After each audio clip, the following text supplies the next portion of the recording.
Welcome back, ladies and gentlemen. Camp Hustle 1 here, back with another stream. This is the first one, the very first one of 2025. All right, so I got a show for you guys, so let's just go ahead and get into it. Welcome back, welcome back. All right, guys, how we doing? How are you guys doing, man? It's been quite some time. I've been taking a little bit of an overhaul to revamp the whole channel and do things differently here. But as far as the topics that I have for tonight, we do have a few that are going to be across the board in terms of stories that went viral on Reddit, and also some stuff that's kind of going on with Fresh and Fit. As you guys know, I am going to be do more graphic design streams, not really streams, but more like videos. I should be releasing those sometime, I think starting tomorrow. I have my very first video I'm gonna be doing, and hopefully all goes well and I can start cranking out more videos in between the live stream, so I give you guys some more content to look forward to. But without further ado, let's go ahead and get into the show. All right, so the first topic of the night, we are going to be talking about a man that went viral for walking two twins. I believe he had two blonde ladies on a leash, and he was walking them through, I don't know if it was Miami or if it was Las Vegas or New York or wherever this was. It looks like Miami, though. And it's only about a 30-second video, but I wanted to check this out because, it seemed a little bit out of the ordinary to see this happening. And a lot of people just kind of were stunned. They got out their phones and started recording. And, for it to be like a quick little publicity stunt, I don't see how it couldn't have happened where the guy just went ahead and paid these nice ladies to walk downtown from one bar to another and agree to be on a leash. But yeah, without further ado, let's react to this video here. I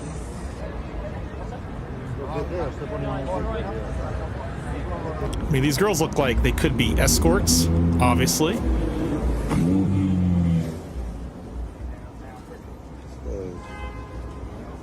Looking busy on the phone.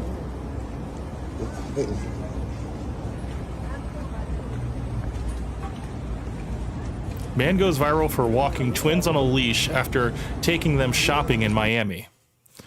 Yeah, so there's not really much more to that, but the guy kind of looked like Fresh. I don't know. Take a look at that again. I mean, he has the style of Fresh, like all black, shades on. It's definitely not Fresh, but I can't tell what those bags are. They look like they could be Prada bags. So I guess he just took them shopping and doing some business on the phone, and just ready to I guess go to the next shop and show this little spectacle off. But hey, I mean, if you can get it with twins, that's more power to you, my brother. Cabos, welcome to the stream, man. Happy New Year to you. Thank you for showing up, man. Yeah, I just wanted to start off with this quick little story. That was kind of crazy. I mean, this is not something you see every day. Maybe possibly you'll see it more in Vegas, because there's a lot more call girls out there that will, for a pretty penny, I'm sure they wouldn't mind being hooked up to a dog leash and paraded through the downtown strip. I don't see how there would be any objections for that, as long as the money's right. So, but yeah, so we did discover that this did take place in Miami. So there you go. So let's go ahead and go to the next one. The next one is going to be on Reddit, and I believe the story is "They're broke, Fresh is sick of Myron." So I believe this was on the Jake Shields podcast, and I believe this video. Let's watch it on YouTube. This video is done by Random University. So I want to make sure Watch it that much, huh? audio is okay. Make sure that's all the way up. But yeah, this happened. I think I can't remember where city they were in. I think they were in Vegas for this. I'm pretty sure that's where Jake Shields is based out of, because he does all the MMA. He's an ex MMA fighter, and yeah, so they paid a visit to his studio, and Jake Shields asked him a couple questions in terms of the controversial content that they put out. Fresh doesn't really agree with it too much, so let's listen to what Fresh has to say about this. The controversial content that much, huh? Cost money is the problem. There's no point to it. Cost money. I mean, it's... Listen, I'm all for the truth, but like, reality speaking, once it gets shut down, no one cares. We're tired of the fucking toll policing. Make racism great again. Make bigotry great again. Make fun of just for being stupid. Call them bimbos. I remember when Myron said this, I was just like, make racism great again. It's like, you understand you're making yourself a target, if he wants to awaken all these racists, it's just like, you're on the wrong side of the fence for this, right? For what you're advocating for.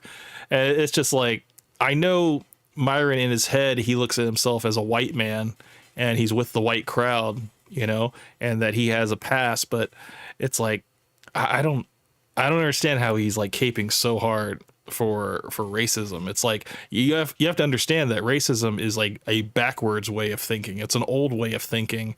And, I'm all for, white people being born and having, white families and reproducing and stuff. But I don't think that, prioritizing who people, what they believe and stuff like that. It's like, I think you should just try to be the best person you can be. And this whole make racism great again, make bigotry great again. I don't understand how that does anybody any favors. Call them because they fucking are, and we just want to call a spade a spade. Yeah, I know it's tough because They're gonna shut you down at some point. I love the hard cut to Fresh. I don't agree with any of this. And he really is. It's like all of his patience is wearing thin. And I actually, somebody let me know that I guess the last After Hours Fresh and Fit did, Fresh wasn't on the show. They actually had Chris in his place. And so I have yet to check that out. And I wanted to kind of see how that went, because it's good to see that Myron is taking my advice and finally, giving more spotlight to Chris, because Chris is funny, whether he's drunk, or getting drunk, or in the process of getting drunk, he's funny as hell. But yeah, so let's see what Fresh has to say. Stuff gets banned and stuff, Yeah, so it's I'll put you in a tough. corner. It's, And then it's like what what do you do? Joy speaking about. It's harder to get sponsors. Stuff starts getting pulled, and like I said, I like to talk to all kinds of extremist content, not like, Yeah. but people don't like that. The problem is, bros, that like sponsors don't want it, We want to say nigger. companies don't want it, We want to say f it. platforms don't want it. We want to call these f***ing Jews. We want to be able to say what the f- we want to say. We want to call Italians or Indians. It's So at some point you're gonna be in a corner by yourself. The editing on this video is great. It's how it's splicing back and forth with Myron, and I got to give the rational thought to Fresh. Like, you are being rational, and he's playing it safe. I can honestly say that about Fresh, is that he is all about making money, and he can see where this podcast is going down. It's going down because he basically waited too long to take control of the ship. It's always been Myron steering the ship, and this is like they're in a downward spiral. There's no way for them to pull out of this, and it's just a matter of time, before the money all dries up. All they have is Rumble, and I know that they still have their connection with the CEO of Rumble and stuff, so I don't think that's going away. And, their Castle Club and all that stuff, that's done through Rumble from locals, that's like their only lifeline now, because Myron recently got demonetized again off of X for the hate speech that he was doing. And we'll cover that a little bit later. But yeah, let's finish this one out. if I got to be the one to f***ing be one of the few streamers that says that because all the other ones are scared about losing f***ing endorsements and deals, fuck it. Listen, bro, I'm all for the No regret whatsoever. Just like, I'm going to say it with my chest. This is how I feel. If I have to be the only one to say it, I have no fear, come what may. And that is just like, you're not thinking about anybody else but yourself, your own agenda. You're not thinking about, the people, the 20 other employees you have that are running your show and stuff, keeping it going. Those people that have families that depend on you guys to keep a show running. And it's just like Myron just does not care about any of that. Truth. But at some point, you're going to understand it's a losing battle. Is what it is. Hi, my name is Akeem, and I am the founder, chairman, CEO, president, vice president, and the dean of Random University. That's a lot of credentials. This is the owner of the channel from Random University, and I remember I believe I commented on this video, and I said, anybody that is just now starting to watch Fresh and Fit, which is like 3 months and below, needs to watch this video. Because, maybe I didn't say that off of this one. I think I said that on the other video. I think I said something. Oh no, I said what I normally say on any Fresh and Fit video that's done, like outside of Fresh and Fit, like a critique on them. I always like kind of plug the book, the Why Myron Deserves Fresh is book's dropping soon, which I have made some more progress on that, but a little bit later we'll be talking about that. But I remember I commented that on this video, and I believe this gentleman, he commented back, he's like, man, once that book drops, man, I'm going to do a video on it. I was like, hey man, if you want a copy, let me know. So we offer a vast variety of courses, everything from psychology of the fake alpha male to cringe studies to pause 101. Now, if you're interested in joining this university, please call or text the number on the screen at 1555 Random U. Are you ready? I just noticed the audio was down a little bit. I'm going to turn it up a little bit. Let me know if that's too loud. Welcome back to class. Please like, share, and subscribe to the channel as we got a lot to dive into today, guys. We got to talk about Myron and Fresh. Again! And personally, I believe divorce papers are on their way. I don't know if you've watched these two in the last 4 to 5 months, but boy, things have been off lately. Their relationship is not the same. Things have been awfully awkward when you've been watching Fresh and Fit. Every time I've seen those two together, if they're together, because they've been separated a whole lot lately on their platforms. There's been a whole lot of just Myron yapping on those platforms. Yeah, Myron will go on an X space and not bring Fresh with him. I remember he did bring Fresh with him before the whole Zerka beef that was going on. And yeah, it was basically just to tell Fresh to calm down, don't go after Zerka and all this stuff. He basically, that was the only time. And now he is, flying solo on X and getting into all these different arguments with people. And the latest one, Myron was complaining about getting debadged and all that stuff on X, and how Elon Musk went back on his word about X being a free speech platform, which, to Elon Musk's defense, it is still a free speech platform. It's just not a paid speech platform. And that is what Elon responded to after somebody had screenshotted Myron's rant about, the K word for the Jewish people, the N word for the black people. And I think he said something else for another one. There was another group of people that I think he was talking about, but he was just, evenly doling out his racism. And somebody had screenshotted it and said, he's complaining about free speech. And then, yeah, Elon Musk said, free speech doesn't have to be paid speech. And it's just, I think that was kind of the nail in the coffin for Myron. He was just like, look, hate speech is free speech still, but Elon makes the rules. So, it's his platform and you choose to be on it. You might as well just keep everything on Rumble and, keep it censored on X. Cause there's I don't think there's any coming back from that. I think he's going to be permanently demonetized on X.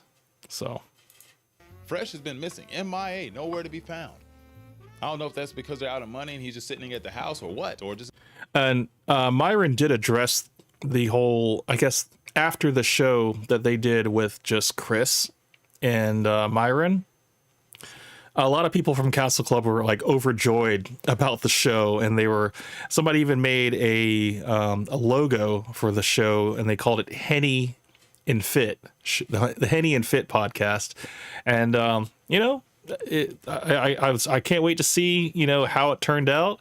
But Myron made a super long post saying that all the rumors on X about them breaking up is all false.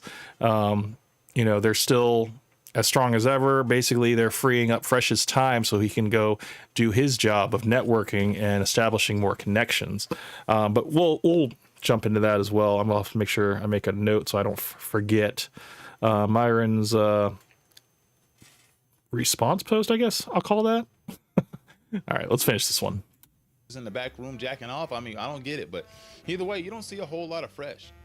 But the dynamics of this relationship just feel really toxic now. Like, you can tell that Fresh is absolutely fed up with Myron, and it really, you can cut the animosity with a knife. Like, you can the tension, you can totally see just the contempt that Myron has for whenever Fresh starts to speak, because excuse me, Fresh will start saying the complete opposite. He'll let Myron get everything out, and then he'll like undercut it with like, I don't think that, I love everybody and all this stuff. And it's just like, it just shows them they're not on a united front at all, which, that's fine. They can have their separate opinions. it reeks of a whole lot of Will Smith and Jada energy. It really does. Like, look, they're both wrong, but one of them's way more wrong. But I really wanted to just go ahead and start off today with the clip that really started off this entire saga altogether. Man. Yeah, okay. There are Jews that are 100% part of the ruling class, 100,000%. Yeah. It's just, I don't agree that they're the majority. I don't agree. I have a question. Pointing out who's behind the... Here we go. Hold on. This is very important. Pointing out who's behind the scenes, pulling strings, what does that do? Someone please tell me. What does that do? I guess it just... Other than make you a target... No, 100%. 100%. What does that do for... Yeah. You can hear the frustration in Fresh's voice. Like he is just tired of losing opportunity after opportunity, and, Myron is just so stuck in his path that, look, we are going to push the limits. That's what we have set out to do. And I even let our audience know, that,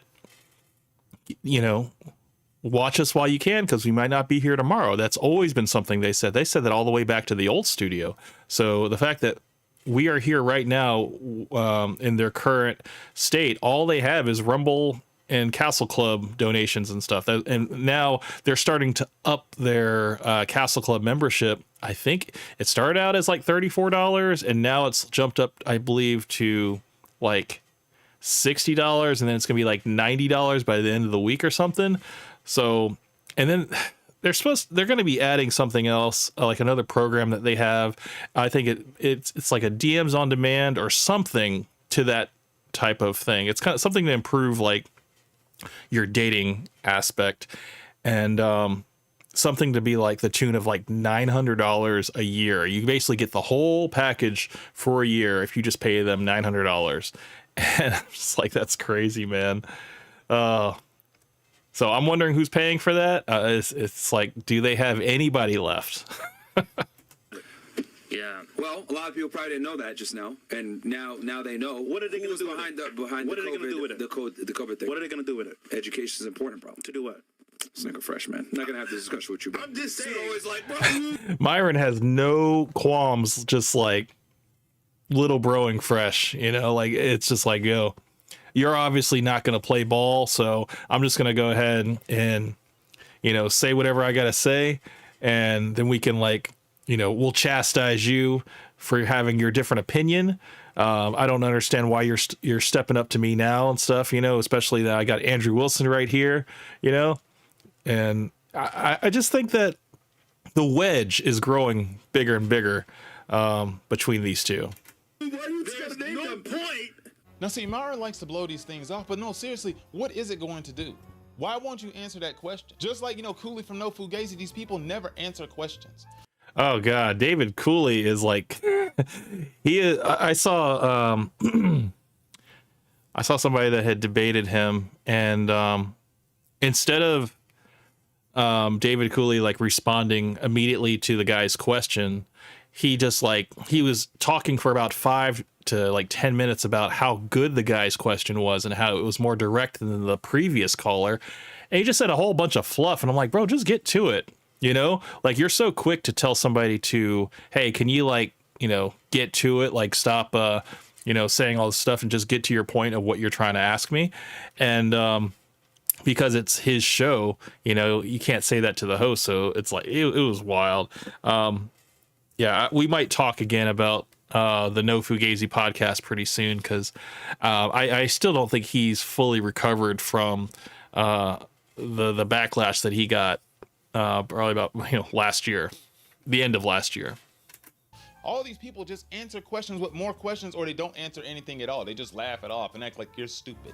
Like they're above you because they're so nuanced and intellectual that they can go ahead and stand above you. They're not that smart. Because I mean, I really want to know what level of awareness are you going to bring to people over a situation, over things that people have already been talking about since before Y2K? Like these aren't new talking points. You talking about the Jews or talking about the manosphere, none of it is new. It's all unoriginal content stolen from other content creators that are either dead or don't talk about this crap anymore. Yes, all of the talking points that Kevin Samuels had is basically up for grabs for anybody who wants it. All you got to do is watch his content, take notes, and then you have, hours upon hours of talking points that you can just respin as your own. And, Pearl did it, and a few other creators, are doing it. And, I'm seeing it more and more. I want to say a couple episodes back when I was showing the caller that had spoke to Kevin Samuels about men and women survival, the fact that men don't need women to survive, but women need men to reproduce and survive. In that call, Kevin Samuels was talking about the infrastructure and how, 97% of the infrastructure that is, used to run the world is run by men. And just recently, Myron had, in the last After Hours, I believe there was a clip where he brought that up. And I was like, oh, this is all stuff we've heard before. But I mean, to people that don't know Kevin Samuels, they're hearing it for the first time from Myron and they're thinking, wow, this guy's really, really brilliant, when really, it's all repeated, man. Or because they realize it's stupid. They were just grifting off of people and their souls ate them up and they realized they couldn't do it anymore. And once again, they couldn't look themselves in the mirror. Just like one day y'all are going to realize you can't look yourselves in the mirror. Because once again, you don't have any. Oh, I mean, it's gotten so bad for you this year, Myron. Like your own team has been clowning you this year. Going all the way. These platforms. I remember this. This was when Myron had accused Fresh of getting them banned off of Twitch because he said the F slur. But Myron also was using the word simp to describe, different people on the internet and stuff. And, that's one of the banned words. And I guess they got the email and it said they got banned for hateful slurs. And he's like, simp is not a slur. It was the F slur that you said, Fresh. And Fresh was like, don't put that on me. And that was like the very first time that Myron said to Fresh on air to take accountability. And that was really rich coming from Myron, considering, look at this look that he has. Like it was really rich coming from him because he's the one that basically got them demonetized and did all this other stuff. But for him to say to Fresh, it was just kind of like a moment of weakness. He's just like, take accountability. It was great. It was wonderful. Newcastle Club. Oh, the Newcastle Club. Let's go. That's the funniest this dude has been. And Myron had a stone cold face because he was so pissed because for the first time, it wasn't him that got them demonetized. It was Fresh. And I don't even think it was like a full on ban from Twitch. This was like, I think, a 1 week ban from Twitch. And that was when they came back out of like Twitch jail. They had like the orange jumpsuits and everything. And within that same episode, they got banned. It was great. I was just like, damn, these guys. Oh man, it was great. The thing is, they're doing it to your face. They're not even hiding it anymore. These people have been talking about you behind your back, just like everybody's been talking about you behind your back. That's why you have no friends. That's why nobody wants to follow you on Twitter or X or whatever you want to call that platform. That's why you got kicked off of everything. You have no home. Oh, that reminds me. So Myron's Fed Reacts channel, he just recently changed it to Myron Gain X, which is the same name on his Twitter. So I guess he's kind of dropping the whole. I think he's still going to be doing the Fedit episodes and stuff, but I'm guessing he's going to do a lot more ranting on that channel. I guess he's going to be pushing more because it's his own thing, you know, and I guess he knows that people, you know, want to see this guy crash out. So he's like, let's just link it all together so people don't, you know, because people, I don't think he was getting the same type of traction with the Fed React stuff that he's getting on Twitter. And he's like, yeah, let's just link it all together so I can just meld these two audiences. So. Home, homie. No home. That's a sad place to be. That's why some days I'm like, dang, man, I almost feel bad for this guy because like his life is really. Sonic, welcome to the stream. How you doing, brother? How you doing, man? Happy New Year to you. Happy 2025, man. This is the very first stream, man, and it's a wonderful change, man. It really is. I've done a few things, you know, just I don't know if you've seen the channel. I completely redid the banner, I took the headphones off, did another profile picture, and I also made some changes to the stream too. So I'm probably going to keep evolving it. And I'm also going to be doing some more videos like in between the stream, so you guys don't have to wait all the way till the weekend. That's basically going to be my design projects that I have. So, you know, just give you guys a little taste of, you know, what I do to make money, how I hustle on the side, you know. But yeah, great to see you, man. And hey, I didn't get a chance to watch your latest video on what is that guy's name? The British talk show host, what's his name? Oh, my brain. I just saw the thumbnail for it and I was like, oh man. But yeah, I just finished watching your Chipotle video on that girl, man, that freaking went behind the counter and just like, yo, I asked for double meat. And I was like, it gave me like flashbacks when I watched that video because I used to do Uber Eats. So, you know, I'm not like order Uber Eats, but I used to deliver for Uber Eats, and I never had any issues like that as far as like the order getting messed up. But the fact that the lady she walked her fat butt down to the store and, you know, try to get a refund from Chipotle, that was like, yo, that's crazy, bro. For those of you that haven't seen that, go watch Sonic Mindscape's video on the big girl and the whole Chipotle thing. That was a great video. And yo, that guy, the Hernandez guy, the guy that she slapped with the bowl, the burrito bowl, yo, he needs to sue her as well. As I know Chipotle is like getting their lawyers and stuff together, but yeah, he definitely needs to get a piece of that too, because that's assault, man, and it's on tape and it's viral. So Piers Morgan, thank you so much. That was the guy. Yeah. So that was, yeah, I'm gonna definitely check that out after I finish this whole stream. But let's see what he said. Sonic says, likewise, bro. I was waiting for you to stream, for your stream to pop up. For some reason, it doesn't notify me. I noticed, bro, that the changes are awesome, man, especially the profile pic. Hey, man, you know, you got to grow up sometime. Still got the headphones, though. I need it for my audio.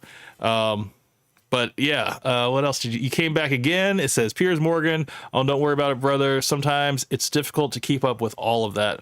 Yeah, it is, man. There's a lot of internet to go around, and I do try to, you know, be the first one to watch your videos, because I don't know, for some reason, man, I'll just be glancing at my phone and I'll just like hop on YouTube and I'll see that, oh, your video was like 4 minutes old or 6 minutes old. I'll be like, oh shit, let's watch this real quick, and then let's see if I can you know, interact with you, give you a little bit of engagement. And So yeah, I noticed that. I was like, damn, do I start the stream on time or do I watch Sonic's video and then form an opinion real quick? And I was like, I'll just watch it after it, man. I mean, he'll understand. So, but yeah, I got a little bit of a show today, man. I got some stuff. I mean, you know, Fresh and Fit, they're always giving me content, and the stuff that we're gonna cover, I really want to just kind of start the year off. Just kind of catching everybody up, because I know there's people that like have no idea about Fresh and Fit, and I think it's important to really get like a really a firm understanding. That's not just my opinion, you know, like I have my thoughts, but what I want to do is just present the facts and let the audience decide, because I think it's one thing to push an agenda, to edit videos, take people out of context. I can do all that. That's not gonna be the aim of what I'm gonna do for the live streams, for the weekly news. I really want to just kind of present the stuff that I've researched, and you guys can form your own opinions about it, because there's plenty of people out there who just watch the girls shows, you know, with After Hours, whatever, and they're like, yeah, these guys are great, these guys are doing great for men and stuff. And I'm just like, man, if you only knew what was going on other stuff. But yeah, so Sonic came back again. He's like, nah, man, prioritize your content, man. Hey, man, I appreciate that, dude. And you know what? You're kicking ass, bro, with the new short form content. I love it, bro. It's just like little bite-sized stuff. I don't know if it's the same amount of work that you were doing before. It seems like it is, but you're just cranking it out now, you know? And I think you said in your video, I think like 4 or 5 videos back, you said that, you know, the old way of doing your research and content, you take like, you know, 3 to 4 days or something to do it all, and then to get it all edited down and stuff. And this way, it seems like you're still putting in the same amount of effort, but you're being able to crank it out a lot quicker. So it looks like he cracked the code somehow, and I'm all for it, man. I love it, dude. More content is better. So I'm going to continue on, and hopefully, you know, you guys are down for the Inkscape tutorials, man, because a lot of people, they don't know about Inkscape, dude. And they know what I will let them know is that it's a free program. So once I, you know, put all of the videos out as far as my tutorials, hopefully it kind of clicks in some people's heads that, oh, this stuff isn't really that hard. It's just a matter of breaking things down, learning bit by bit, and any type of effect that you're trying to get in terms of like a design project, you know, it's doable. It's just, you know, a matter of doing things step by step and learning new techniques. So, but yeah, so let's finish this video here. But yeah, man, great for you to see. I'm waiting for Coke Benny to show up. I know he's been frequenting your channel. I need him to show up. Kavos beat him to it today. Kavos was on it. But yeah, I'm waiting for Coke Benny to show up. He should be here any moment. I'm sure he's like getting off of work and stuff. So let's continue forward though. Pathetic. Like, I mean, that's how you end up with these millionaires who off themselves, and it's like, dang, man, I thought you had everything. Well, man, I was really sad. That's what I feel like when I look at Myron. Just a sad dude. Just a dude over there crying himself with his whole hand on his dick at the end of the night. Just like, you know what, man, this is all I got. It's like, I mean, that is all you have.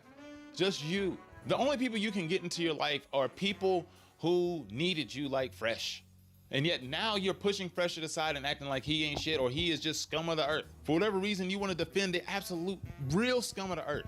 It's because Fresh doesn't agree with him, man. If Fresh just stayed the same Fresh that he was before and never spoke up, I think they would still be okay. I mean, Fresh would of course be dying on the inside, but I think Myron would have all this like animosity towards Fresh, and, you know, roll his eyes every time he wants to speak up. I think, you know, they would be a little bit more cohesive, but you kind of see how they're starting to part ways.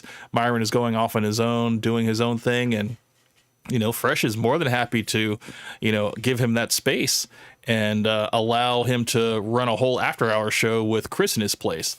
I think it's, you know, it's just the natural order of things. Sonic came back. He says, do you respect Fresh more now, or what do you think of him now? I think my thoughts haven't changed from what I commented on your last video. Is that I think it's just too little, too late.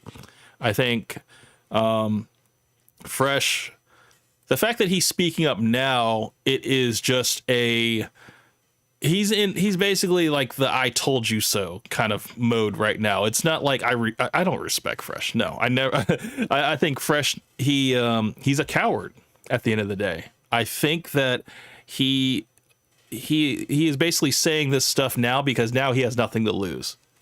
There's nothing more for them to lose. I mean, if they lose Rumble, which I think is kind of an impossibility, Rumble is all they have, you know, besides like Castle Club and all that stuff. Like all of that is kind of all together with locals on Rumble. It's all under the umbrella of Rumble. If they lose Rumble, dude, they're toast. All of the stuff that Myron has said on X, Fresh is now debadged and demonetized and stuff on X as well because he is affiliated with Fresh and Fit. So it's kind of like, you know, Fresh stayed on the train too long. That's what I'm saying. And you know, I think that, yeah, he made, it's like when you hold on to a crypto coin for too long, you know, and you think that you're going to go to the moon and stuff because, you know, you just, the person that's behind it is hyping it up so much and you believe in them, you know, and then everything comes crashing down, but you're still holding out hope. I think Fresh is just, he's too far deep in, bro, to go off and do his own thing. I mean, Sonic's like, laugh my ass off. You don't respect. Hell no, I don't respect him, bro. I think he's just he's a coward, man. I think if he has all of this smoke now, he should have said it before. The fact is, man, he was just too much of a coward to say anything.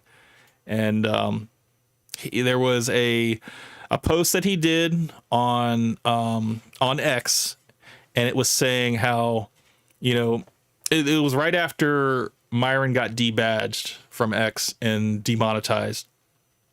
He said, you know, it's a new, I guess Elon has like new rules in place or something.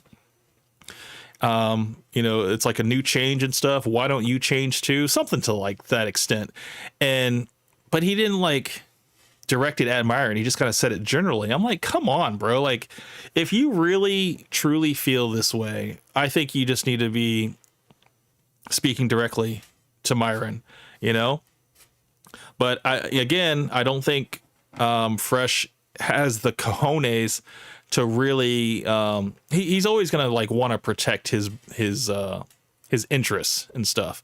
He doesn't want, if anybody leaves if any way that they part ways, it's going to be Myron leaving Fresh. It's not going to be Fresh leaving Myron.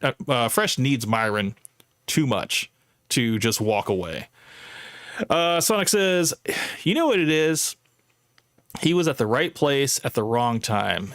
He made a lot of money because he was homies with Myron, but all the wrong time because Fresh wasn't truly riped. Wasn't fully riped? Yeah.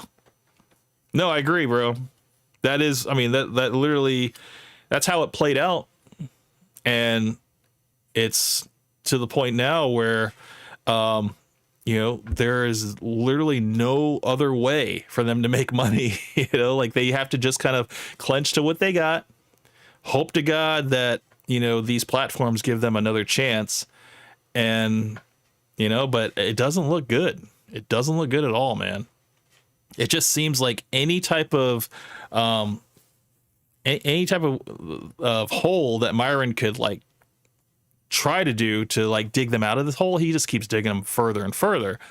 And you know, just because Fresh's name was first on the whole marquee, you know, anything that happens to Myron happens to Fresh, you know. So you know, I can't give a final answer on what will happen because it's still a developing story. We have to see where it goes. Myron did proclaim that this is not the end of Fresh and Fit, even though you know, there are rumors swirling around X that the recent After Hour show where it was Chris as the co-host and everybody was like overjoyed about that shit. They even renamed the show like Henny and Fit. They had the whole logo and everything made, and they went in and put it on the show. It's like they embraced it. They thought it was like, I don't know. Did you see that, Sonic? Did you see the latest After Hours? I've only seen like images and clips and stuff, but I want to kind of go through it a little bit of it because I haven't seen the full context. I just heard about it and I was like, oh, that's great. I'm glad that Myron has finally taken my advice, because, you know, people can start like laughing again at the show and not just cringing all the time. And you know, because like I said, man, freaking Chris is funny, man. I know that, you know, he makes a lot of, I mean, especially when he's drunk, it's really hard to make out what he's saying, but no, Chris, he has his moments, man, of clarity, and he even asks like pretty good questions too. So this is only from, I think, like 1 or 2 shows that I've seen in the past of him. I was like, yeah, he has a lot more personality than Fresh has, and I think it's I mean, I think even the ladies like respond to Chris better than how they respond to Fresh. Like, I think they might have done like a rating thing where they were rating Chris, and yeah, he got a better response out of the ladies than Fresh ever gets. And I think that's, you know, it's something to, I guess, take into consideration. So. Makes no sense. You want to defend people like Nick Fuentes, the ultimate grifter, and Sneeko, and Geppetto, Peter Soares, Peter Lights, just like Zerka. I mean, dude, why do you not realize that you got... Dude, where's Zerka? I haven't heard of Zerka after the whole Fresh beef. Like, he just fell off the face of the earth. I haven't seen anything, heard anything with him. I know Myron told him to stand down and stuff, but like, I haven't seen anything with him. Like, that whole Fresh beef was like a revitalization of him, and then he just faded, you know. So you got friends who like little girls, and you want to be like, no, shh. What is it? And if you're a Zerka fan, say, hey, it's the episode right after they got out of Twitch jail. They were wearing the orange jumpsuits. Man, I remember this like it was yesterday. hey, Minor. Sorry, go ahead. Look at Myron. Myron's like, yo, you just dissed my boy. Let's go back. I was talking over that. Let's watch that one more time. Freaking Fresh thinking he's dropping jokes here. Hold on, let's go back a little bit. Look at Myron. What is it? And if you're a Zerka fan, say, hey, Minor. Sorry, go ahead. I just had to. All right, let's move on, Smarty. But I just level 10. Come on, man. I just had to. Come on, man. I just feel like, come on, man. You know what? I'm gonna back down because Myron said back down. Myron just said chill. I'm gonna relax. I was mad earlier, bro. Let's just handle some of this stuff behind the scenes, man. Like, look, bro. Like I said before, we already got everyone cutting after guys like me, you, Sneeko, Zerka, etc. Nick, you know what I mean, calling us far. This was a good X Face because DJ was in it, and I think even like there was a Zerka like account, but I don't think it was actually Zerka. But yeah, I remember this. Sonic came back. He says, laugh my ass off. They got out of jail only to realize that they had to go back in less than 24 hours. Bro, it was like, dude, it was so fucking funny, man. Like, I was like, okay, they just got out of jail. They have a thumbnail where all of them are in orange jumpsuits and stuff. Like, they're going to really be walking on eggshells on this one. And then it was like, dude, it was less than 24 hours, bro. They were banned off of Twitch. And I remember they were talking about like, let's get a level 10 hype train. And that was it, bro. It was done. I was just like, oh, man. These guys, man, they just keep taking L's, brother. And I was just like, dude, I was in disbelief because I was really like, okay, they're gonna really take things, you know, nice and easy. Myron's gonna, you know, watch his language and stuff. They're gonna go to Rumble when they need to, but no, it was just like it was too late. It was too fucking late. Oh man, and Fresh, he was just like so defeated, man, because he's like, man, we committed to the bit of, you know, like, look, man, we know we were bad boys, but now, you know, we're reformed, you know, we're gonna do things right this time, you know. It was a long week, and you know, we're ready to get back into the swing of things, and you know, we appreciate all the supporters, and then boom, it was done. I was like, God damn. So yeah, that was it was tough luck for these guys, man. They just keep catching L's, bro. Right. And also, it's like the last thing we need is infighting, man. And the thing is that the people like the content that we make when we're all together. So it's like, let's not burn bridges over like some, you know, some little. Get it? He says. Sonic says, you don't think they should have been given a second chance? Second chance on what? On Twitch? They had a second chance on Twitch.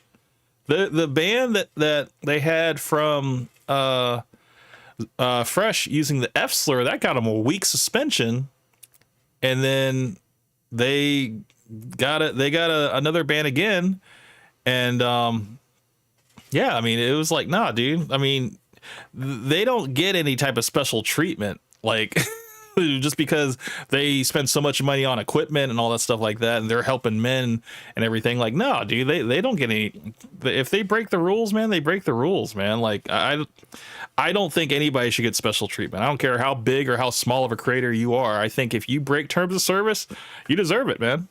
And I mean, it's not that I wanted it to happen. It's just it happened, and I'm just reacting to it. It's not like I was like, oh yes, this is what I wanted. No, it's just, I mean, it just happened to happen, and that was it, bro. You know, they did it to themselves. They have nobody else to blame but themselves. And should they have given them a second chance? Absolutely not, man. Because if that was you or that was me, and we both broke terms of service, we deserve it as well.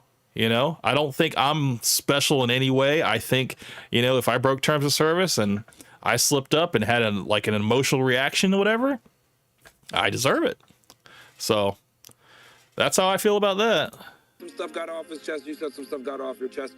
Well, let me talk to him on the side. I get it. You got this space here. We're almost 20,000 people in here, man. I get it. But let me just talk to him on the side, bro, and let's try to diffuse this thing nice and peacefully, man. Like, Fresh, I just texted you on the side, bro. Please don't do that. I understand why Fresh was pissed.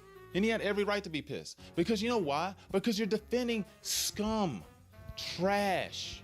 Agreed. Myron, he's on these pedo streams with Vitaly catching, you know, PDF files, and then you got Zerka on camera, on stream, making out with like underage girls and, you know, possibly, you know, doing some sleeping around or whatever.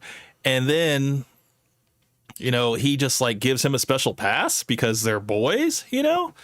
And I know that Myron, you know, gives them a pass because he said this: I don't care what you do to get money. I will still defend you and stuff. He's like, if you're my boy, I'll still be loyal to you. It doesn't matter what bad stuff you've done. So that can go all the way back to, you know, the Tate brothers and all the stuff that they've done. You know, Myron is just like super fucking loyal, bro. It doesn't matter like what you've done. He will hide the bodies for you. He will lend you his shovel. He will do whatever it takes, man. If you need him to lie for you or whatever, you know, I think that's the thing. That's the type of loyalty that Myron has. He will run interference for you, and he will keep everything offline so there's no speculation. There's no, you know, things that people can talk about. He's like, let's just kind of keep this under wraps, man. You know, and that's how the whole thing with Zerka just completely dead, because that was all on Myron. Myron made sure to dead that because he's like, look, Zerka's a friend of ours, man, you know? And he's like, no, we're not going to burn the bridge with him. And I don't care how you feel about it, Fresh. That's not happening. And, you know, Fresh being the spineless person that he is, you know, like after he had said what he had said about Zerka, he put the tail between his legs and he just listened to Myron. I'm just like, come on now. You know, like I'm not discounting the fact that he's speaking up against him now, but he completely like was like, oh, okay, yeah, all right. You know, it's like, come on now. If you're this man of conviction and stuff, and then you really felt so strongly, I think that's worth the wedge that would come between you and Myron, you know, like, I don't know. I mean, I think Fresh is thinking, oh, well, you know, Myron is the reason, you know, why we were successful. So maybe if I got to listen to him because I definitely can't do this on my own.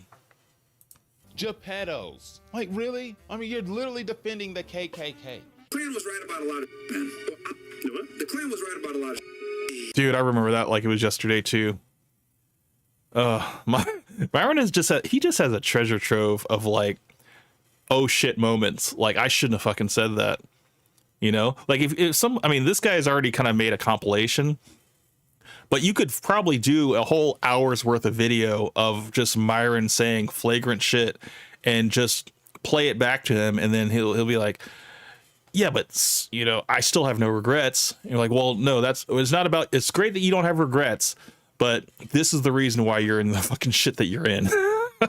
So, I think it's just a matter of, he says it and then he forgets that he says it. I don't think he has the same type of like elephant memory that Fresh has. Myron, he just says things for rage bait, and then he moves on to the next thing, you know? And I think he just doesn't keep track of all the shit that he says. you by yourself. Hey, no, man. They're right about this. You have a hood. You know what? I bet you're fat. Oh, he goes off screen to go get the hood. This is a classic moment. Yo, do these know who the fuck they're talking to? I am the captain now. Oh god. I am the fucking captain. Like, that's something right there where Fresh, I'm pretty sure, I don't know how he sleeps on himself at night knowing that you have that over there. Like, I mean, or the fact that he can look. Fresh drowns himself in paid escorts. That's how he sleeps at night. That's how he gets over it. That's how he copes with it. He just tries to forget. That's how he copes with it. You in the face. I mean, honestly, he spends the last bit of money that he has. He's just like, look, we're going down in flames, man. Might as well just, so I don't have to pay taxes on this. I just need to go ahead and slide this, $3,000 to this girl so we can, have a nice little weekend. Thing that you are willing to sabotage your only real friendship, it seems, just to have about 2,000 people watch you be a bigot on X is just pathetic. Now, the clip Myron has called Fresh his friend, but they are probably the furthest thing from friends. They're just like business partners at the end of the day. Myron says that Fresh doesn't hang out with them after the shows and stuff. Fresh doesn't hang out with them after the shows. He just finds a girl and just hangs out with the girls and stuff like that. They don't really hang out like that. So it's just a business partnership. That's all it is. It's not like a friendship like you would think it is. Really wanted to dive into the most in this video today was this next one, when they're really like kind of going at it a little bit about Nick Fuentes and whether he assaulted this woman or not, or whether she was actually in the wrong, and the whole thing is ridiculous. Like, clearly he assaulted this woman and she didn't do anything except for, well, she was harassing him, but I mean, she didn't commit a crime yet. He didn't give her time. We did our job, and I think this is very similar to that. Yes, it's not a black person, a police officer, but you got a white male who has conservative viewpoints with a feminist woman who's also one of them, right? So, not surprised. My question is, what force did she apply to him directly? What force?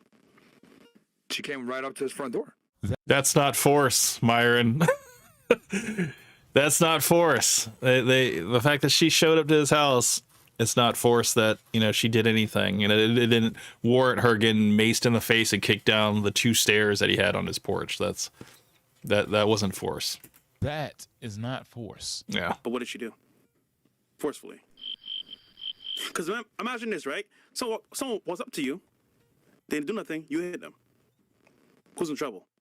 You, right? Well, she did make a threat right before on YouTube saying, not on YouTube, on Facebook saying, like, I'm going to go confront him, whatever. I don't think Nick saw that post on Facebook because I don't think they're Facebook friends. So that's a moot point.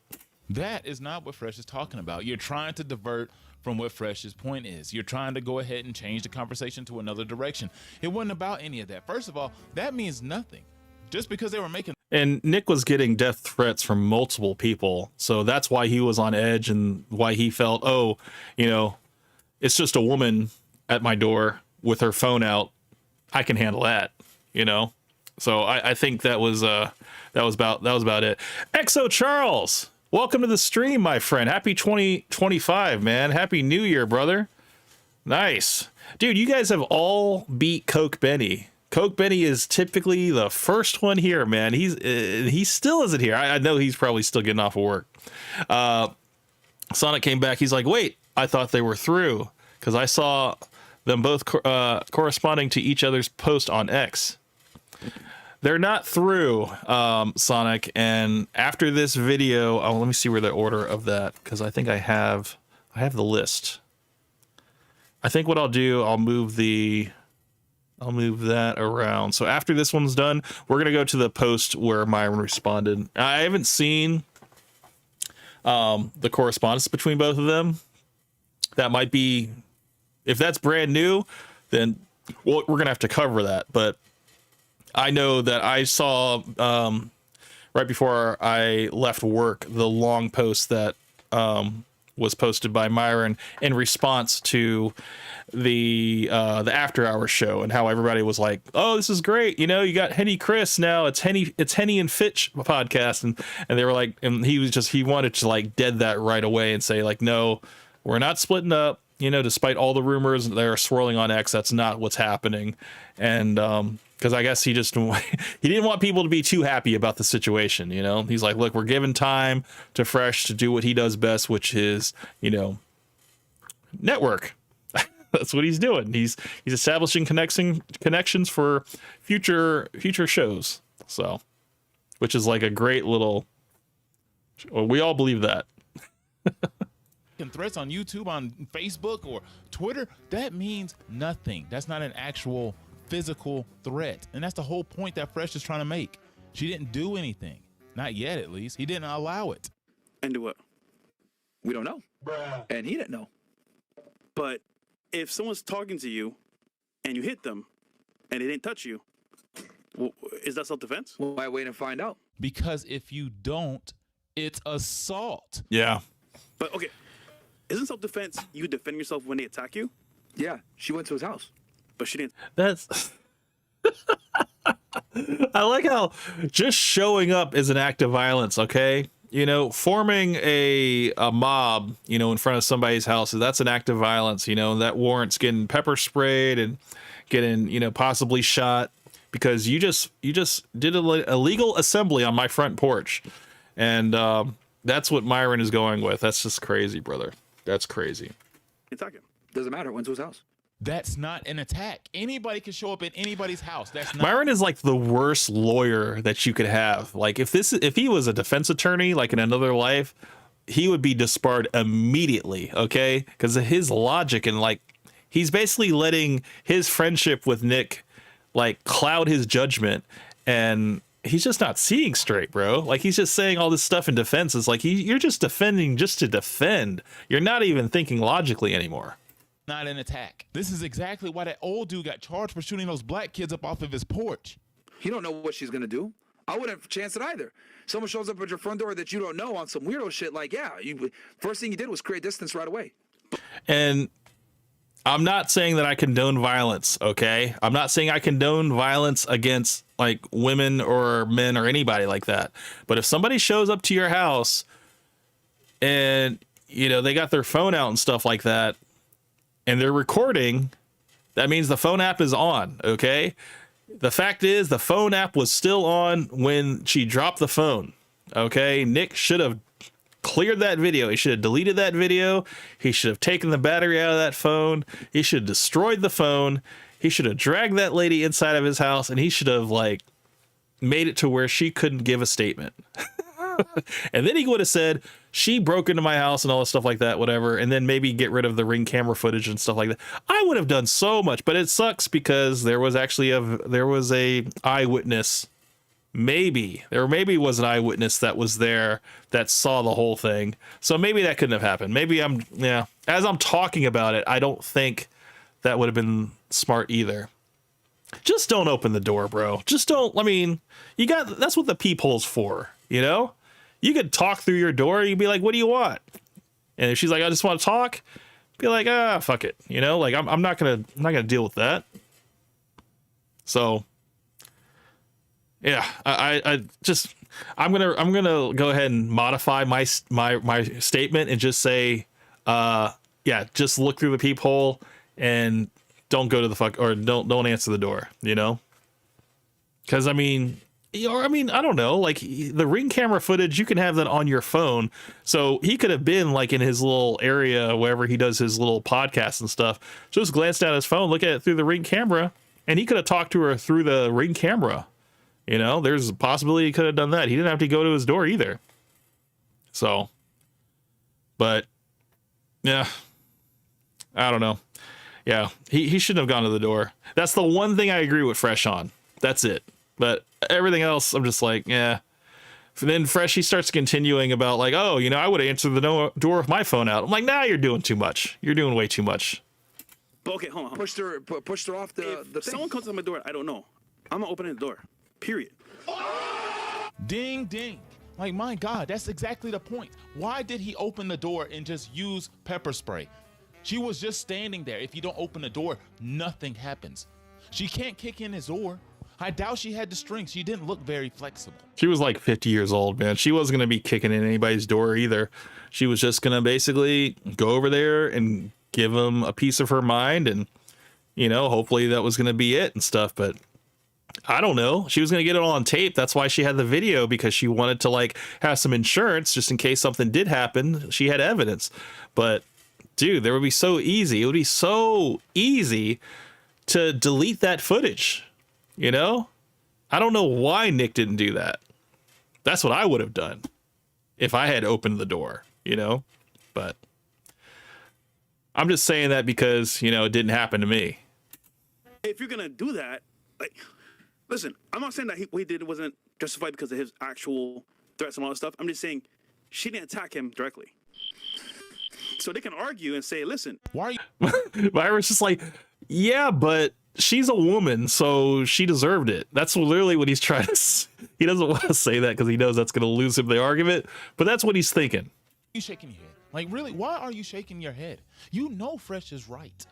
You're just shaking your head just so you can disagree, just so you can be the anti-guy, the non-conformant. That's all you're looking to be. But dude, no, you're wrong. And you just sound stupid. And you were getting cooked in your chat, apparently. He was. I remember reading people were finally like in massive amounts saying W Fresh, L Myron, like this is a bad look for you. A lot of people were just like, yo, Myron, this bootlicking loyalty that you have for Nick Fuentes has gone way too far, because now you don't make sense. You know, you were at this point where you're just like, you know, no, he should have done more. You know, he kept saying like, you know, the fact that she got pepper sprayed and kicked, that's the least of what could have happened. She could have had more happen to her. And I was like, all right, bro, you are off the deep end now. she didn't even touch him. He pushed her and maced her. Good. I beg you. Good. That was it right there. Oh man, I just fucked up the whole, oh man, I fucked this up. Hold on, let's go back. Your chat, apparently. We got to see the freaking God, I can't even think of this guy's name. We got to see we got to see the meme. Let's just enjoy the meme real quick. She didn't even touch him. He pushed her and maced her. Good. I beg your pardon. And in the court, I think Oh man, because you know Myron's like, dude, I would have done a whole lot worse. I would have shot her and I would have dragged her in my house and I would have shot her again. That's what Myron would have done. Because he's like, fuck a stand your ground state, man. I would have hid the body. she's lucky that he only did that. I beg your pardon. and in the court, Dude, this is like he just keeps going deeper and deeper on the whole unhinged level, dude. This is amazing. they're gonna argue, oh, it's an old lady that's one of them. Oh, you're cooked.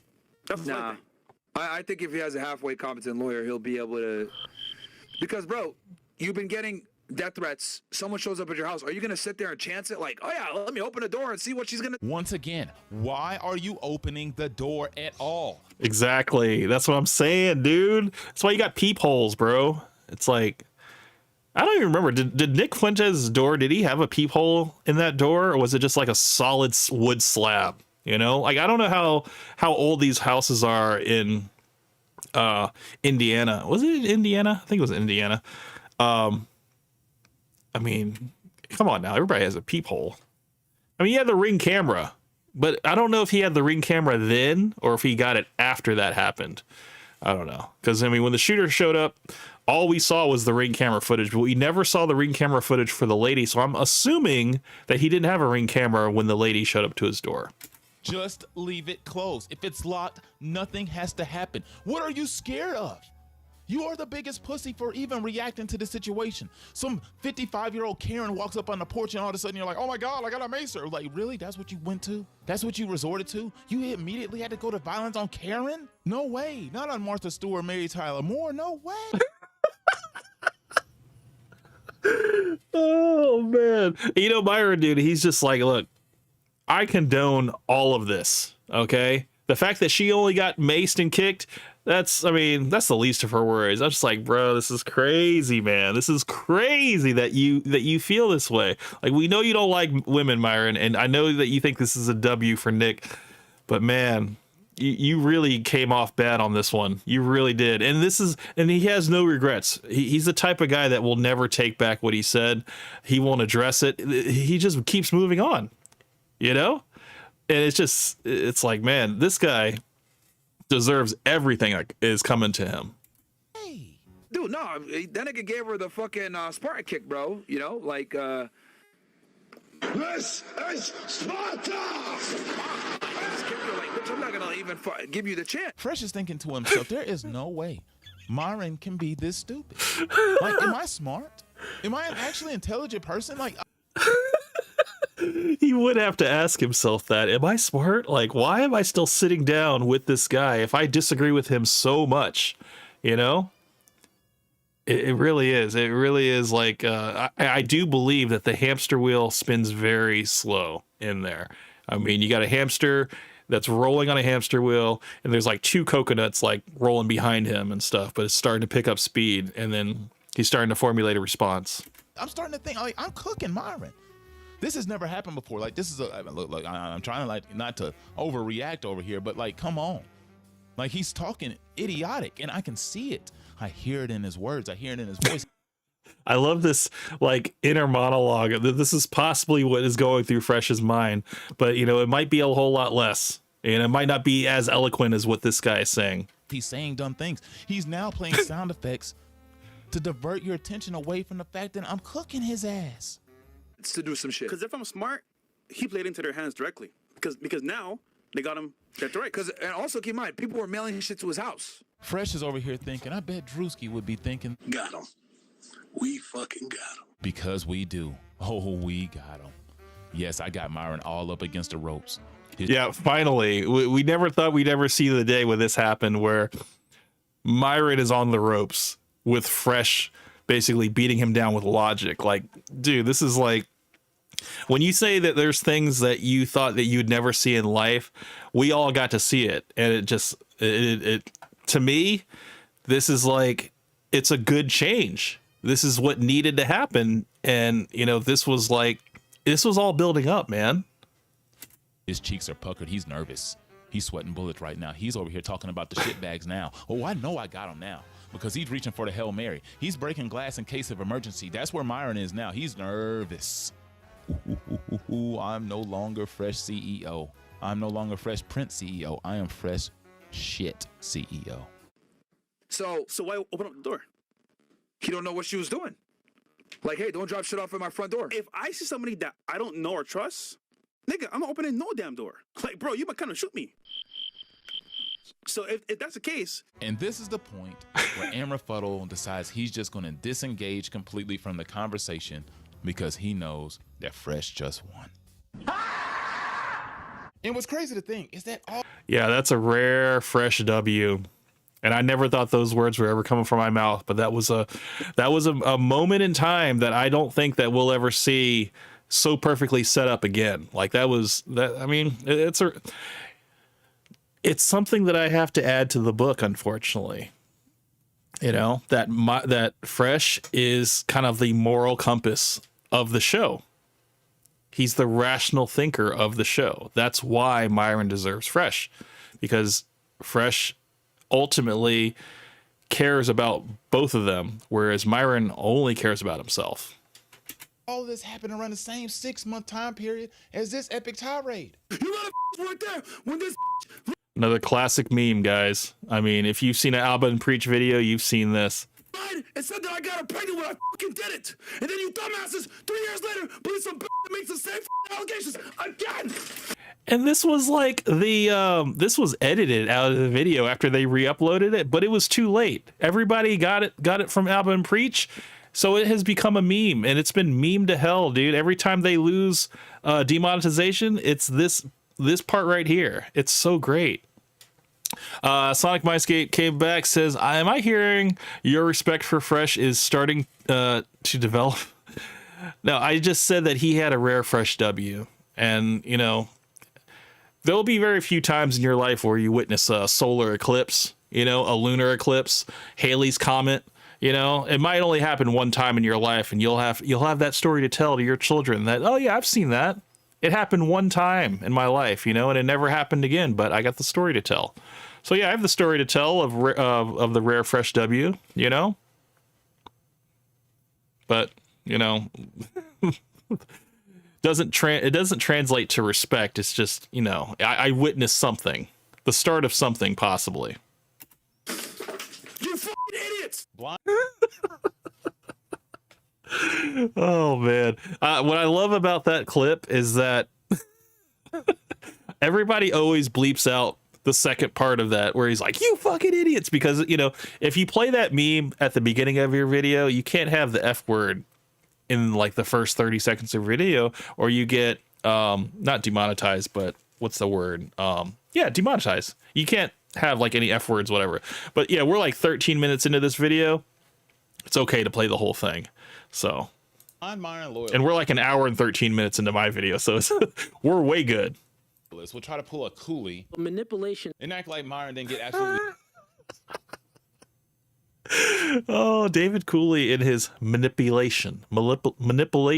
That's like manipulation. That's how he says it, and I'm so glad that other guys picked up on it, because I was like, this is great, man. Blind Myron loyalists will try to pull a Cooley manipulation and act like Myron didn't get absolutely deep fried by Fresh here. But seriously, like, listen to the conversation. Like, remove any preconceived biases and really pay attention, and you will hear that Fresh was making sense. And he has been making sense for quite some time now. It's almost like Fresh is out of character, because didn't he say months back that him being a dumb idiot is just a character, and that he's just trying to be like the counterbalance to Myron, you know, like bring a little levity to the show. The fact that Myron is so serious and so like on point, whatever, that Fresh has to kind of derail the show with like his antics and stuff, that it was all a character. But now he's starting to go off script because now Fresh finally becomes self-aware. My whole analogy when it came to them with Pinky and the Brain is starting to sound really relevant nowadays. It is. Myron is Brain, Fresh is Pinky. But Pinky was always right. And so is Fresh. Now I guess Myron is really feeling like his favorite idol. Shout out to the Animaniacs, man. Pinky and the Brain. That's great. What a great analogy. Race is Frieza from Dragon Ball Z, because he's really been summing up a whole lot of hate lately for Fresh, because it seems like he's trying to remove him from the platform. Yes. The old Fresh and Fit screen, man. Like he did a lot of thumbnails where it was just Myron, and then they had to revamp all of their videos to not have the intro, the GTA intro, because Rockstar came after them. So it's damn, a lot of work has been done for this demonetized channel. It's crazy. I want you to look at something. Tell me what you notice.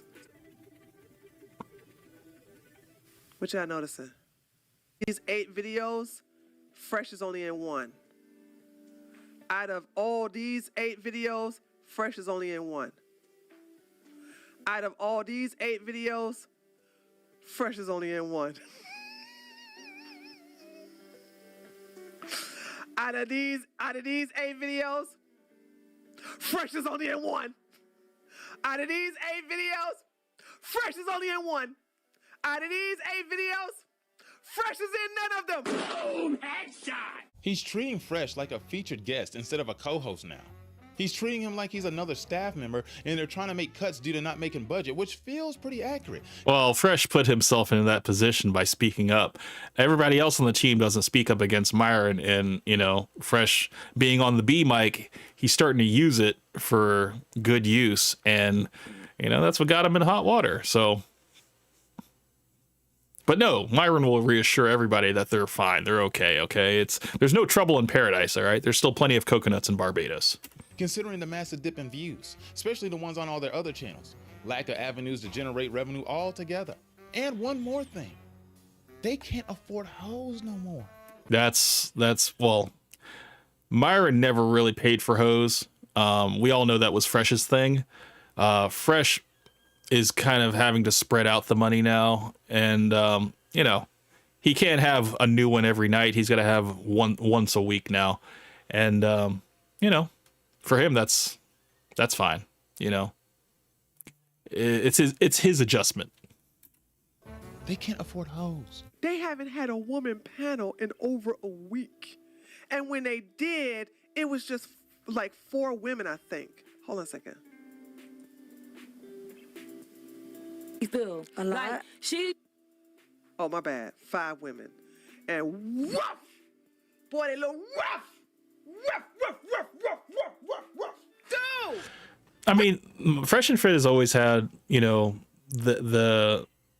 I mean, they have like some shows where it's just like all, you know, OnlyFans girls, and then like they'll have all hood chicks the next round, and then it's like it comes and goes, you know. Sometimes it's just like they have a small table, and sometimes they have a big table, but it's like it doesn't really, the quality is always is definitely gone down after the whole demonetization. Whereas, you know, you look at other podcasts like whatever podcasts, you know, they have consistently, you know, a what's it called? A standard, you know. I'm not saying everybody on whatever is like a knockout, because they still have some of their freak shows on there as well. It's kind of like a balance. Beautiful women at? Where the beautiful dumb women at? Over a week of no hoes on Fresh and Fit is like watching your favorite show without the main characters or core cast. I mean, what's the point? Now, the main reason I said it's funny that he brings that up because Myron says, you know, it's the simps that watch only after hours, whereas, you know, the real winners watch the Money Mondays, they watch the crypto episodes, you know, the credit card episodes, the credit score episodes and stuff, you know, the stuff that is helpful. Whereas like nobody watches that, you know, because there's no clippable moments. So like I don't get any entertainment out of it because, you know, nobody on Reddit posts anything from any of those episodes. It's only when they get like a whole bunch of girls on there, and that's when like the viral moments happen, you know. So, but Myron will say, yeah, it's just the simps that watch the after hours, you know, and look forward to it. But I'm like, dude, that's like the only thing that's actually entertaining, unfortunately. divorce papers are going to be served soon is because of this. Is in the gym.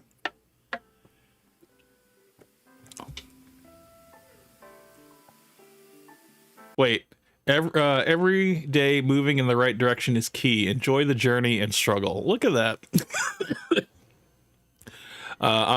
That's I wonder how long this video lasts. Walter getting his lift on, okay? Walter is in the gym. He lost weight. He lost. Now you got some bad form, but that's okay. Walter has lost weight. Walter is getting his lift on. Isn't that something? Hold on, it's another picture too. Hold on, it's another one. It's another one. Walter ain't got no good.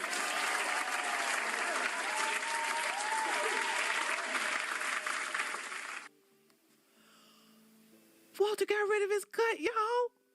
Walter lost weight. He's wearing a black shirt and he's sucking it in for the video. He's got a gut. He ain't got no Buddha belly anymore. That's right. Fresh is working on his glow up for whenever the separation takes place. And he's going to be, well, you know, fresh for the streets minus the supposed STDs. Isn't God damn. Look, a lot of those STDs are curable. Okay, he's in that clinic like weekly. They know him by name. You know, he's just like, put it on my tab. You know, he has an everlasting tab at those health clinics. So, you know, he hasn't caught anything major yet that can't be fixed. So, good to him. This is typically what happens in relationships, though. One, if not both of the parties involved, get really complacent and they let their body get sloppy over time. And then when the other party gives up on them, they, well, smell the toxic breakup in the air and they all of a sudden show up out of nowhere. And it seems like they look better than ever. I mean, that's going to be Fresh. So what happens next after the split? Personally, I would say they both slip into inevitable meme-hood, but Fresh, unlike Myron, didn't sever all his personal relationships with people because he needed to tell the truth. There will never be another deal on the table for Myron unless it is written by Satan himself to completely give up his soul, and he might do it because I know he's getting awfully desperate over there. Prices the Castle Club have tripled to almost $100 per month. No, dude, it's more than that now. It is like, I think Myron said it would be like $900 for the year, and something crazy, bro. Like, I think it's like 60 right now, and then it's gonna go up to like $90 a month, and then yeah, it's like, it's wild, brother. It's just like, who is left to pay for all of this? You know, like, I don't think anybody asked for any of this, you know, like, you're not getting anything special. You're just getting what is going to eventually get reposted by other people on YouTube. So like, this whole like, oh, you got to pay for it, that's dumb. Do not pay for any of that stuff because you're going to have it for free from somebody else reposting it. They have no control over any of that. So it's great. It's a great world we live in, man. You don't have to pay for nothing. Cut Chris and Fresh's whole budget. I mean, dang, man, you're already kicking Fresh up off the thumbnails because for whatever reason, you believe that people will be more inclined to swipe away on those videos because he's there. When the true reality is there's a little bit of truth to that. Okay. When the Jake Shields interview happened, Fresh was like dead center in the middle of the thumbnail, and everybody was complaining about it. People that were on Castle Club, people that were on Rumble, they're like, you really shouldn't have Fresh there because Fresh is not going to be able to contribute to the conversation.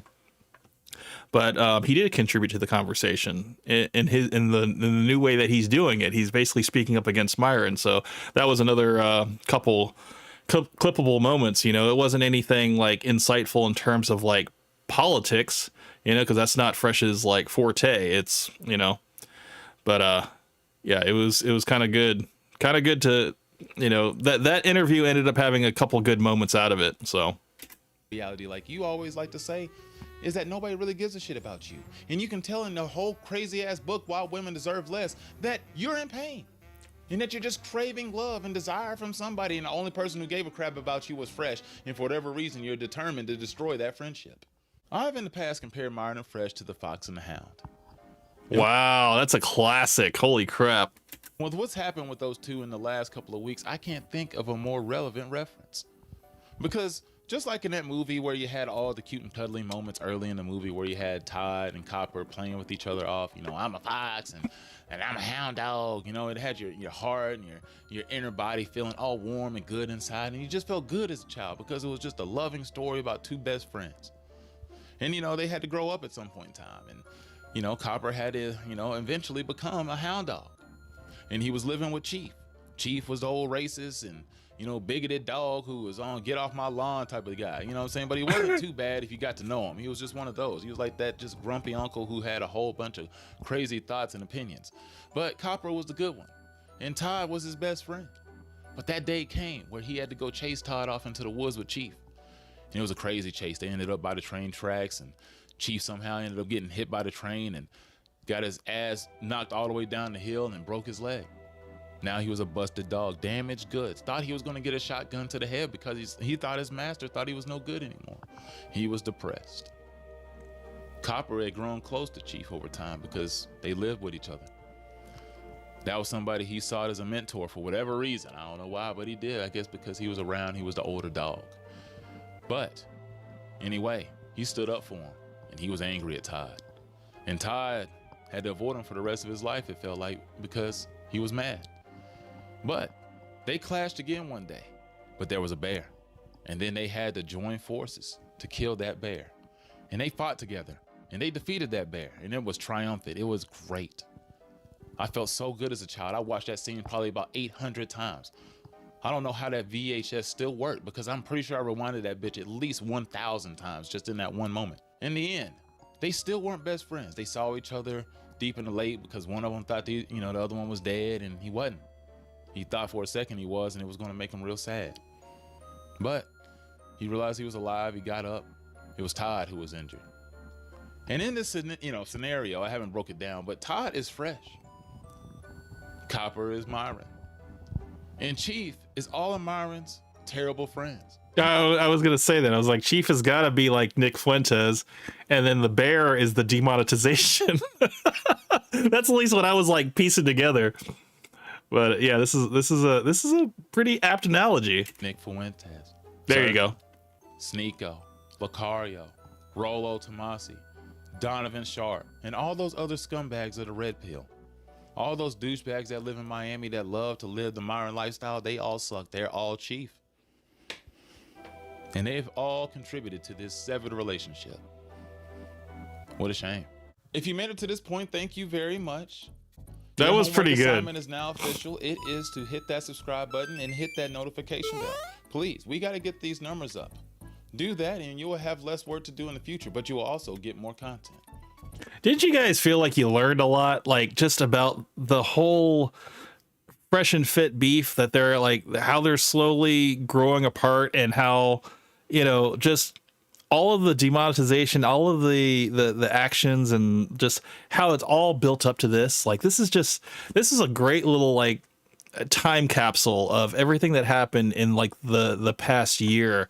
And it was really, really good to recount all of those things, because I think people have a lot more context for how they got to where they got. And it wasn't just because of the Matrix. Like, it was all actions that was taken by Myron. So shout out to Random University. This was a great video. And this is where I commented here. Let me see if I can zoom in. Can I zoom in? Yeah. It says, I had to comment on this one. I said, oh man, I hate when I do this. Go ahead. I said, why Myron deserves fresh book dropping soon. And he went ahead and replied. He said, I might need to make a video on that. So shout out to you, Random University. The book will be dropping soon. And yeah, I look forward to your review. So I'm going to go ahead and push the next topic to the last thing, and then we're going to go to Myron's post. So back to Reddit. I believe, let me see if I can find it real quick. Okay, so this is the first part. Let me make sure. Well, this is the part I was talking about earlier about, Walter Week says, X changed, Elon changed, why don't you change as well? And then he says, I don't understand. If you have all this hate for Elon this much, why are you still on his platform? You are coming into a man's house and telling him how to run things. Hashtag common sense. And then, let's see where I saw that. I want to say it was a pretty good one. Let me see. Viral for twins on a leash. Oh, wait, actually, I think I saved it. Let me make sure I find it here. Or maybe it was it on YouTube? Hold on, let me go back.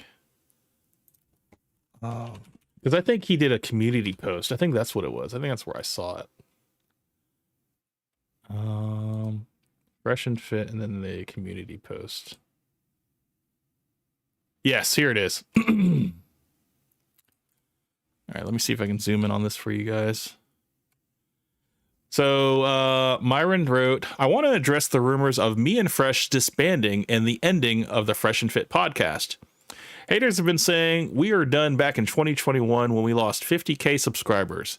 Yet we bounced back and reached 1.5 million subscribers on YouTube in less than 3 years being creators. We had regular jobs prior. This is despite 50 plus different YouTube channels making hit pieces trying to destroy us. And we are still here. People say we are broke, yet we still generate 6 figures a month while being demonetized. And we are still here. Excuse me. The reason I've been doing solo streams is to free Fresh up to do what he does best, make connections. Contrary to the breakup rumors, we are taking a divide and conquer strategy leaning towards our strength to make sure Fresh and Fit never dies, and we are still here. So why is everyone saying Fresh and Fit is done? The reality is that most YouTubers are extremely jealous and toxic. Our biggest detractors are angry on how we blew up so quickly. Meanwhile, they've either never reached 1 million subscribers or it took them 10 plus years to reach 1 million. To all the haters, we are still here, and we will continue to stay here. This is the first and last time I will address this ridiculous rumor on X. And he misspelled address. I guess he was just like doing it in a haste. But yeah, that was Myron's response to the rumors, because they did a stream, an after-hour show without Fresh. So everybody was speculating, hey, is Fresh done? And that wasn't the case. So now the next one we're going to go to is this one here. This is going to be like the it's going to be the history. Oh, hold on. I don't know why I zoomed it in. I didn't mean to. So let's go to the Don Ozzy. Okay, shout out to this creator. I've responded to him on Length or Girth. He makes a lot of great documentaries, and he made one on Fresh and Fit. He made one on Saint the Sinner. He did one on Donovan Sharp, and I believe John Anthony Lifestyle. So you guys definitely need to check out his video. Absolutely amazing. David, welcome to the stream. You summed it up a long time ago when you said to Fresh, nobody knows what you do. He was really a useless person and he knows it. Uh-oh, Sonic. Looks like we have another person that agrees with me. Welcome to the stream, David. Happy New Year to you, man. This is the very first stream of 2025, and I really wanted to just kind of give a whole round understanding of Fresh and Fit so that I can just kind of catch up my audience to everything that I understand. And I found a few sources that can really just compartmentalize and just combine all of the information that I know into one video. So that's what this whole live stream is about, is basically just getting everybody on the same page. Whether you agree with my point of view or not, I'm just going to present the facts and I'm going to let you guys decide for yourselves. But yeah, I mean, I'm pretty good at summing up things, man. The T-shirt that Fresh has, it says "Nobody knows what I do," and that's him standing in front of his car and with his back to us or whatever, and it says that on the back of his shirt. And I was just like, dude, you embraced the freaking meme, dude. Like, not only did you heard what the people were saying, you leaned into it. So yeah, man. Sonic came back. He's like, hey, man, I think Fresh is 1% useful. Bro, I heard you say that. And I mean, it seems like you're hearing what we're saying, and you're not saying we're wrong. You're just like, you're like, I feel like what you're saying is I'm glad that you have your opinion. It's okay for you to have your opinion. But, I think it's still too early to say, what Fresh is going to do or what Fresh should do. I don't think that he will be successful on his own. I just don't think that. I don't think he has enough people that really ride for him. I think he paid for a lot of accounts on his YouTube and his Instagram and his X account and stuff. And I don't think that he has the numbers of people that actually like support him and rock with him. He has like it's a small minority. But yeah. So this is the full timeline of the rise and fall of Fresh and Fit. What that last video we watched, that one basically talks about all the drama between them. this is basically going to start from the very beginning until right now. So shout out to Dadan Ozzy. This is a masterclass of understanding what Fresh and Fit are all about. And I commented on this video. This is the video I was mentioning before, that I said anybody that has just started watching Fresh and Fit, has only seen like a couple of the Money Mondays and the after hour shows and stuff like that, and you think they're doing a really good job, they are just, you know, being positive influencers for young men in the dating scene. I think you need to watch this video, and it will catch you up on the understanding that I have. Sonic says, now I don't think you're wrong, but he is still important because he brings his meme status to the show. That's important as well. If it wasn't for Fresh, Myron would probably be seen as too serious. Well, I mean, he obviously is too serious, but do you think the scandals that that Fresh did, as far as like, you know, the whole pregnancy scare with Daisy and, you know, acting like a simp for Miranda, do you think that helped the show? Do you think that gave them any type of credibility? If anything, it took away their credibility, you know, because, you know, Fresh was obviously not following the advice of the show. He was just doing the polar opposite. He was basically being the example of what not to do as a man. You know, you should not pay for box. You should not simp for women. You shouldn't lead with your wallet. He was doing all of these things that they're like, yeah, don't do that. Don't simp for women. You know, build yourself up, take care of your health and your fitness, and make yourself make yourself attractive, you know, to where you don't have to lead with all of these physical things. And it was he was doing the polar opposite, and I think it was a bad look. But let's go ahead and start this video. I really want to just catch everybody up. For people who haven't seen this video, just put a 1 in the chat if you have not seen this video. That way I know the people that have already seen this. But yeah, if not, I'm gonna go ahead and start it. One of the top super chatted channels YouTube has ever seen, making the top 10 list at their peak. Now, well, they're a shell of their former selves. Hard to believe, but they were once the top men's focused podcast in the entire world. Now, not only has their money dried up, their influence, public respect, and self-respect along with it. But why? What caused this? Well, it's not any one thing. The laundry list of actions taken that could have been avoided, and even if not avoided fully, remedied quickly, that the Fresh and Fit team opted not to do. From their humble beginnings on smaller platforms, their sudden rise and brief reign as the kings of men's podcasts, all the way to the disgraceful yet predictable downfall. This is the full timeline of the rise and fall of the Fresh and Fit podcast. The Fresh and Fit podcast originally wasn't even called Fresh and Fit. Hell, originally it wasn't even 2 people. At first, it was just one person. That person being Myron, aka Amru Fuddle, the more well-known half of the duo, the one who does all the talking and really made Fresh and Fit what it is today. Originally, this podcast was called Weight and Dates, but the person who he hosted it with was not Fresh. It was Sonic came back. He said, you do make a good point, but the way I see it, Myron went down with that ship because he consistently defended Fresh at the expense of his own reputation. I think it's not mutually exclusive. Yeah, I mean, I think that his loyalty, it was also part of the downfall of the show. You know, like if he held Fresh accountable for what he did, and, you know, I think he would have a lot more people on his side, Myron. But the fact is that he wanted to protect Fresh from any type of shame. And if anything, riding for Fresh when it came to the whole Daisy saga and stuff like that, it was like, that's where I think a lot of people started hopping off of the Myron train, because they're like, look, we rock with a lot of things that you say, but the fact that you're defending Fresh after he is single-handedly making you guys look bad, you know, with the actions that he's doing, it's not a good look. It's not a good look for the show.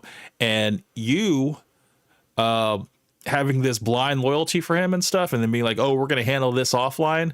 It's just like, yeah, people are just like, yeah, you're probably not going to do anything like that. You're probably not going to really hold him accountable, and you guys are just going to move forward, you know? And people started to see the inconsistency in Myron's character, and yeah, a lot of people were just tuned out after that. There's another guy we covered here on this channel who I won't even touch on because I already have a video on this scumbag and I'm all Donovan Sharped out. But yes, this is the person who gave Myron his first shine. In hindsight, knowing the character of the first person Myron publicly looked up to, it's not hard to see why and how FNF went down the path they went down. It started when he bought a consultation from Donovan Sharp. So it started, man, I actually got a consultation with Donovan, and we were talking about, you know, shooting stuff about fitness, game, everything like that. Donovan eventually thought, hey, this guy is knowledgeable. Let me make a show with him called Weights and Dates. Everything like that. I was like, hey, man, you're a pretty knowledgeable guy. Would you like to come on the show? And I was like, dude, it'd be an honor. And he had me on and we talked about fitness. We did a show. All right, let's get right to it. My special guest this evening is none other than the fittest man I know, my man, Mr. Myron Gaines, who I had the pleasure of meeting down in Orlando last weekend. This went so well that Donovan not only encouraged Myron to make his own show and podcast, and then I'll never forget, Donovan was like, hey, man, you need to make a YouTube channel. He also invited him back to be on the 6th. Sonic says, Cam, the volume of the video is a little low. Okay, let me fix that real quick for you guys. It's at 100. Let me make sure this is up. Let me know if this is good or not. Which was a panel show that featured a lot of guys in the red pill. Kevin Samuels, most notably, and another person by the name of Solo TV 84. Is that better? If not, I can boost the volume because I have a extension for that. Let me see. Super sound booster. Right now we're at 100. I'm gonna put it to. I'll put it to 250, and let's see. Just to name a few. Keep that in your back pocket for later. They will be relevant. Anyway, Myron didn't find too much success in his own right at the time, even with the boost from Donovan Sharp. He was doing all right, but not quite your day job levels of all right. It might sound impossible, but yes, at one point, Donovan Sharp was actually relevant. Imagine that. Before Donovan got exposed, again, more. Is that too loud for you guys? Let me know. Info in this video. He was actually a kingmaker. Kevin Samuels. A little better, just a bit more. Okay, I got you. Let's see. 250. Let's jump up to about 300. Let's do 300. Let's see how that sounds. Is the second coming to a lot of these misguided men. Donovan Sharp was the one who put him on before he was even known. Just pearly things as well, and of course, fresh and fit. How's that? You says that's way better. So let me know if it's too loud. 250 is perfect. Okay, let's put it back to 250. All right, cool. So glad I got that browser booster, man.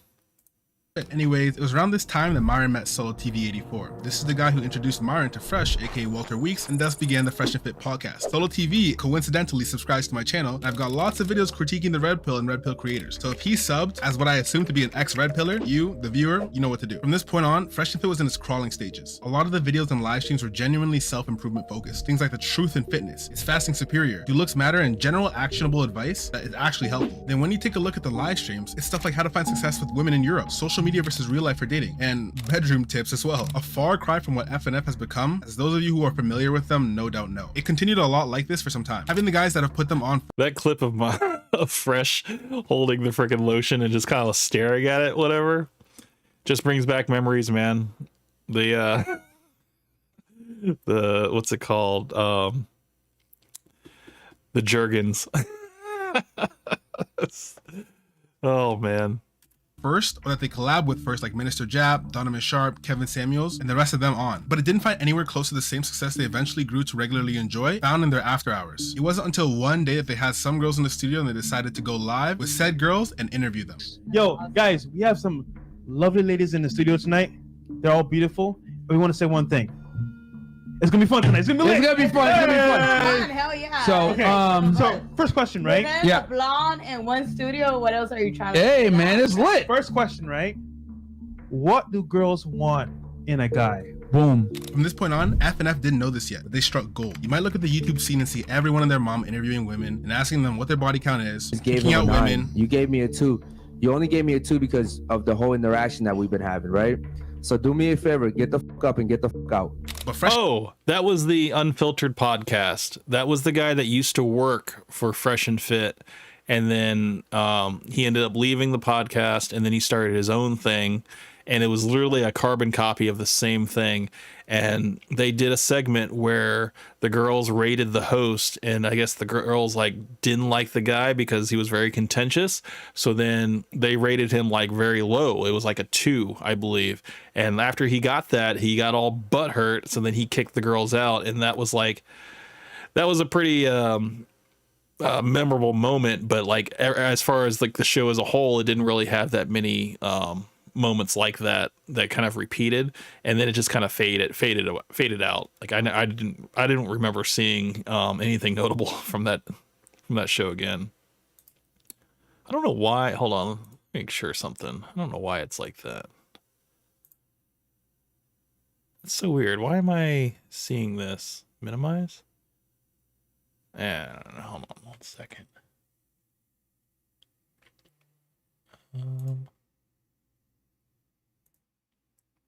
There we go.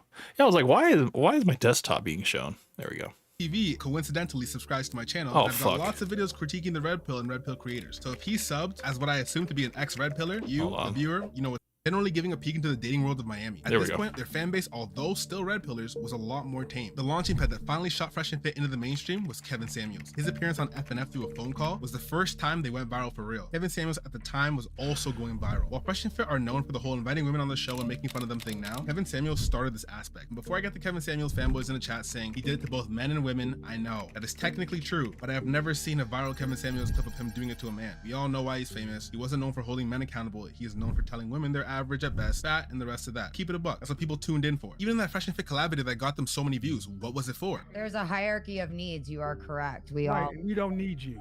College. And we don't need you. You need us. Great. I don't need you either. No, we don't need you for survival. You need us for survival. Clearly wasn't for holding Fresh accountable or Myron accountable. Nope, it was for what he was known for. Sidebar here. I'll never understand the attraction to asking someone their standard and then telling them that they'll never get it. To me, it seems wholly boring. All this high value man talk from Fresh and Fit. And by now, we've seen the biggest supporters at their yacht parties and their Twitter spaces, and well, booty queef, booty queef.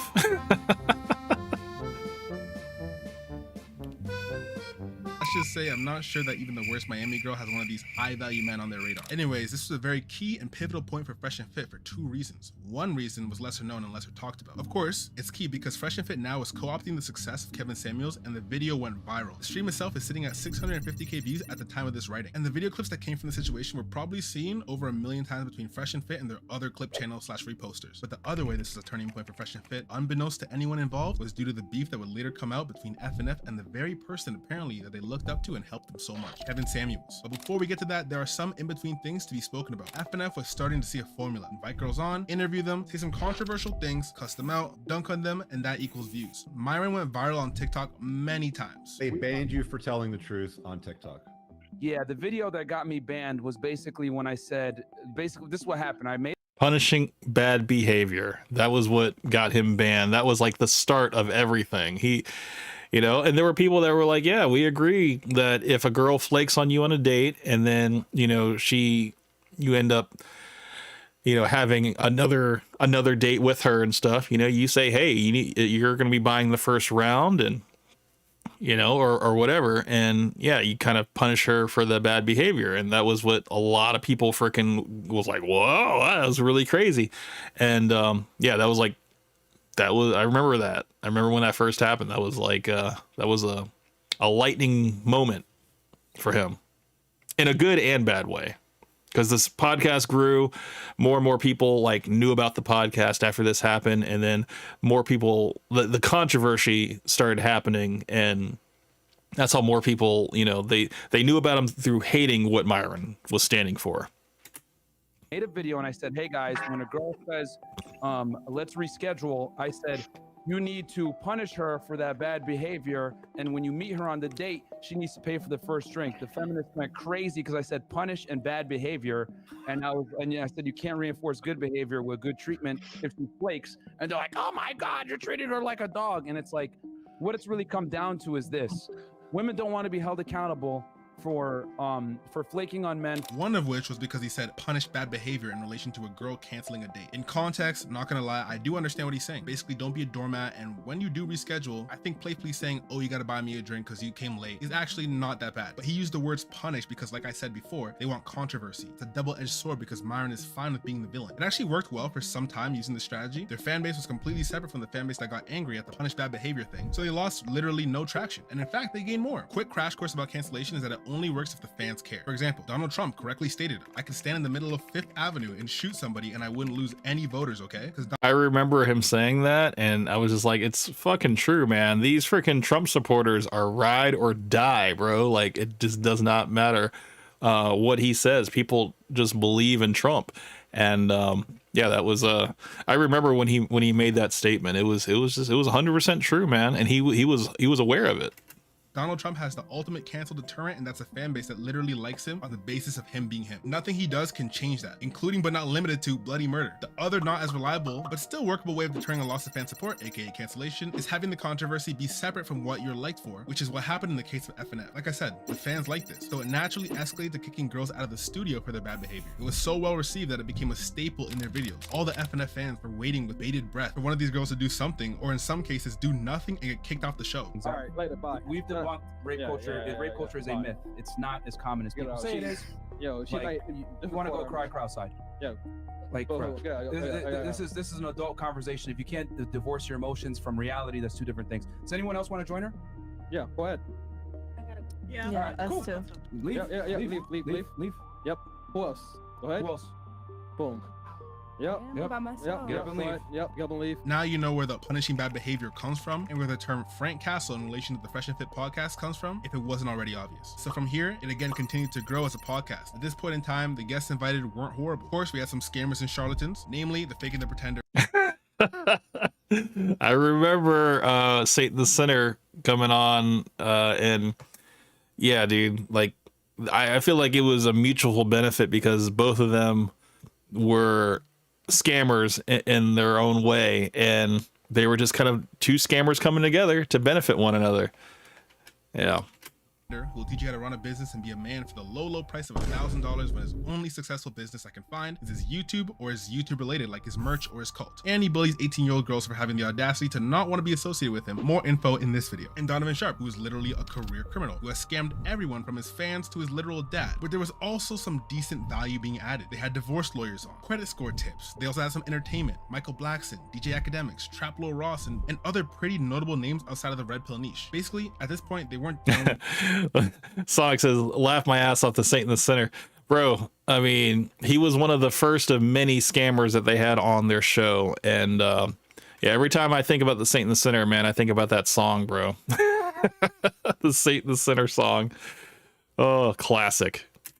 Just for women coming on. They were known for mainly that, but people actually... Dude, these clips are like a time capsule, man. Look at Myron with his like balding spot, bro. This is crazy, man. The Don Ozzy humiliating the Saint and the Sinner was hilarious, bro. He did two videos. The first one was great, and then the second one he put up and it got like taken down because, you know, Saint and Sinner was like, you know, doing his best to get that one silenced, and then YouTube put it back up. Like the Don Ozzy whatever basically won the whole reversal, and yeah, it was beautiful, and I think that was when Saint and the Sinner was like, oh yeah, anybody that tries to mess with my money, trying to smear my name or whatever, I want a pound of flesh and all this stuff. He's like, I will stop at nothing, you know, until you lose everything that you love. And I was just like, bro, this guy, he's willing to throw it all away, man, to really make sure that there's no dirt on his name. It's wonderful. Trusted their platform to at least have some decent people. The air around these guys was basically, okay, they're jerks to women, but they're not necessarily bad people. Myron's a hothead who's been hurt by women and hasn't gotten over it. Fresh, he's just along for the ride and has no beliefs about any of this. Fresh is just the crazy thing that Fresh is just along for the ride and has no beliefs of any of this. That is that right there sums up the whole thing. It really does. And the fact is that people noticed this early on. And this show's been on for, you know, like 4 years now. So the fact that people were so quick to pick up on this, you know, it's it's just like not everybody's an idiot, whatever, for hating Fresh or thinking that Fresh is useless, man. It's just like it's just all the evidence is there. More or less irrelevant. They're controversial, but not necessarily bad, right? That was until about this moment. Because you got triggered, baby. Oh, I remember this. This was when the guy that used to work for them came to the podcast, and basically the door was open, and he came there and he was trying to confront Myron, and then Myron went and grabbed the gun. Allende. This was that, and I remember all the girls went on the patio and stuff, and yeah, and Myron went and got his gun. I remember this. What's going on in here?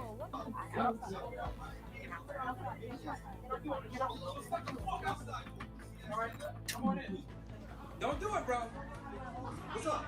Don't do it, man. Don't do it.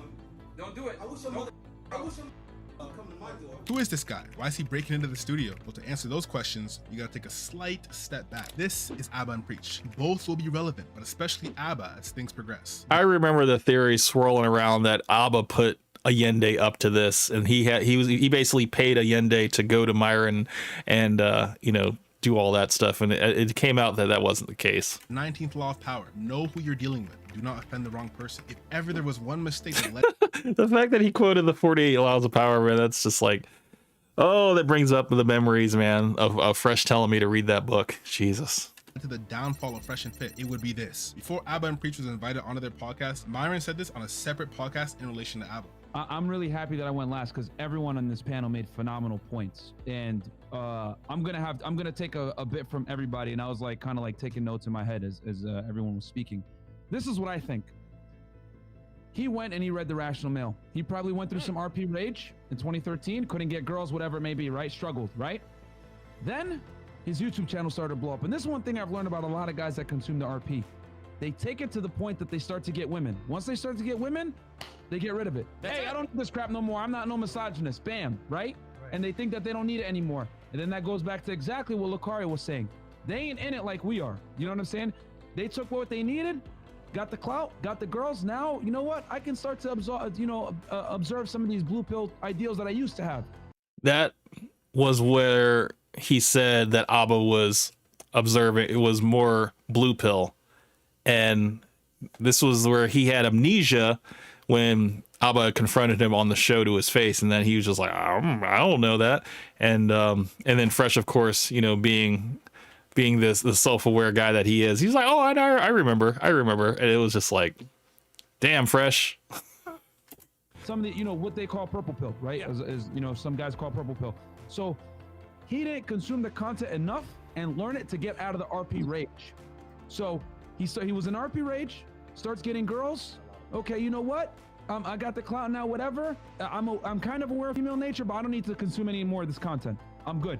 And then he gets out. And then this is why you end up with this wavery type situation where, well, you know, it's toxic or blah, blah, blah. Anybody that has common sense understands that the RP and everything else like that, alpha, beta, all these, they're placeholder terms to explain things. It doesn't necessarily mean. Abba caught wind of this and went onto their podcast with this in mind. Myron, for as much as he likes to be seen as alpha who puts women in their place, seems to be a lot more demure and docile in the presence of men. Abba's not even a domineering guy. He just looks like your average dude. And when confronted on this, here's how he reacted. Specifically, you felt like we were kind of blue-pilled, right? I don't remember. What show was this one? I remember it very, very well because that was... Fresh, shut the fuck up, dude. Myron's like, come on, man, I'm trying to run away from this. And Fresh, you're like an idiot. No self-awareness. No, I remember perfectly. Oh, Fresh. So I was very careful of what I said because the kids watched it. So I was very careful of what I said because the kids watched it. So I just want to ask you about that. Why do you think I might be blue-pilled? Well, from what I remember, I'm trying to remember. I would say blue, like, I'm trying to think, like, which video was. It was the one. I'm trying to remember.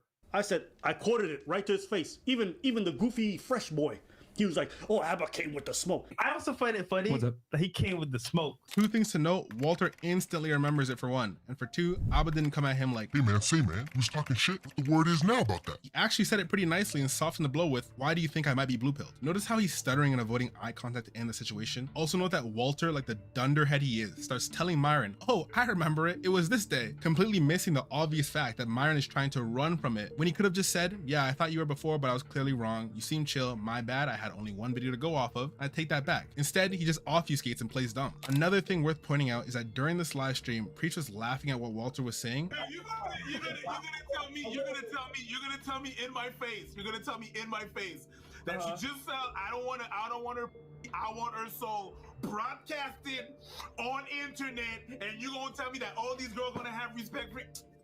You know some of Now, the real issue arises when we look at what happened after. Abba Preach went on their channel and called them out. They both said some things that they didn't exactly say beforehand, nor did they let FNF know there'll be a generally negative video made about them. On this front, I somewhat sympathize. Probably be annoyed if I invited someone to my place and they decided to turn around and say things they could have just said to me on air. But at the same time, Myron did do some weirdo stuff too, avoiding taking accountability for his own words. So I guess it is fair game. Number two, she ain't gonna respect you.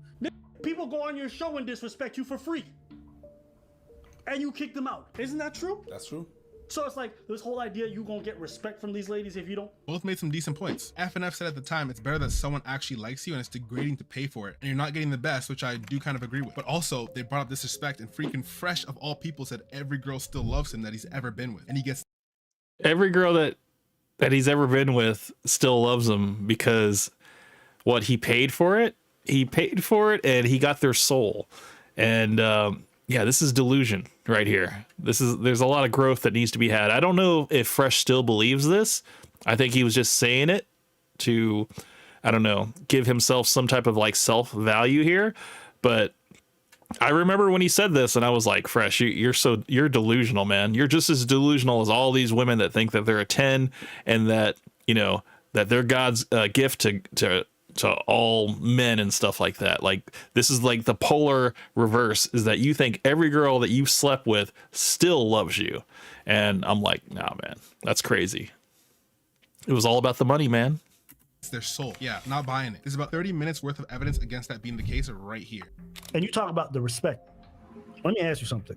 All the girls you smashed. Yeah. If I talk to every one of them, you think they all respect you or are going to say good things about you? Yes. All of them? All of them. You know, okay.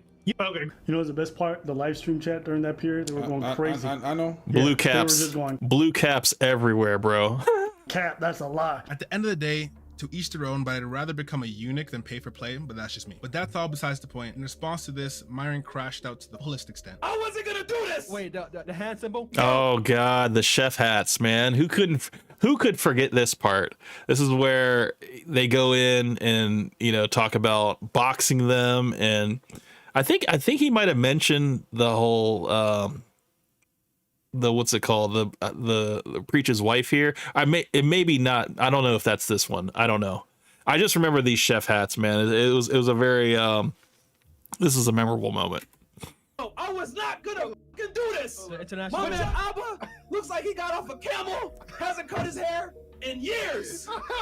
Dusty as got a better channel than y'all. More views. Oh, this is the one. This is the one. This is the one where he talks about Fresh's wife and how I'm not Fresh's wife, sorry, Preach's wife, and how he's married to a beluga whale, and that we are better than y'all. This is that part. The only thing you guys got on us is you guys been on longer. But I guarantee you, next year, this time we're gonna lap you. Because you know what? Nobody works harder than us. Nope. We are better than you. I'm sorry, but that whole clapping while like yelling is very effeminate, Myron. You sound like a lot of the women that you kick off your show. Just horrible, terrible, atrocious form. You're going at one of the most beloved creator duos who've been on this platform for years. Even though I think both parties somewhat have decent reasons to have issues with each other, one party just went about it all bad. This kicked off one of the most entertaining and long-standing feuds on YouTube that I've ever seen. From this point on, Abba and Preach, but more so Abba, made it his life's mission to destroy Fresh and Fit. But all he really did was bait them and then upload a video on what they did. I say Abba and Preach destroyed Fresh and Fit, but at the end of the day, they chose to behave this way. And Exactly. Fresh and Fit continued to give Abba and Preach content for weeks, months, and years, and it it just kept working in their favor. Picked the wrong dialogue option every time. Things only got worse when Walter and Myron challenged Preach to a boxing match and insulted his supposed wife. The woman just ended up being a friend of Preach's, so she caught a crazy stray for no reason. But due to this, Preach, who took more of a backseat in this beef, was now at the forefront. So real talk, man. We put out an invite. If y'all want to talk, come back in the studio. We'll talk about it, or we could box about it too. Cause I'm in the gym now. You feel me? I'm feeling nice right now. I'm wired right now. Fresh wants to box with Preach, bro. Fresh wants to box with Preach. And this was the whole ducking the fight. This is the ducking the fight between Abba and Preach, because once Preach heard about this, and he basically, Myron went ahead and offended, the girl that wasn't even his wife, but went ahead and offended her. He was like, look, I accept, let's go ahead and box it out. Let's do this, whatever. And then that's when they backtracked, and that's when they're like, oh yeah, we don't have any beef with Preach. We have beef with Abba. And that was what they told their audience. And that was kind of the thing that they were standing on. And yeah, it was just like, you guys are obviously running from your challenges that you challenge these people. And it's kind of a pussy move, man. Bro, so you know what? Come back to Miami. Let's box it out. Talk about it. How about that? We're here waiting. But like real talk, man. Like if we're gonna have this discussion, we're harder than you, straight up, and we work harder than you guys.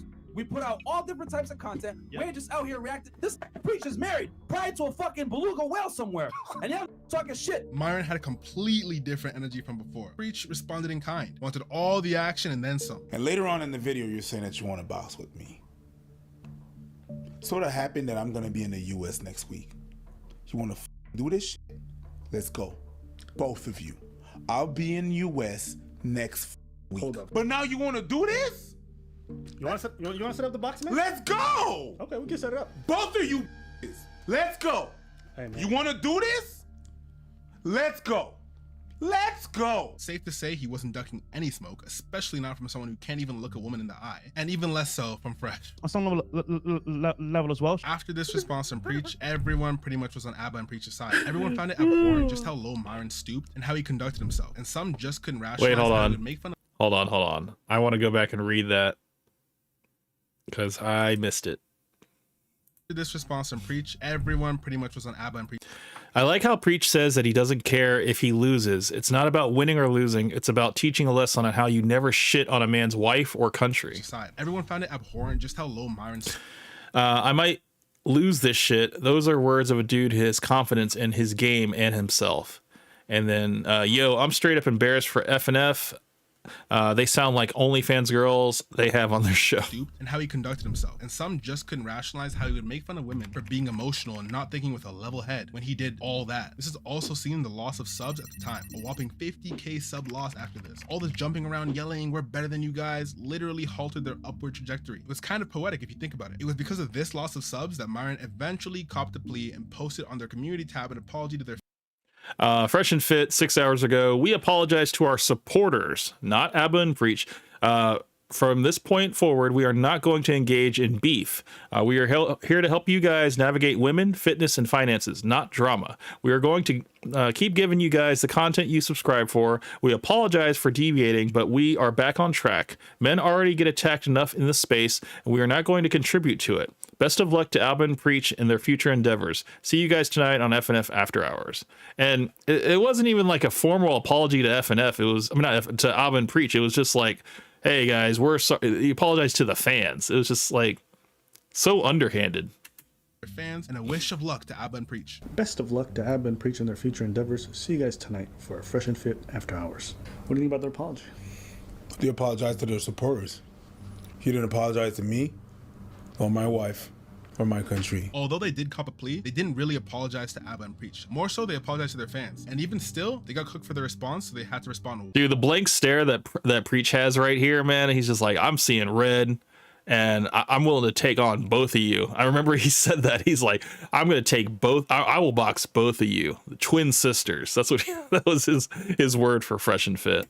once again on live with an actual apology. But at this point, the damage was already done. It became obvious he didn't mean it, and he was only doing it because they were hemorrhaging subscribers by the thousands. Because of this drama, everyone who had an issue with Fresh and Fit came out of the woodworks. It's like the whole time there was an animosity for them in the YouTube space, but they had such a vitriolic and mobile fan base that no one dared call them out, lest they have an army of men attacking them. It was only once Abba and Priest revealed the chinks in their armor that everyone realized, okay, wait, these guys are not beyond reproach. From there, it was an avalanche. You had women coming out with proof of Myron telling them the only way they can get on the podcast is if they sleep with him. And he said, no problem, I collab directly with girls I date, no pressure though.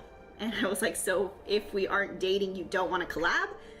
Because he's never even asked me on a date at this point. This is the leader of what, like a million men? So a million or so men who ostensibly have never had a real interaction with women, or at least very limited interactions. They're following the actions and words of this poor man's Harvey Weinstein. This is game. It didn't stop there. There was another girl who also accused Myron of getting her pregnant. Although that one didn't have much proof to back it up. I don't even believe it myself. Miss Cheeks. I remember that whole scandal, and that was the thing that Myron was talking about, how it happened, 3 years ago, and he ended up breaking the whole Punisher mug because, there were so many people that believed what the lady was saying, that Myron had gotten her pregnant and he was running away from it. And so it says, that man, Myron Gaines, that man emotionally manipulates and coerces women into extremely rough and degrading sex. He does things that he knows women don't like. He gets on top of them and overpowers them. He pulls their hair and he puts them in positions where it's not easy to stop him. And then she says, only if I got an abortion, huh? If I did what you wanted me to do, would you stay by my side? Alpha men don't try to avoid consequences this way. They don't play the victim when they get called out this way. And I can't really read that. That's too blurry. It still came out. Myron still had to address it. But wait, there's more. At this time, it wasn't just people who knew them personally or had bad experiences with them. Arguably, more damaging were the channels that came from this whole thing who are completely removed bystanders. O'Shea Duke Jackson, Spencer Cornelia, Playback, and many more were channels with decent to good followings before Fresh and Fit, but all this controversy made them pop to another level. And they're all more or less going strong to this day. There was a whole industry at this point surrounding calling out the sheer hypocrisy of these guys. We had channels that arguably were born out of this whole thing. Coach Whitepill, Kevin Ray Wilder, John Anthony Lifestyle, all really were made from this, or got their channels revived from it at least. Well, at least it lasted for a short period of time. At last, Coke Benny has arrived. The party can now begin. Sup, hustlers? All at work, but I'll be off in 30 minutes. Don't have too much fun without me. See, I knew it. I knew he was coming. Yeah, man. I was talking about you earlier, man. I'm like, this is strange that Coke Benny isn't here. Everybody else has shown up, but yeah, welcome, Coke Benny. We'll see you in about 30 minutes and stuff. And Happy New Year to you, friend. Even my guy Duke the Don, no relation, had his channel really explode off. Okay, so something very interesting about Duke the Don. I don't know if he's on vacation or something happened to him.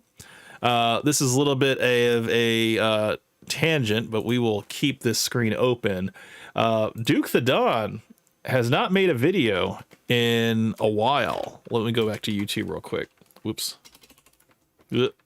YouTube starts with a Y, not a U. Okay. I just thought this was a little strange, and I noticed that nobody on YouTube is talking about it. Maybe he's taking a hiatus. Oh, there's Sonic. Look, there's your video right there. Duke the Don. So the last video that Duke the Don made it had Jay-Z on there. Let's see. Videos. Live stream here. Yeah, so it's almost been a month. It's 3 weeks ago. That was his last video. And typically this guy comes out with like daily videos, and he doesn't have, I think his last video was 3 months ago, and his last live was 3 weeks ago. So I don't know. I might be the first one to like shed some light on this, whatever, but like, I don't know what happened to Duke the Don. He hasn't like, look, if you look at like a community post here, his last thing was Assassin fans are getting hella salty now. Marquette Devon, you got 10 days to support the Don Aussie channel. And this was basically when the video got struck down by Saint in the Center. And that was a month ago. So we have not heard from Duke the Don. And yeah, I hope he's all right. I hope he's just on vacation, taking a break. But yeah, I don't know if anybody knows anything about it. Some people don't know anything about Duke the Don, but you know, like I was just wondering if anything bad happened to him. Hopefully not. So let's see. Sonic says, "Yo, Ben, for reals, man. I could yell in the chat. It would be an echo, lol." Lonely without you, bro. Yeah, I mean, we'll still be here when he gets off of work, so we'll just sit tight. I'm glad he checked in with us at least. Good thing. Of critiquing Fresh and Fit. Point is, they had lots of people coming after them. Also, lots of people distancing themselves from them. People that used to rock with them and co-sign them, now they're starting to see the millions of subscribers attacking them, the thousands of subs jumping ship, and they thought, I want no parts in this. One of those people was Kevin Samuels. First off, rest in peace. Anyone dying at such a young age is always a tragedy, but we gotta talk about the real, especially those of you who purport to be a high-value man. Isn't the whole thing about being masculine and compartmentalizing emotion from fact? Keep that in mind as you go through this part. Before Kevin Samuels passing and during this whole FNF is over party, Kevin Samuels and Fresh and Fit had a beef behind closed doors. Kevin Samuels, being as calculated and smart as he is, never publicly addressed it, but after his passing, everyone involved did. There's multiple sides to the story, so I'll list each one, give my take on it, and you guys can choose what you think makes the most sense. The people like O'Shea claim that Kevin Samuels called him and said he should stop supporting FNF because they're a brand risk and bad people. And I'm going to tell you how I know that. And that was also when Kevin Samuels told O'Shea Duke Jackson that if you want to stop FNF, or you want to like take away the win from their sales and stuff, just take away their monetization and they will slowly fade into obscurity. And unfortunately, you know, they're still, you know, they're still around, but you know, they keep losing their opportunities. And, you know, I think eventually once the money dries up, they'll have no choice but to quit. When the Fresh and Fit and Abba and Preach beef broke out, I was taking Fresh and Fit side. Until I got a call one day. Kevin called me and said, "Hey man, take all those videos down against Abba and Preach, man." I'm like, what's going on? He was like, "Man, listen, I'm gonna tell you certain things right now that you need to know, and Fresh and Fit was wrong." So we had a conversation. I was living in Poland at the time, about 2 hours. All the little dirty things that y'all was doing, I'm gonna get into it in this video. It seems to have started because Kevin Samuels asked them to change their time slot because they're competing. Kevin felt owed that because he helped them get a big buzz originally. We typically never stream at the same times, especially if we know each other, right? So if I know you and I got a show at 10, it's disrespectful if I'm your boy to start a show at the same time that you got, because that's my time slot. It's crazy how Kevin Samuels like looked at YouTube as like the new television, because I mean, that's pretty much what it turned into. Like cable, nobody has cable anymore. Everybody just watches like streaming and YouTube and stuff like that. So for him to claim the nightly spot, I want to say it was like 10 o'clock. And I think at the time, I think that was when FNF were kind of doing like, I think it was like 9:30 to 10. But, you know, FNF, whenever I guess like up until I stopped watching them, I remember they would have live streams scheduled for like 10:30, but they wouldn't actually start until closer to like 11:40, sometimes almost midnight, because they would take forever to finally start their show. And people would always be like El Chris, because, you know, whatever, he hasn't shown up yet because he's still asleep. A lot of people were speculating like, why are these guys taking forever to actually start their show? And but going back to when Kevin Samuels was alive, yeah, they were fighting over like the 10 o'clock time slot. That's what that was all about. It's what we do. So I'm not gonna help you build your audience so you can stream at the same time as me, which is what Kevin did. All right. So Kevin was like, "Look, I got my show at this time. Why don't you guys respect the fact that I have my show at this time? Look, I've been doing this show since 2020 at this time, and I'm the one that brought you guys the audience, and I didn't even charge you guys."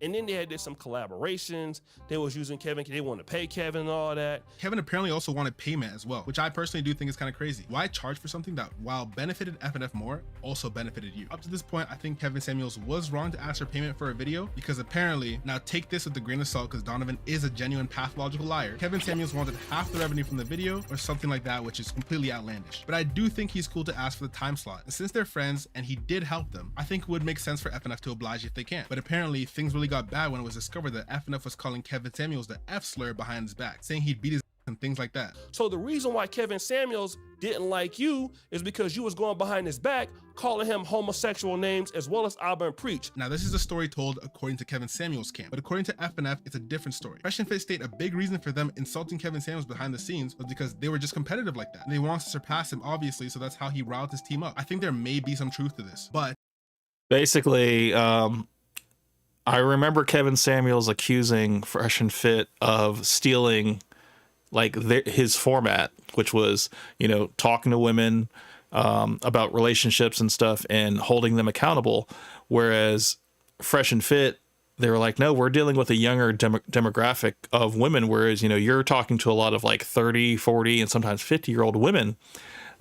He's like, we're dealing with like, you know, 18 to like 30 year old women, and you know it's a completely different area out here in Miami, and so they didn't think that they were in the same lane even, you know, and you know, whereas Kevin Samuels was a one-man show, Fresh and Fit were like, yeah, we're a completely like well-oiled machine, and we're completely different from you.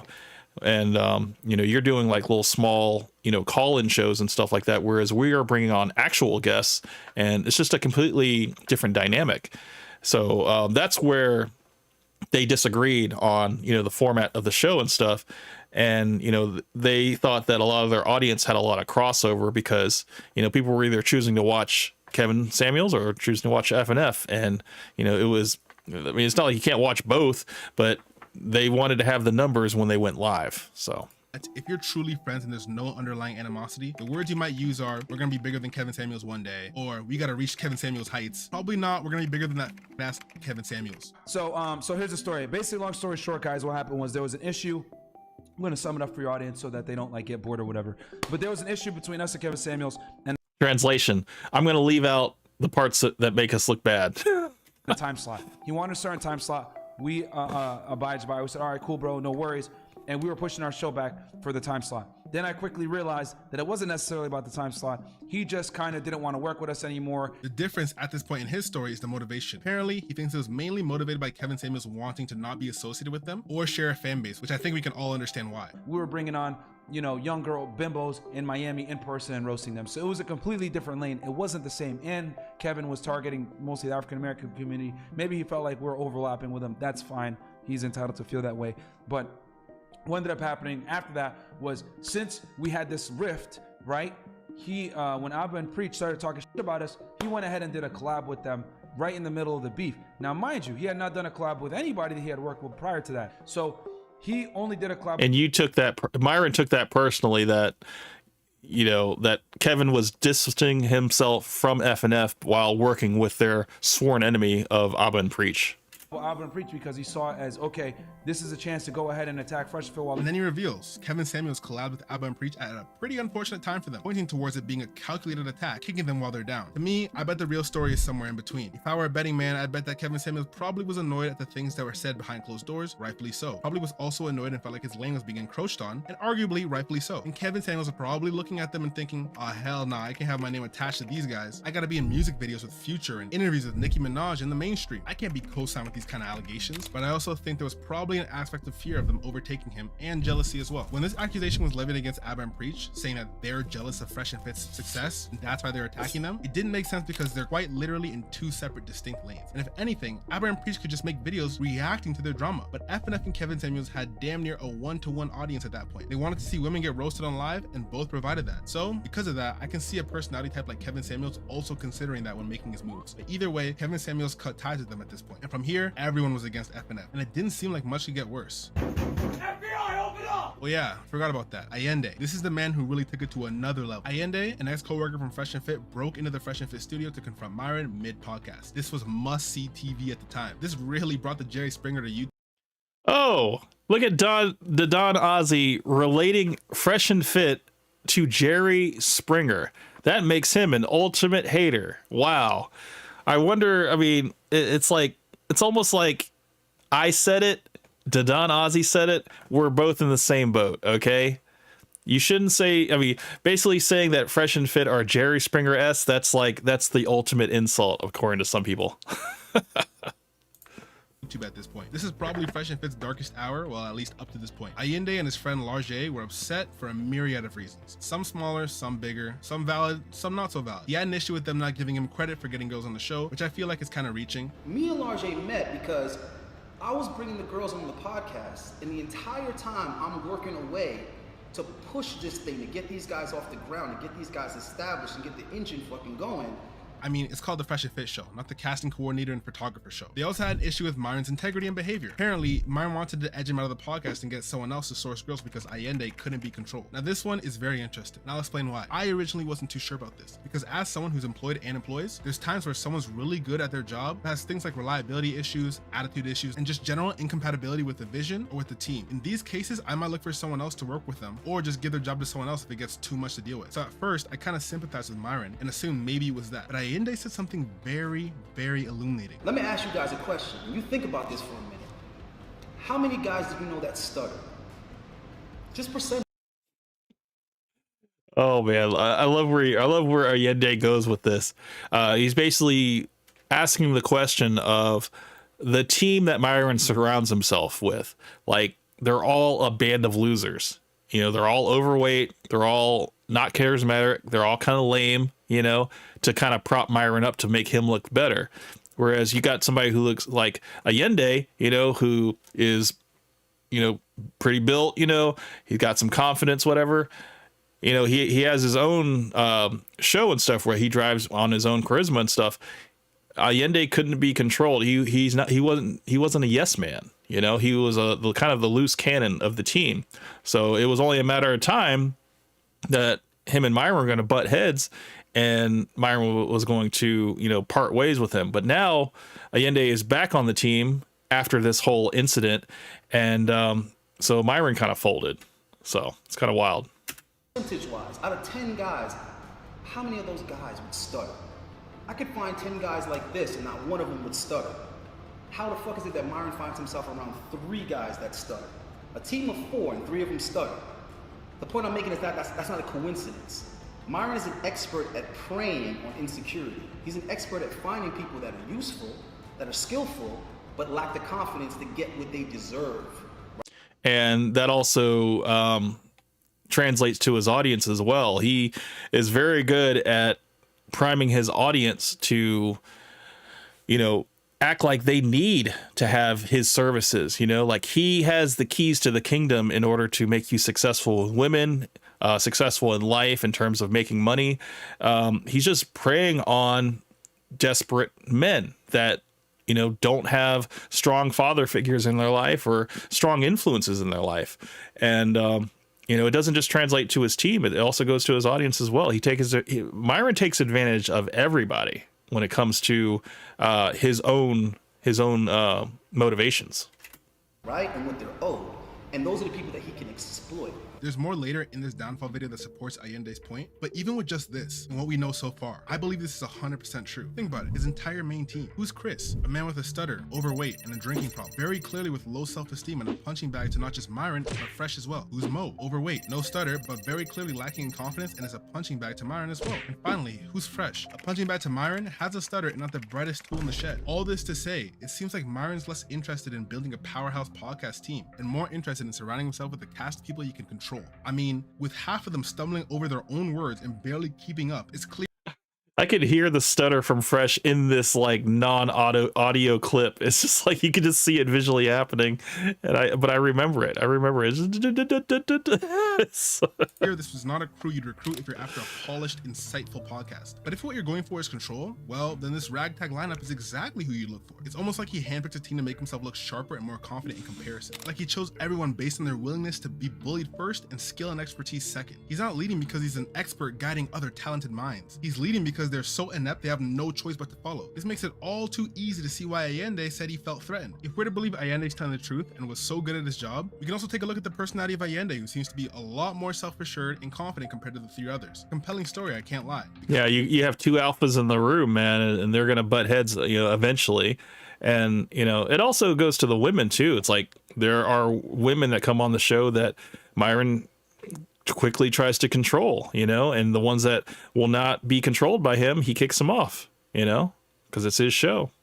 Because let's be real, it's hard to see any real value here beyond the fact that Myron gets to play the big fish in a small, very shallow pond. And sorry, Myron, I'm not exactly feeling generous enough to give you the benefit of the doubt here. Another issue Allende and Large had with Fresh and Fit was when Fresh and Fit hit 100,000 subscribers. They were set to have a party of some sort. If you guys know FNF and their milestone celebrations, they're all horrible, with no exception. Allende was the one who gave them the idea in the first place, but they sold tickets for this event at $500 a pop. Remember, this is a party to celebrate them getting 100,000 subscribers, and they're charging their supporters to come, right? Mind you, me and him, we had certain business dealings with them or what have you, but it was told on their podcast, this was before we found out anything about that we recently found out, it was told on their podcast that we were the reasons, called dead weight, we were the reasons as to why their party didn't go well, and they no longer wanted to cut ties with us and fire us even though we didn't work for them. This predictably had its issues and people were scammed. FNF blamed all the shortcomings on these two. And what do we find out? We find out that a group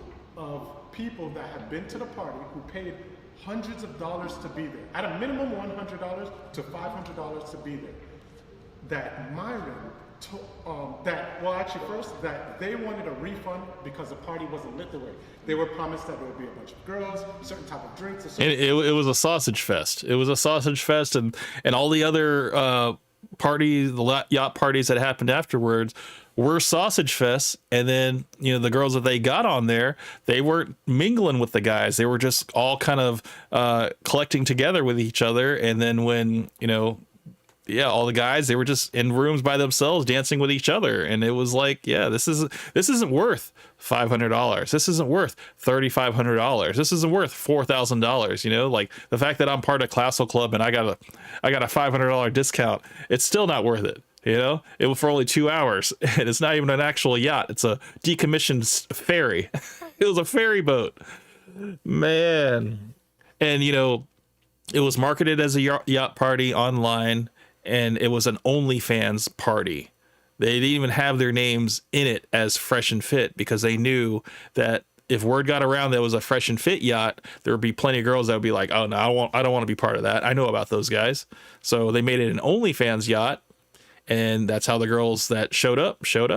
So, yeah, they basically fleeced the men, and they tricked the women to coming on. Certain type of, you know, aesthetic or whatever, and it wasn't. Which they would have been. They said on their platform, the Fresh and Fit people said on their platform that it was lit and all this, and they lied to all of you guys. The people that were there have screenshots, they have recordings and all that. The party was a failure. It was a failure, which is I why. had fun though. Me too, actually. Me too, I had actually. fun. Where was I going? Oh yeah, so the party was a failure, according to them, and a lot of the people that were there, and yet they tried to blame and pin it on us, to their subscribers. Now, we find out today, this magical little thing that the subscribers say that they contacted Myron, and when they were in contact with Myron, I think it was face-to-face, you know, what happened? Yeah, face-to-face the next day, we find out that that when they ask for a refund, that Myron tells them basically, no, they're not getting a refund. And the reason that's why they're not getting a refund is because me and Allende, us two here, were the ones who collected the money, got the money, we basically stole the money. So essentially all this stuff was bubbling up in the background, and it all came out during the Abba and Preach beef. He goes on to list and honestly really prophesize and foreshadow a lot of things that ended up taking place. The fact that all the staff followed Myron's lead and became outright douches to the girls. The fact that he doesn't actually care about the men he's helping. He hit the nail on the head, but it was because of this that Allende made the boneheaded decision breaking into the studio to confront him. Funnily enough, there was a conspiracy that Abba and Preach was the mastermind behind the whole break-in, but that was just hearsay. Allende and Abba both said that's not the case. That break-in was the talk of YouTube for a good few weeks, and I remember that. And yeah, the speculation was that Abba put him up to it, and you know, because Abba didn't want to show up himself and take on Fresh and Fit, so they hired Allende to go and do it. And Allende took money from Abba and Preach because Abba still, I mean, they're still, you know, they got millions of dollars, whatever. So these guys that were disenfranchised from Fresh and Fit, they're the perfect patsies to go against them. Which, you know, that wasn't it. They acted alone. they acted on their own accord. So. Abba, Preach, and everyone else was making a killing reacting to it. Keep in mind, all these allegations were happening either simultaneously or in quick succession, one after another after another. This got so big, they had to respond comprehensively to all of them. They copped a plea deal once again and took a far different tone than they originally had when things were just starting out. It was 5 hours worth of responses. They maintained 20K views the entire 5 hours, which is insane. And they got decent reception to what they said, especially within their niche. Eventually, the allegations, they did die down, but the general hate towards Fresh and Fit and different, more general critiques continued and continued until yet another misstep and the downfall was taken. Fresh and Fit went on a copyright abuse rampage. Oh man, I remember this. They started like anybody that like spoke out against Fresh and Fit made like a reaction video. They put out like a copyright strike against them, and some people that were small channels, you know, they got like more than one copyright strike. And you know, I think it only took I think like 3 to completely terminate your channel. And yeah, they aimed at everybody, large and small. And I think they sent like 20 copyright strikes to Abba and Preach. And yeah, it didn't go the way they wanted it. I love how all these guys say they care about free speech, but always end up being the snowflakes they complain about. People didn't already hate them before, they surely did now. In the YouTube world, false copyright strikes are a cardinal sin, rightfully so. You can end up getting someone's channel deleted and their livelihood taken. Now it's unlikely, especially the bigger the channel, but YouTube has a broken system and people like Fresh and Fit and the Fake and the Pretender abuse this. These guys know that the critiques against them are very real and thus very damaging. So instead of addressing them or I don't know, changing their actions, meh, too hard. I'll just try and silence it and then also turn around and complain about big tech and the Jews silencing me. Fresh and Fit was giving out copyright strikes like it's Halloween candy. Channels big or small were getting hit. 20+% to Abba and Preach alone. But Fresh and Fit did not think too far ahead because YouTube eventually told Fresh and Fit they have 7 days to revoke the copyright strikes or their channel will be deleted. It was a beautiful display of poetic justice in the end. This was so bad that Tim Pool, yes, the guy confirmed to have been paid by Russia. I remember this. They were on Tim Pool and like, well, a super chatter asked them like, hey, about the whole Abba and Preach beef and stuff, and then they were forced to talk about it, and you know, Myron was like, well, you know, you got people that are, you know, talking trash about you and stuff, and then Fresh, he's just like, yeah, you know, he's like, this goes on for long enough, you know, it's like, you know, fine, you guys want to talk trash, then we're gonna go ahead and do a copyright strike against you as a retaliatory action. And then Tim Pool was just like, yeah, you can't do that. That's not how that works. Who espouses all the same things Fresh and Fit do, even called them out on their behavior. And won't leave and does it for 4 months. What are you gonna do? Well, you can't file a DMCA over it. Apparently not. Oh man. People making videos critiquing him as someone breaking into his store and hitting him with his own broom. No comment. If you think this is as bad as it gets, I wish that were true. Oh buddy, it gets worse. The next big controversy went viral not just on YouTube, but on Twitter, specifically Black Twitter, one of the scariest places to go viral at ever. And it was because of Myron's stated preferences. When asked about a date, oh yes, about the whole we don't dabble in the dark. And yeah, that was crazy. They got roasted for this one. Thing out called Blacked, he said this. Oh, it's funny, I never used that one, bro, but hey, man. I mean, hey, bro, if you want to date a bunch of Shaniquas, go for it, man. LaQuisha. Yeah, like me and Fresh aren't really down with the brown like that. Man. We ain't Night Riders. Nah, so bro, I'm good. You know, sometimes if they're, you know, red bone, but like in general, me and Fresh don't dabble in the dark, if you know what I'm saying. Yep. And people lost their mind. And then afterwards, after the backlash, Myron's like, listen, what's wrong with having a preference? When it comes to dating and your personal preferences, no one bats an eye. When women say I want a man that's 6 feet tall, makes a certain amount of money, blah, blah, blah, those are considered preferences. But if I say, hey, man, I don't date black girls like that. Oh, God. You hate black women. His defense was, it's just my preference in relation to preferring a certain race over another. It definitely does raise eyebrows, but whether or not it's racist is a little bit more nuanced. Yeah, unfortunately, like the way that he phrased it, when you're talking about your preferences, you just talk about what you like, not what you don't like. And I believe Andrew Schultz, like when they confronted them about it on Flagrant 2, you know, that was literally the word for word what he said. And I agree with it. I was like, if someone asks you what your preferences are, you just tell them what you like, not what you don't like. And I think the fact that Myron really drove it home that, yeah, we don't mess with ghetto hood rats and stuff and Shaniquas and stuff. It's like, you know, you could have said it in a different way. You could just be like, yeah, I like white women and I like Latina women, you know, but he had to like take it to the next level because that's just how Myron is, man. Attraction isn't necessarily a choice. It's often shaped by personal preferences, experiences, and even societal influence. All things we don't necessarily control. So if someone tends to find people of a certain skin color more or less attractive, that's one thing, and I do feel like it's common to have that to varying degrees one way or the other. But when you take it to the level of I don't date black women period, it's a whole different ballgame. Now you're not just talking about a preference, you're outright excluding an entire group of people based solely on the skin color. It's like looking at two identical resumes, same qualifications, same experience, but you toss one aside strictly because they're black. It's a pretty clear-cut case of racism, no? To be fair, Myron did say he preferred lighter skinned women, but he also did say he wasn't down with the brown and I don't dabble in the dark, which kind of points me in the direction of it being a rule rather than a preference. Black Twitter did not take kindly to this. Yet another big hit in their reputation in the mainstream. But within their niche and their subscribers, this was par for the course. And most of his fans agree with what he said, so nothing really happened. The next big controversy was much like the last. Very damaging for the greater YouTube and Twitter audience, but not so damaging in their own niche, like the ABBA and Preach beef was. This one was levied against them by H3H3, using the info given to them from a girl Myron was trying to get with after the show. Basically, she stayed after the show because she forgot her wallet. In the interest of time, the whole situation was blown way out of proportion. The girl just came off as someone who was looking for clout. Her story and her actions completely didn't align. She'd say, I didn't want to see him or stay with him, but then ended up in his house. She was so turned off and disinterested. But when he told her to go get mouthwash, she went and did it and then came back. If I listened to her commentary and not her actions, it would be a completely different thing. It was such a bad allegation that even ABBA and Preach themselves called it out and defended Fresh and Fit. Despite this,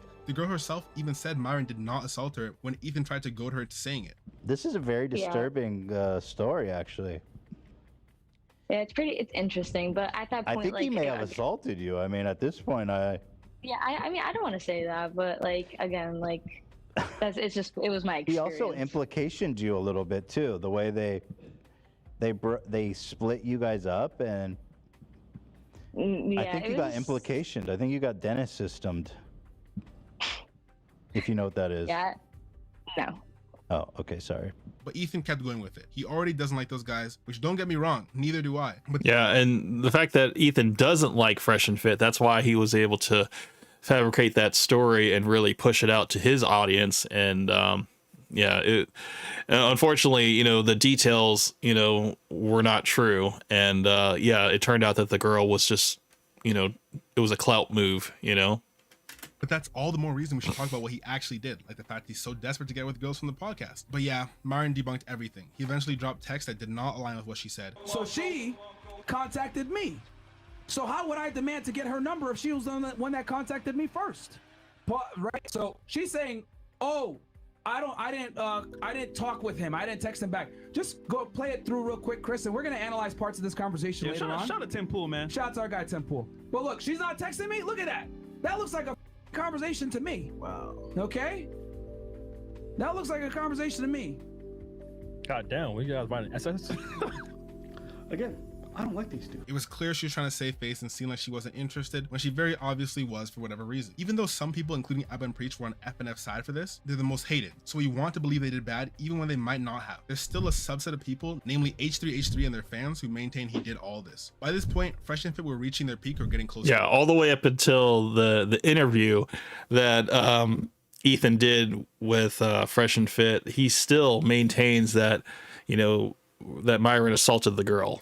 To it. The name is widely known. In fact, I'd wager that if I spoke to the average person, they'd probably know Fresh and Fit, or at least heard of them, over ABBA and Preach. They lost 50,000 subscribers, had gotten that back and then some. Broken into the mainstream many more times with collabs with the Tate Brothers, Brittany Renner, DJ Academics, and other viral videos and kickouts. They were doing what they do best and getting rewarded for it. The whole time, ABBA and Preach had actually forgiven Fresh and Fit and stopped uploading on them. Just kidding. They were uploading constantly and getting anywhere from 800,000 views to 1.5 million views per video. Myron, although he ignored it for the most part, was pissed. In his eyes, ABBA was damaging his brand, cultivating a hate base against him, and eating off him all at the same time. This anger and animosity that honestly was probably a calculated and predicted outcome by ABBA finally bubbled over in what I like to call the full-blown self-destruction of the FNF podcast. Yep, that's where the Donkey Kong video profile picture came about. That's where the whole monkey noises and I think it was Zerka and Sneeko were on the stream, and he was talking about how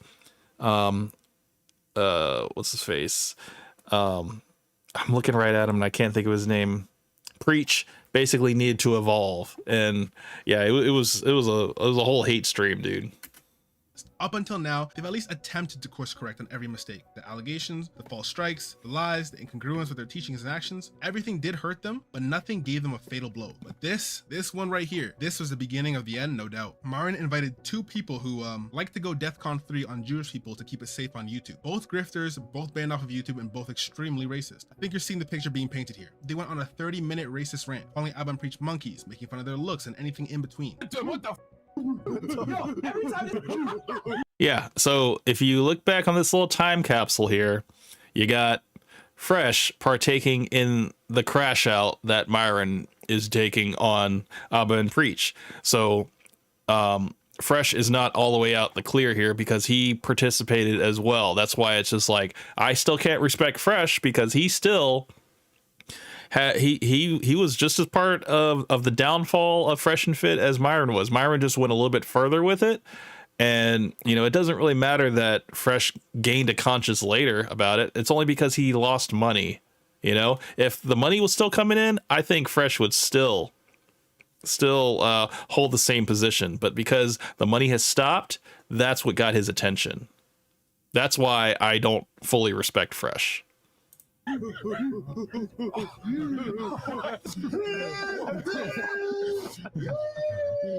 Zerka himself partook in some good old-fashioned neo-dog whistling, saying Preach needs to evolve and he's overdosing on the warrior gene. Yo, Reach, you're overdosing on the warrior gene, bro. And other lovely things just like that. It was so bad even Sneeko seemed uncomfy at times.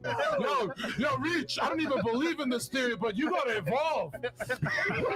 Whoa, you gotta evolve, bro. No. And look at Fresh. Fresh giving him a high five for that. See, this is why I can't respect Fresh. But wait, there's more. But before that, you need some context. These guys didn't just randomly reveal their racist side on a random Monday. No, sir. They were overtly racist often. Dog whistling even more often at every race, but especially black people and Jewish people. Myron, Sneeko, and Zerka look up to this 26-year-old we'll call NF. You see, NF has some less than savory views. I'll just call them some Kanye in 2022 views. His ideas summed up are Semitic people, and by association, black people, and every color of people for that matter, is what's wrong with the country. Full stop. Don't ask too many questions because it's not meant to be a rational thought grounded in reality or anything besides a mixture of cope and hatred and a want to feel like you know something the rest of the world doesn't know. So I know, you might be wondering, wait, a black guy co-branding with the Latino guy to talk about how that black guy is the worst thing on earth? Yeah, don't try to understand it. Myron doesn't even understand it. NF, his whole MO is plausible deniability, right? He can't outright say it, but he'll say every single talking point. He doesn't believe in the number of specific people killed during the you-know-what. Yes, the most documented and recorded event in world history. Yeah, it's wrong. He knows better. He also thinks that people of color are less than, lower IQ, and criminals. He wants an ethno-state, and he thinks the messianic people are at the head of it all, trying to complete their ultimate plan, which is undermine the white race and world domination. Myron has behind the idea of, I'm racist to everyone, so it's fine. NF specifically says he's just a race realist and he deals in the facts of the world. And he loves everyone, and he's a Christian. I guess I missed the passage in the Bible where Jesus said, thou shalt hate all Jews. Thou shalt create an ethno-state. I was more familiar with when a foreigner resides among you in your land, do not mistreat them. And the foreigner residing among you must be treated as your native born. Love them as yourself, but you were foreigners in Egypt. Meh, probably some Jewish psyop. But yeah, there's 3 rules, guys. So now you understand the backstory, you understand who they look up to, and you understand why they're acting like this. Never ask a woman her age, never ask a man his salary, and never ask an NF why, if it's really just about race and what the racists do, and not the racists themselves, why can we not just kick out every criminal and low IQ person of any race? So yeah, now back to where we were in the timeline. It was after this stream that came another stream, and it was somehow worse. They used every slur in the book. All 3 of them were there, and wearing a hood over his head and spamming the N-word was Myron. Yeah, and then he did the Nazi salute, and yeah, it was meme to hell, man. I remember this stream, and yeah, it was tough because you had Zerka, you had Sneeko, and you had Myron doing this Nazi salute, and I think that was the catalyst. That's what happened. Even want to play because basically YouTube demonetized them after that. I know YouTube will not take too kindly to it. It was that bad. So it was all laughs and insults and giggling and roasting at this point. And this lasted a good 2 months. The title of the video that Abba responded to was an end of Fresh and Fit. It wasn't so much a question, but rather a statement. And guys, we the channel has been kicked off the YouTube partner program. Yep, saving children. That's great, but saving you guys is better. I shouldn't be admitting this, but saving children, right?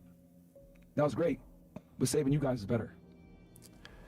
Bro, I watched this live and I was like, bro, that's such a load of horse shit.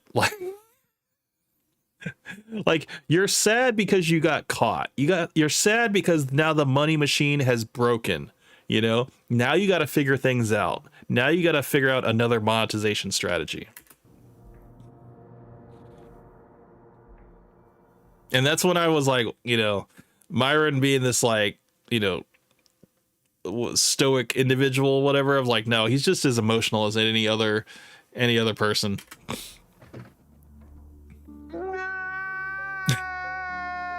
And Fresh was too dumb to even like be emotional about it. He's just sad because the money has stopped. That's all it is. That's all he ever cared about was the money.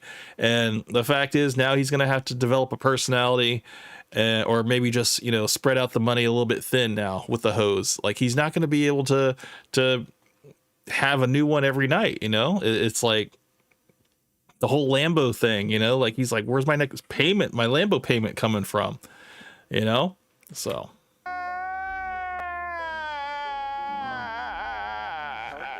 Yeah, man, this is tough, bro. They were kicked off the YouTube Partner Program. 98% of their revenue and their most reliable source of income has been destroyed. And Sonic says Lapline has developed a personality. Hey, man, you know, it's like he never had to rely on that before, man. It's like it was just so easy. All he had to do was just lead with his wallet, but now his wallet is like, it's thin, bro. So, fuck, man, he's really got to think about it now.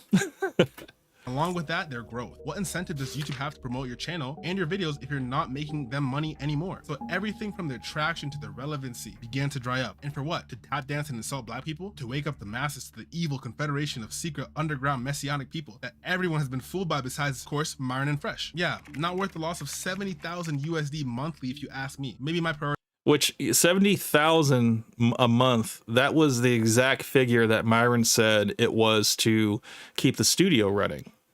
70 grand. That was like, I guess, to pay all the employees, to keep the lights on, and the rent for the old studio. That's how much they basically were hemorrhaging. Now that they didn't have that, they still had to find other ways to, you know, pay for it, you know? So at the time, I remember Myron, he had his, you know, investment properties and stuff.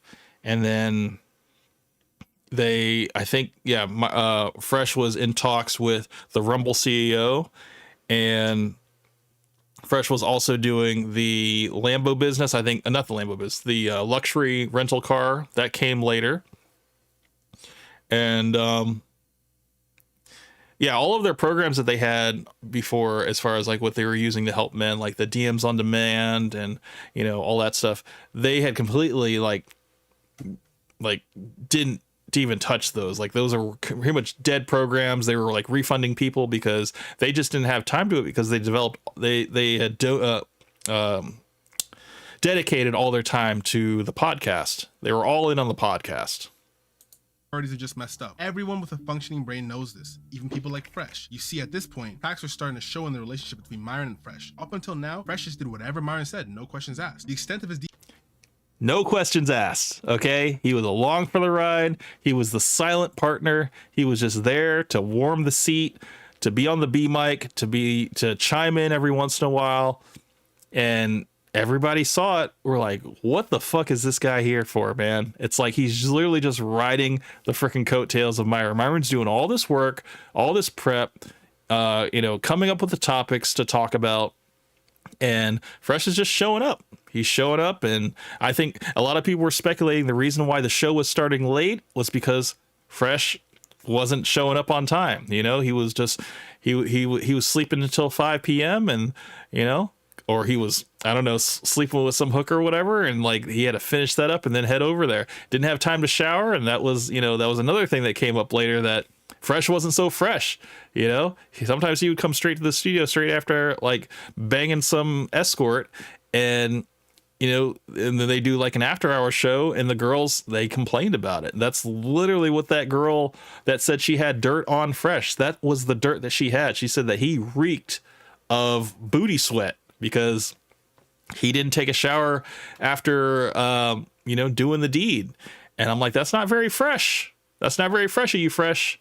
So deviation from Myron's orders would be when Myron would talk about how tricking is bad and all women in Miami are promiscuous and for the streets. Fresh would of course trick on women and wipe up those same Miami girls, and to save face he'd say me and Myron don't agree on everything. But now Fresh just lost a big chunk of his revenue. That's all his cars, his rented Lambos, his penthouse, his jewelry. That's literally him. His only substance was that money. Add on the fact that Myron was the one who was mostly obsessed with the conspiracies, and he really was the one to lead.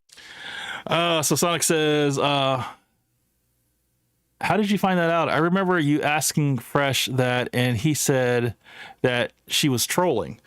It was in, you know what? Since you asked that, I have the answer. Give me 1 second. I will go to my profile and let's see, my post. Let's see. Let me just find that. Fresh being sus again. Boys being boys. Catching strays. It's about grape. I know exactly the title of it, so let me find it. Wait, what? Haters. Never beat the allegations. Diaper boy. Honest critique of the cat, Mario, every brand Jamal and brand. Give me 1 second. I'm gonna find this for you guys. Seen one after all. You've seen them all. Pay us money or pay us money. Fake account getting shine. No one will satisfy you. Okay, here we are. So this is it. I'm so glad I was able to find it. So the title of this, this is by my post. It says, so when I addressed Walter about the black lady with the pink hair and the green dress and the dirt she had on him, she wasn't trolling for attention. So here is that clip for you. Sonic, this is for you. Uh-oh. As bad as it is. Hold on. Hold on. I did not know that male hygiene went as bad as it is. Bro, shorty from that show that said, oh, I know something about Fresh. Remember she was like, oh yeah, I'm gonna expose Fresh? Yeah. She smelled me that same day. But that's because I just smacked somebody. So it was like, I didn't even know I smelled like sex. I remember. But I did. I was like, oh shit, but they smell, they have like a heightened sense of smell. Females do. Thinks I smashed somebody. I was just saying, bro, let's say it. Yeah, but she said, was like, oh, what is he? She said you smelled like sex. Yeah. Yeah, I remember. That's what it was. It was a long time ago. Coke Benny, right on time, dude. We're talking about, remember when I was on the call-in show and I said that there was a lady in the pink dress. She had the pink hair, green dress, and she said that she had some dirt on you, Fresh. Well, this was the clip. Then Fresh basically, he said he was trolling at the time, but then this episode happened later down the line, and he talks about the girl, and he said, oh, it was because I smelled like sex. So let me rewind it back for you. This is only 41 seconds, but I was like, finally, we get the answer. It wasn't that she was trolling, and it wasn't that he was trolling. It was just that Fresh wasn't so fresh. He went and slept with some whore and didn't shower before the show. I did not know that male hygiene went as bad as it is. Bro, shorty from that show that said, oh, I know something about Fresh. Remember she was like, oh yeah, I'm gonna expose Fresh? Yeah. She smelled me that same day. But that's because I just smacked somebody. So it was like, I didn't even know I smelled like sex. I remember. But I did. I was like, oh shit, but they smell, they have like a heightened sense of smell. Females do. Thinks I smashed somebody. I was just saying, bro, let's say it. Yeah, but A heightened sense of smell. She was sitting like 2 people over from Fresh. So, and I mean, I'm sure the other girls were just being polite, but no, I'm sure like Fresh, I'm sure he stank, bro. I mean, he just rolled right into the studio and yeah, that's crazy, bro. He probably didn't even change his clothes. He probably, God, he probably didn't put on any fresh clothes either. Oh, what is he? She said you smelled like sex. Yeah. Yeah, I remember. That's what it was. It was a long time ago. Old studio. Yeah. Oh, damn. But she's Okay, like, oh, okay. I'm over here. I was like, what is it? Like, I can't figure. It was because of that. Okay. But she can smell me from over there. Yeah. There you go, guys. That's the that was the answer to your question, Sonic. Like, how do I know this? It's because I paid attention. I was like, oh shit, and then basically Fresh will tell on himself. You just give him enough time, he will tell on himself. So that was that. So that's the answer for you. lead the charge into the alt-right. Fresh kind of felt like Myron led them down a path that wasn't good for them, and he was right. While Myron at least acted like he cared about anything more than just money, stating saving children was good, but it's better to be saving you guys. Fresh didn't offer anything past frustration about free speech. I think at some point there was free speech where it was like, okay, you know what? You say what you gotta say, we'll crucify you. But nowadays, free speech is kind of like, is it even a thing? I mean, not really. This is a symptom of Myron controlling for controllability, yes man capabilities, and insecurity when hiring people. The people that he hires are just not going to be the best at their job. Fresh clearly didn't get the memo of we're supposed to be sad about the fact that we can't help men, not that we're losing money. Because at this point, exactly, Fresh is too transparent with like what he cares about. You know, Fresh only cares about the money, and the fact that Myron freaking messed all of that up for them, lost the bag and stuff. Like he can only be sad about that. He doesn't give anything about helping men. I mean, what advice has Fresh given you that you can actually use in your daily life? Don't worry, I'll wait. That's their whole grip. But yeah, while everyone on the outside is laughing at FNF and dancing on their AdSense grave, their fans were rallying around them, donating through other sources more than ever before, and just trying to support them in every way they possibly can. Me personally, I say good riddance to all that money. They were completely fine with people losing their livelihoods during the DMCA strike era. They were talking to Abba and Preach reckless, saying, we're gonna lap you guys. Like they're completely untouchable. Yeah, next year, this time, we're gonna lap you, Few moments later. The channel has been kicked off the YouTube partner program. So I'm not going to lose sleep over this, but even still, though the downfall had definitely started and is well on its way, they still had the chance and opportunity to course correct. By now, their growth was stunted, no doubt. Most people who could have been a fan had already heard of FNF and are either a fan or never will be. Their style was getting a bit stale, people grew tired of the same questions, leading to angry kickouts, and the competition was starting to innovate in their own right, hosting debates, treating girls like humans, having girls who aren't just the average Miami thought, and more. One big draw was their guests too. Understand, this wasn't the time of old where Fresh and Fit had the mainstream attention they enjoyed. They were a clear and obvious brand risk, and thus good brands and names stayed far, far away. The Whatever podcast wasn't as bad, so they could actually get some self-respecting people on the show, both women and men guests. It's only so many times you can watch the newest scammer on Money Monday, or watch the same out-of-touch grandpa talk about his book for the 50th time, or watch the same bald guy cosplay as a pimp, businessman, and a gang leader all in one. Oh man, yeah. When did Saint and the Sinner have time to be a pimp when he was going to college and stuff? Like when was he a pimp? Was he all of these things all at once, as far as running a company, being the CEO of like 2 companies, inventing new technology and pimping women at the same time, traveling the world? I mean, it's like, when did he have the lifetimes to do all this stuff? It got old real fast, and even at that, they still had their core base. Their biggest supporters, if I were to guess, were coming from the men who were fully bought into what they were saying and looked to these guys for life advice, women advice, and just look up to them in general. They watch everything from their Money Mondays to their after-hours shows. The next free group just wants to watch the Jerry Springer-esque moments in the after. Oh, he said it again. Dadon Ozzy said Jerry Springer-esque. He is a hater, guys. Let's just discount this entire video. He's just a hater, okay? You don't compare Fresh and Fit and say Jerry Springer-esque. That is just hateful. Okay, he's a hater. After Hours episodes. While the first group is very obviously smaller, they were the cash cow, the whales, the ones who were willing to break the most bread for these guys they looked up to. That's exactly who you don't want to piss off. And of course, they did just that. Fresh, who already was the sidekick of the duo, who no one took seriously, got into some heat. I made a full video detailing this, so I will not be touching on this fully. Link to everything's in the description. But basically, Fresh, who was first in a debacle with a girl named Miranda, more info also in that video, got played the hell out of while he coped about her liking him for him. He did not learn his lesson and turned around and did the same thing with a sugar baby from China by the name of Jin Chen. Except this time he got her pregnant, allegedly. No one really cared about that. It's Fresh. We expect him to be brazenly incongruent. But Myron, we expect at least a Coke Betty, he says, must have been a pimp for that 6'4" gay black guy. Now, Coke Betty, there's a little bit of a revelation I had. What black man in the red pill leads with I'm 6'4"? Who says that?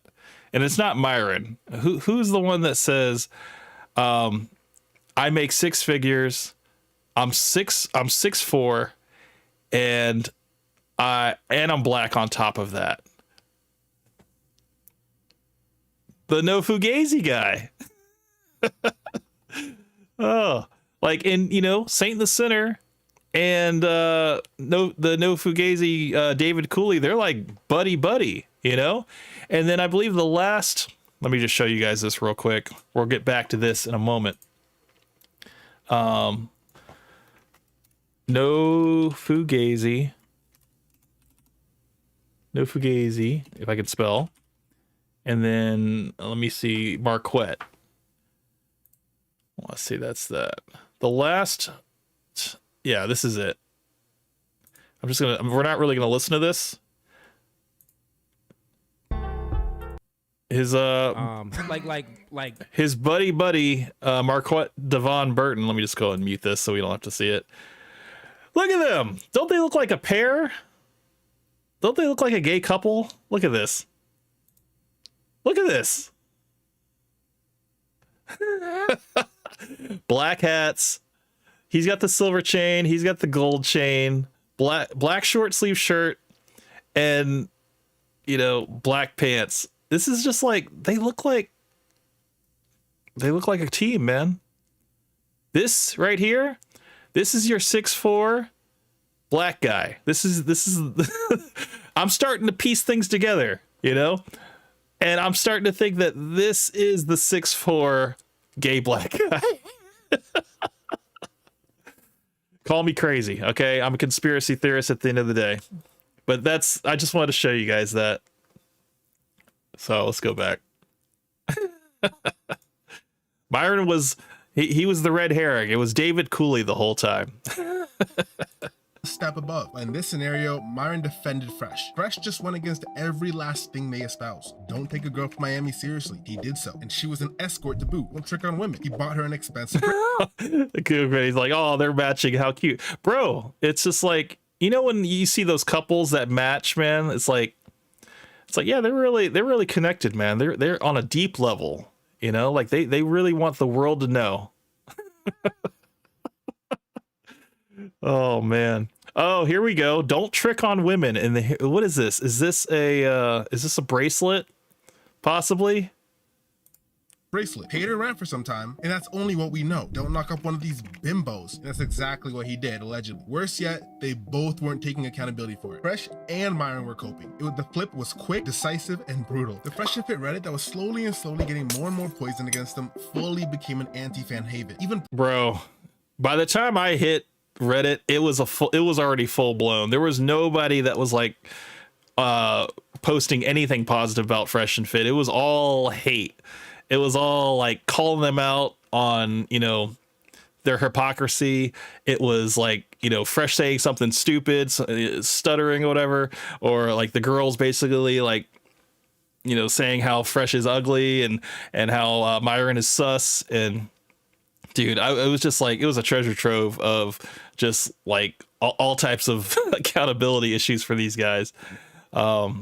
Yeah, it was good. It was good stuff. Prior to this, anything pro-Fresh was disliked to hell. But now, it was hate for both Myron and Fresh. When Myron used to enjoy some level of support from them, but now, the core fan base, the guys donating thousands of dollars to call women low value and talk about how high value they are, knowing damn well they'd sell their undying souls for a hug from one of these girls. Well, now they're starting to think, wait, this is a bit inconsistent even for me. And the support slowly dwindled. It all came to a head when they did a response stream to the allegations. With the pent-up rage from Abba and Preach continually making videos at their expense, the humiliation Fresh just put the show through, the ever-dwindling support both monetarily and generally from their fans, and probably a sprinkle of PTSD from the last big controversy that the whole internet was speaking about regarding them, Myron was not happy. It was almost like Fresh was doing this, basically making the podcast like controversial. Like, Myron was making the podcast controversial, but Fresh was out here creating controversy in order to keep people talking about it. Like someone would be like, oh, Fresh is out here playing 4D chess, doing all of this stuff to keep people, keep Fresh and Fit at the top of everybody's mind. People are making videos and stuff. It's great. We're not going to copyright strike them, whatever, but just as long as people are having opinions about us, it's like, we can look at them as a free marketing team. And that's what Myron ended up calling all of the people that were making videos on them, that, oh, you guys are just, all you haters are just free market for us. You're free marketing for us. And they said to continue, keep doing it, and because they said there was no press that was there was no bad press that wasn't good press, You know, as long as they were being talked about, that's all that mattered. And now it's translating now where Myron is on X and he's picking at everybody. He's calling out all types of girls and stuff. Just picking at anybody that has a little bit of relevance. It could be Ruby Rose. It could be Drewski. It could be Joe Budden. It could be anybody, you know, like he has to offer his opinion, and whether it's like the unpopular opinion, he's going to say it just so that he can get people to talk about it, you know, and drive it towards his podcast. So yeah, it's a downward spiral is what it is. With Myron calling Abba since he still had his cell phone and asking him to put some gloves on. Taking him up on the offer from years ago at this point to box Preach. Put the gloves on. Back up what you gotta say with your fists. Conveniently, he only wanted to box Abba, who never challenged him to a fight, and not Preach, who did challenge them and probably would beat the brakes off him. That was the whole point that Eventual Warlord was rightfully making, that you ducked, that Fresh ducked the fight with Preach. That's what he was trying to talk about. And then they literally said, they're like, look, we didn't have any beef with Preach. You know, it was all Abba we wanted. And then, you know, then I think Myron was like, you know, me wanting to fight them, that was stupid. You know, wanting to fight them, you know, for free and stuff, that was stupid. It was Fresh that wanted to, you know, get some money behind it, start marketing and stuff like that, like sell tickets and all this other stuff, get it sanctioned, you know, make it like an official boxing match, whatever, and you know, make money off of it and stuff. When it's just like, dude, you guys obviously had an issue and you guys wanted to box it out. It wasn't about money, but then because now you wanted to make it about money, that's why it wasn't happening. And it's just like, that's just a cop out, dude. And Eventual Warlord was right to call him out on that. Wasn't all that was addressed in this. You see, Myron is kind of known for being what some call loyal, but I call it stupid. He prefers loyalty into blindly defending people at the expense of everything, no matter what, including but not limited to criminals and people who wouldn't do the same for you, i.e. Fresh. The only thing Fresh is thinking about is money, women, and coconuts in Barbados. No joke. That's it. Money, women, and coconuts in Barbados. That is all that's spinning around in there, guys. And, you know, the fact that the money is being taken away, that's the source. Okay. So now, you know, like, what is Fresh going to do to get women? You know, what's he going to do? It's just like, dude, the money was his source of power, and you take that away. It's like, damn, I got to figure some shit out. Joke, that's all he can store up there. But Myron, being as short-sighted as he's been proven to be, loses his mind at the people rightfully calling Fresh out in what you can only call man. I don't know if it gets you mad. I think you actually secretly enjoy it when you did the call-in shows and people were just going in and roasting Fresh, because you would take the camera off of you and then you would start laughing off camera. Like, I heard it in my headphones, not my headphones, but I heard it I heard it in my headphones on the playback, but you know, like, I noticed that whenever they do a call-in show and somebody's going in on Fresh, Myron gets completely like quiet. He might even turn off his mic so that it doesn't pick up that he's laughing behind it. And yeah, bro, that shit's fucking real. Coke Benny says, just my Myron wants to beat up Abba without him making money. Preach wants to beat up Fresh without him earning a penny. Dude, he said he would do it for free. He said, Preach said that he would box both of them. And because he's just like, look, that's just, I mean, I'll take them both out. It doesn't have to be all about money, man. But yeah, you know, we all know that Myron is going to find a way to weasel his way out of it and stuff. And if it actually came to blows, he'd be the first one to draw a weapon and be like, look, man, you know, I don't want any beef with you, Preach, whatever. My beef is with Abba and da-da-da-da. When you guys were talking all that trash, you know, and you had all that smoke for Preach and his friend that you thought was his wife, but that wasn't the case. And now that, you know, things are coming to a head, you know, you try to weasel your way out of it. It's pathetic, man. If you're my friend, you're my friend. I'm with you regardless of whether it's convenient or not. You in the chat that say you're Myron, you're loyal to a fault. Shut the up. That does not exist in my vocabulary. Loyal to a fault. It should, because then you'd understand what people are talking about. It's like, dude, you are the definition of loyal to a fault. Loyalty is a beautiful thing. Honestly, if you ask me, it can be better than love sometimes. ESTG put it best. We know Brutus loved Caesar, we know Judas loved Jesus. So if there's one silver lining, it's the fact that Myron does seem to be a loyal person, evident in the fact that he didn't trash Destiny at any point during his divorce with Melina. That could have been prime content for him, and everyone in his niche was talking about it. All of his fans wanted him to as well, but he just wouldn't do it. It seemed, at least in this case, he stood on his principles. But like I said, it's for the wrong people most of the time. And also, it's at the expense of everything, including his integrity, his morals, and even his dignity. He finally snapped as he recounted everything he's been through and the millions they've lost due to all their actions. Bullshit that you guys have gone through has been by your own hand. Like, you basically create your own fucking drama, you know? And he continues to do it. And he continues to lose money revenue streams. And it's like, bro, it's like you're doing all this to yourself, man. You're like, no, but I have to be this person. I have to be the one to do it because nobody else will do it. It's like, do you have to really be that person, bro? You know? Do you really have to be that person? Do you really want to like die on this hill, you know, and just burn it all to the ground, bro? It's like, this is the legacy you want to live, man. This choice. You know who was around me the whole time? These guys. These fucking losers. This ragtag of misfits. So you Stack Cup Live damn near opened the 8th gate going on this rant, and it would almost be touching if we didn't have the background on him that we do. Naturally, this was meme to oblivion. Abba and Preach used this for every subsequent intro in their videos. Another day, another fresh and fit L. Again! At this point, they were a content farm for Abba and Preach and other commentary channels. Worse yet for them was that all the fans were still left with a bad taste in their mouth because the main point of the video was to tell fans to shut up about the whole situation and that Myron holds Fresh accountable behind closed doors. Yeah, maybe, but there's very little evidence of that. People were noticing that. Add in the fact that one of their biggest points that the fans were saying is that Fresh doesn't take accountability. This led to many fans withdrawing their support. After this, Myron had a decision to make. Accept his faults and change the way he runs things, listen to his fans, and do right by the people who watch it, people who support him financially, people he's employing and whose livelihood. And he continued down the path. He doubled down. He said he had no regrets. And yeah, to admit fault, that would be weakness. And he's like, I gotta stay strong about this. You know, I gotta be true in my convictions. And everybody that says I'm doing wrong is a fucking hater. I don't need to listen to that shit. And job security hangs in. He even went through the freaking tinfoil hat phase of saying all of these haters were hired by Abba and Preach. And I'm like, bro, now I know you've lost it because you think people aren't capable of independent thought. You think that it's your other enemies that are creating these new enemies. I'm like, no, bro. No, not at all. In the balance or continued down his path. Well, as predicted, he lived out Kanye's lyrics in Can't Tell Me Nothing. He felt the pressure under more scrutiny, and what did he do? He acted more stupid. They went live with a stream by the name of The End of Fresh and Fit, We Quit.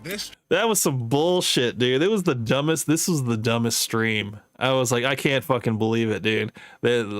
And they did another one. They did another End of Fresh and Fit thumbnail, and it said We Quit. And it was all like what's it called, clickbait. And I was like, dude, these guys aren't quitting. I was like, if anything, they're upping their Castle Club membership. That's all they're doing. They're trying to fleece their fans now and saying, hey, you know, we could end any moment, but we just need you guys to support us. And how you do that, I need you guys all to support us on Rumble. I need you guys to sign up for the Castle Club Premium, and we just need your money, man. And then I think that was also during the part of the yacht party, whatever. And I think that's coming up soon. Stream was the worst fan reception yet, topping the last stream somehow, some way. They started off stating how they provided so much content for free while demonetized because they love helping. Providing content for free is bullshit, okay? They were monetized when they were providing that content for free. And then after the whole demonetization, they went over to Rumble. They got Rumble Rants. They got FNF Super Chat. They were getting money, okay? This whole like, we're working for free. It's like, no, you're just not working for the 70K that you were getting a month. That's all that was. Coke Benny says he brags about paying Abba and Preach's bills, whatever, to make a video about them, but he can't pay their own bills. Well, I mean, you know what's crazy? If Fresh and Fit took a week off or even like a month off and didn't have any, it's like we would still have shit to talk about them because there's just so much, you know? And I don't think Abba and Preach would probably still be making the same amount of videos, if not more, you know? And it wouldn't stop. It wouldn't stop the train, because it's like all Abba and Preach have to do is go on Rumble and see all of the stuff that they go on Rumble about. And, you know, that could be a whole nother bit. But I mean, I think Abba and Preach understand that Fresh and Fit do enough on YouTube that they can just meme the stuff they do off of YouTube and make money off of them. They don't even have to touch Rumble, because Rumble has that whole exclusivity clause where, you know, they don't want their stuff shared on other platforms, but it gets done anyway. People are always sharing the Castle Club stuff on YouTube. There's a few channels that do it, and they're still going strong. I think it's just there's way too many to combat, and every time they strike down one, like 2 show up, 3 show up in their place. So it's like a losing battle for them. Whoops, what did I do?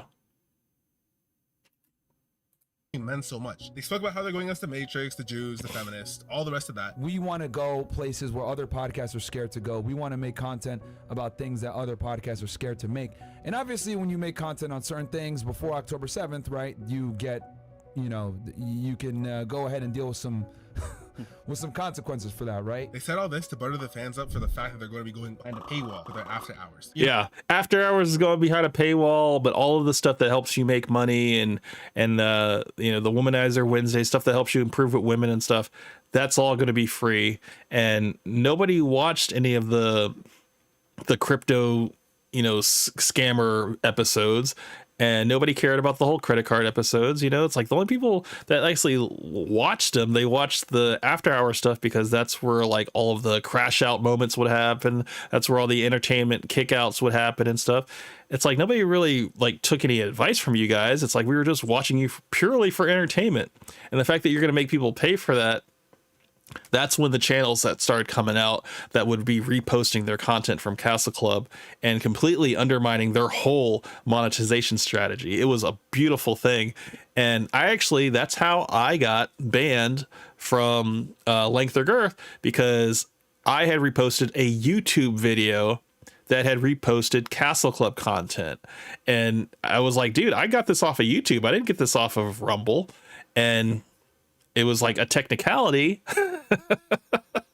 but you know, it is what it is. I ended up, I think I was banned for like 30 days, and then I came back, and then, yeah, it was like, whatever. Like I was still able to view all the posts, and this is, I mean, I was still able to see everything. I wasn't missing anything. And the fact that I couldn't leave comments, it just meant I just, you know, I just got to enjoy it without having to participate. So nothing really changed for me.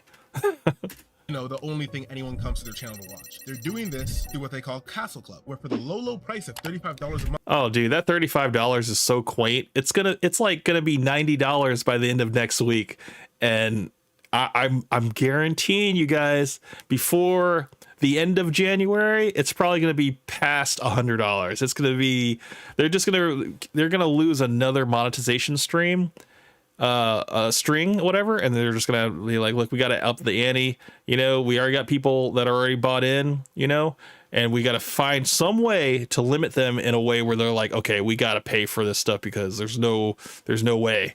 When I'm just like, dude, you got to pay for anything. All of these freaking YouTube channels are reposting their stuff. So just watch it. You'll watch it literally in the same day. It's like, you don't got to worry about paying for any of this shit. Month, you can gain the value that Fresh and Fit always provides.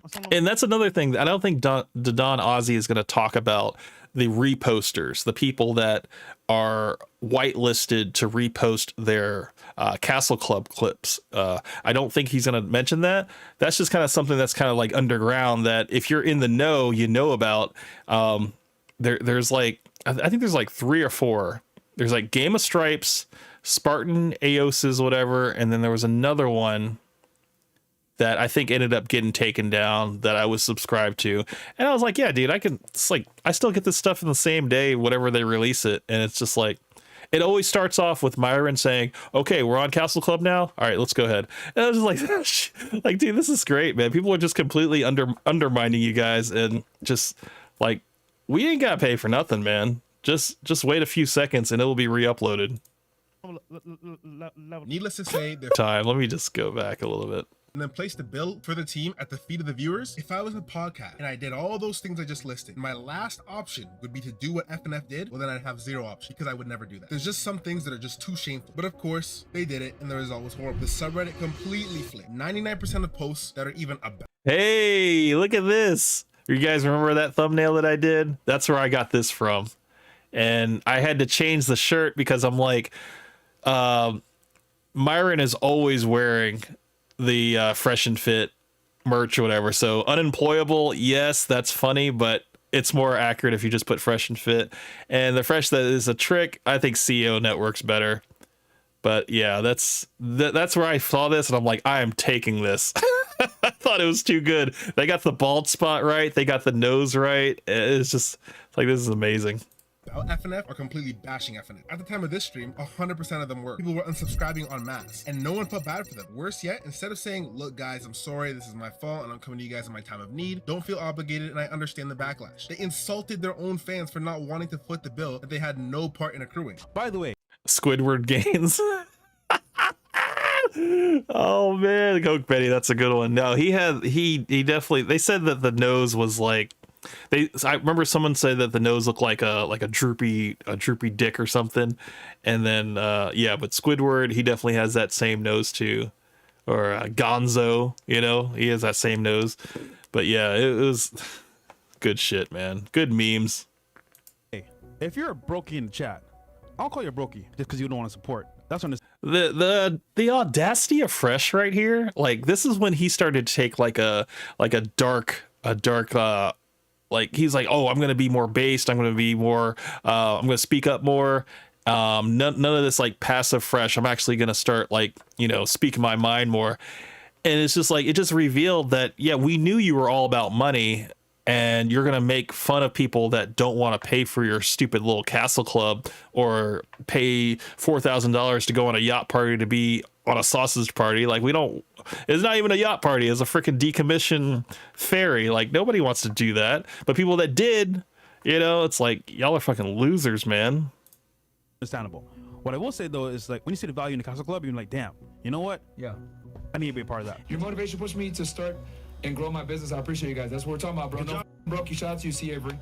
Notice how the guys that make money don't complain about the castle club is the important. The comments were all bad too. It's a mission to find even one favorable comment. Like, I'd pay a single dollar to hear Fresh's mumbling ass. Calling people brokies while begging for money is crazy. Yeah.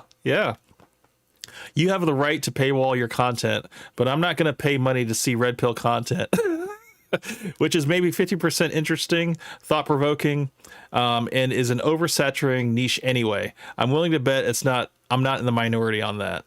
And then the guy says, I remember Myron getting emotional on camera and claiming that saving men's lives as a broadcaster is more fulfilling than investigating agent. I suppose putting all of that altruism behind a paywall is the next logical step. Bro, that's freaking facts, man. It's so hypocritical. Comment among the sea of negative ones. Up to this point, not one thing that Myron said he does or believes in has stayed consistent. I don't need to make a set off this podcast. I'm fine.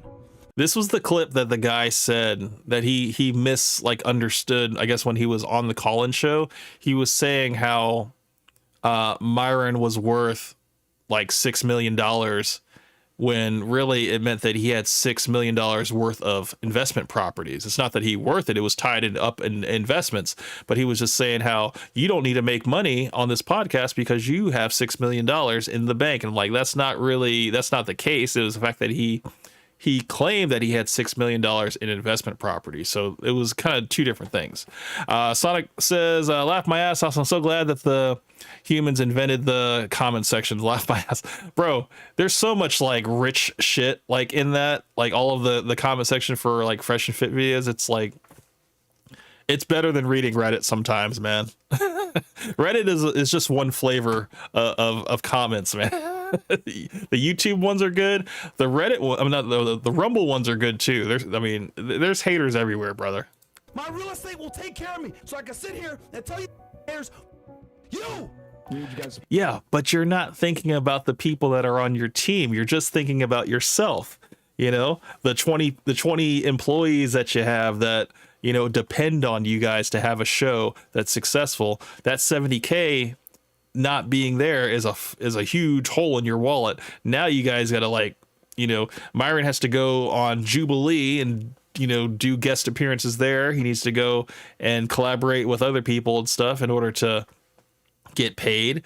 And, you know, he's even reaching out to PBD. He's like, you know, like trying to get on their podcast so he can get paid too. So it's like, man, you got to keep having your hand out, Myron, you know, because you keep fucking everything up, bro. On Rumble. If you guys want us to keep making this content, I'm not going anywhere. I'm gonna say what the I'm gonna say. We make it look easy, guys, but like we have people that work for us that legit have a need and depend on us. Yeah. And if it wasn't for this current platform right now, they won't eat. Neither do their kids. He brings up the point that I have employees to take care of, as if we should care. That's your job. Yeah, you're the fucking boss, bro. You're the freaking. Well, I mean, you're the boss, and Fresh is the freaking mascot, and yeah, it's all fucked. Okay, you got people that are behind the scenes here that, you know, are freaking depending on you guys, but you are your ego is what is freaking sinking this ship, and the fact that you're like, I got no regrets. You know, I don't take back anything I said. I feel like everything I said was true in my convictions. I'm just like, well, you know, then you fucking made your bed, bro. Buddy, an employee should be upset with you, and he should be coming out of your pocket to pay them. Liquidate one of your houses you were bragging about earlier. I mean, he wouldn't take an employee saying, yeah, he can't come to work because I didn't plan for X, Y, and Z, so I'll be working less hours, and rightfully so. You have a job to do. No one cares why you can't do the job. You're either doing the job or you're not doing the job. Same way, the employee shouldn't accept, well, it cost you guys everything, and I stood to gain nothing, and I did gain nothing. Hope you guys understand. By this point, F&F just didn't care, like fully. They said, forget the facade, forget trying to help men. There's bills to be paid and money to be made. That's literally what I was saying, like last episode. It's not they don't have the motivation or inspiration or creativity to help men anymore. It's all about making money. It's all about selling men on the potential of, I can make you guys successful. You guys will start making more money. You guys can be more, you know, attractive to women and stuff. I can do all of that for you. You just have to pay me $900 a year, and that will get you in the Castle Club for the year. You guys don't have to worry about nothing. That is it. And I'm just like, $900 for what, man? Like, you need that money more than I need to give it to you. $900 per head. That's a pretty good. I guess it all factors into like the 70K that he needs a month. He's like, if I just charge everybody $900 and you know, and I know there's people that aren't going to pay that, but there's going to be a small percentage. If I get at least, you know, 10%, 15% of people that will pay for that, you know, then that will keep us afloat. And then I need to figure out something else after that. Full grift mode was activated. If you're a member of Castle Club for the next few days up until Friday when we finish the show, you're going to be able to get in at only $3,500. However, if you don't and you $3,500, that was they're talking about the God, $3,500. I think that was going to be the discount for the yacht party. And if you weren't part of the Castle Club, it was $4,000 to get on the yacht. You're not a Castle Club member, it's going to be $39.95. They sold. I'm sorry. I overestimated. It's not $4,000. It's $39.95. $5 short. I'm sorry. The price was wrong, Bob. Quote unquote yacht ticket for $4,000 and gave a discounted price for Castle Club members of $3,500. They promised refreshments, a grand beautiful yacht, networking. And dude, the refreshments were like a ham and cheese sandwich, man, and some cold tater tots, man. It was like the food was ridiculous. The women didn't want anything to do with the men, and it was just a bunch of dudes dancing around. It was a booty queef, you know. It was a booty queef circle, bro. Lots of women. Even before the yacht party, this was terrible. Who was going to one of that nerd right there? That nerd in the blazer. That he's like, I want to be next to these high value men, man, because yeah, I'm fucking doing it. I can afford this. So yeah, man, I'm about to give me some women, man. And it wasn't that. It was just a bunch of men hanging around each other, bro. Every moment of the stream, because they're like, look, we're going to stream this so we can show you guys what you're missing out on, man. And it was just like a sausage fest, bro. It looked like a middle school dance. All the girls on one side and all the men on the other side. It was pathetic, bro.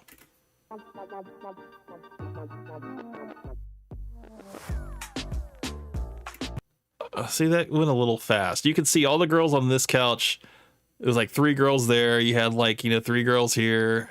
It's just like, dude, this is wild. That looked like Keenan Thompson from frickin' what was it, Good Burger? Dude, I see the resemblance, man. Yeah, I remembered it. I was like, God, this dork. This dork, he's like, yeah, I'm gonna wear my best green blazer, man. I'm just gonna be drowning in the chicks, bro. Yeah, I guess there are ladies, but it's segregated like Jim Crow, except between genders.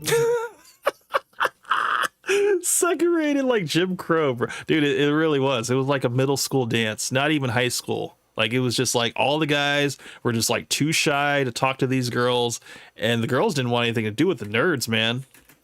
Abject disaster, and thus they had to do a second one again. And of course, it was just as bad. They lowered the price by $500, and the yacht that was supposed to be a huge, vast yacht that you'd have to pay way more to get into normally gets exposed to be a Look at this.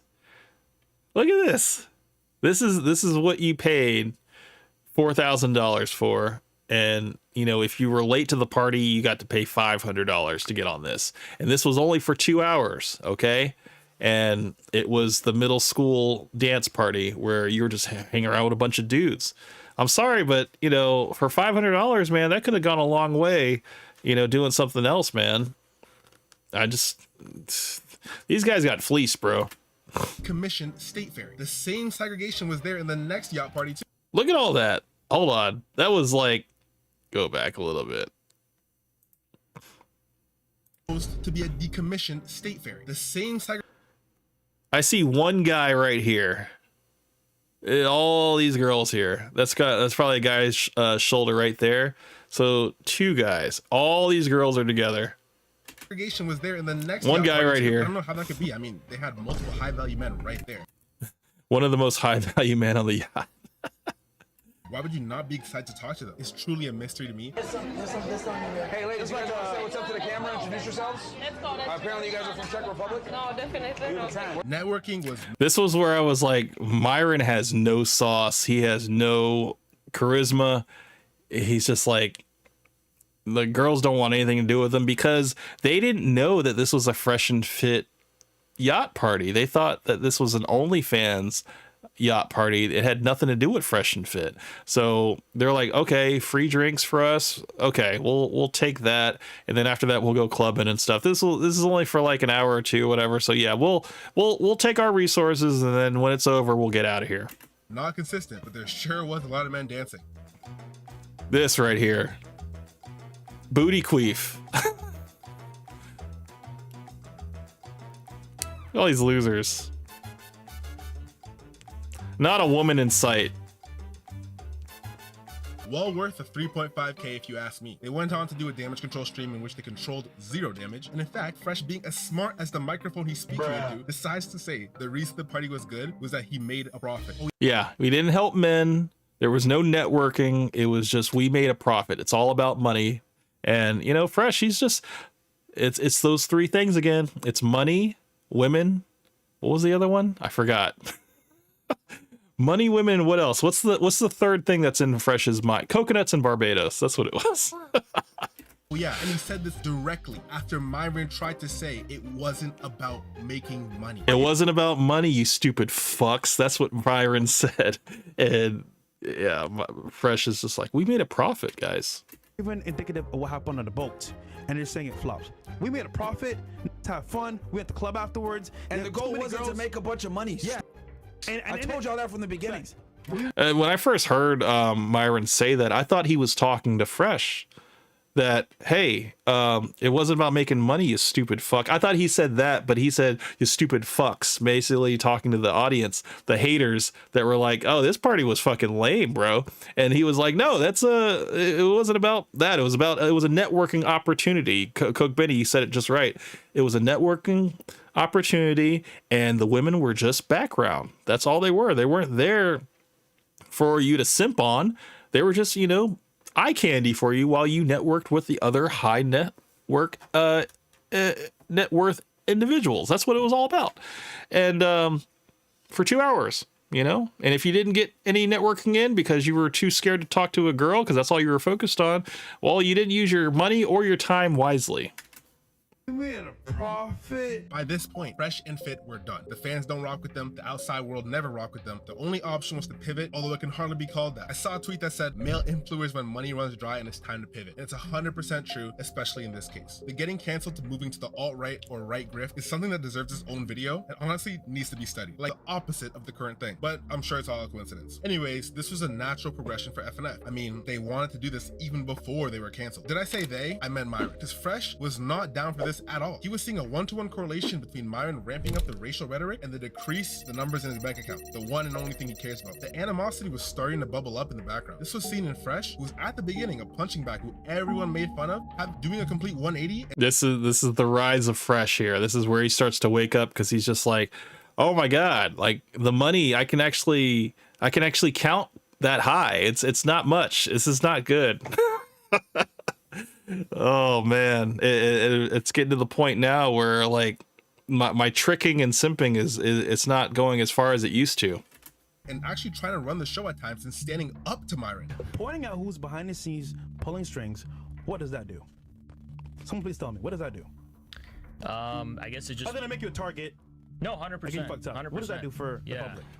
Yeah. Well, a lot of people probably didn't know that just now, and now they know. What are they going to do behind the What are they going to do with it? The COVID thing. What are they going to do with it? Education is important, bro. To do what? Yeah, Fresh is like he's amped up now, man. He's like, look, you got us in this mess, and now I want you to explain how we're going to get out of it. It's like a Fresh, man. Not gonna have this discussion with you, bro. I'm just saying. Always like, bro, why you just gotta name them? Like, what's the point? What's the point of all of this, man? Because it hasn't increased our bottom line. If anything, it's closed more doors for us than anything. So what is the point? Getting the information out. It's like, I think people are smart enough to do their own research, and form their own opinions, whatever. Why do we have to suffer for this? Point calling out people. All right, we'll go back to YouTube. You cannot so defeat. Fresh could feel safe. Let's go. Let's just go back to YouTube. Oh, Andrew, am I correct here or no?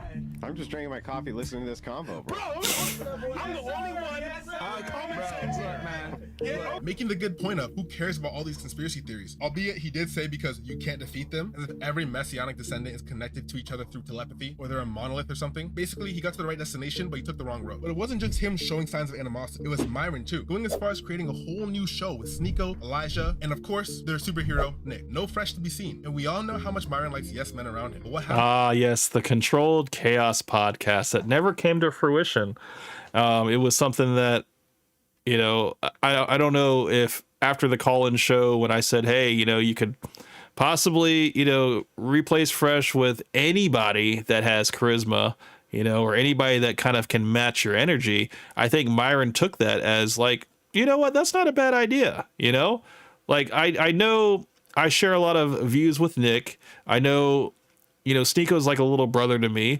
Elijah Schaefer, like he has a lot of, outlandish views that I don't really mind, talking about. So it's like, yeah, I can just surround myself with people. It'll be like the super friends, and we can have this like, podcast, super podcast where we all get together and we just bash on, the JQ. That's what we do. But, Sneeko freaking, the whole timing of that, where Sneeko got a glimpse of his channel back on YouTube, and he's just like, oh, like I could really, I don't want to mess this up, and he's just like, I think I'm just gonna kind of sit this one out. And it was just bad timing, man, altogether. And yeah, dude, it was just, it's like the powers that be they knew exactly what needed to be done in order for this not to come to fruition.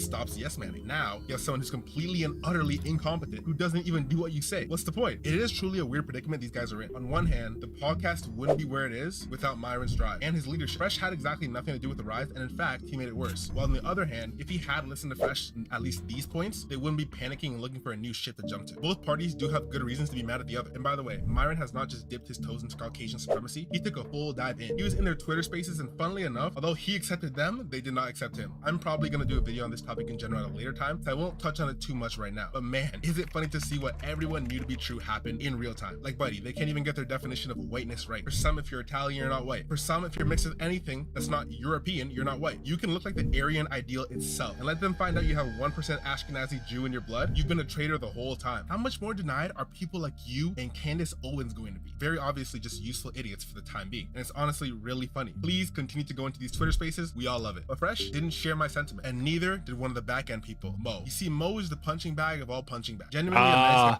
Yeah, so now we're going to talk about how Myron openly, was talking about the whole Haitians eating cats and dogs, and how it was unfounded. It was basically a video that Donald Trump said, and then he said it, out loud, and in the whole debate, and then Myron just ran with it, took it as truth. And yeah, I mean, you got Big Mo over here who is just like, yeah, that's not true, man. Like, that's it's like it's offensive, man. And of course Myron was just like, who are you trying to speak up to me? Like, and then yeah, like he completely like knocked Big Mo down. And Big Mo, he didn't have that much of a spine to stand on, whatever, because Myron was the one that was helping him lose the weight and all that stuff, and but now Myron was just like, dude, you of all people are not going to turn on me, bro. All the shit that I've done, all the shit that we've been through, you should be able to take this like thing about what I'm saying about Haiti on the chin and just like be able to laugh about it.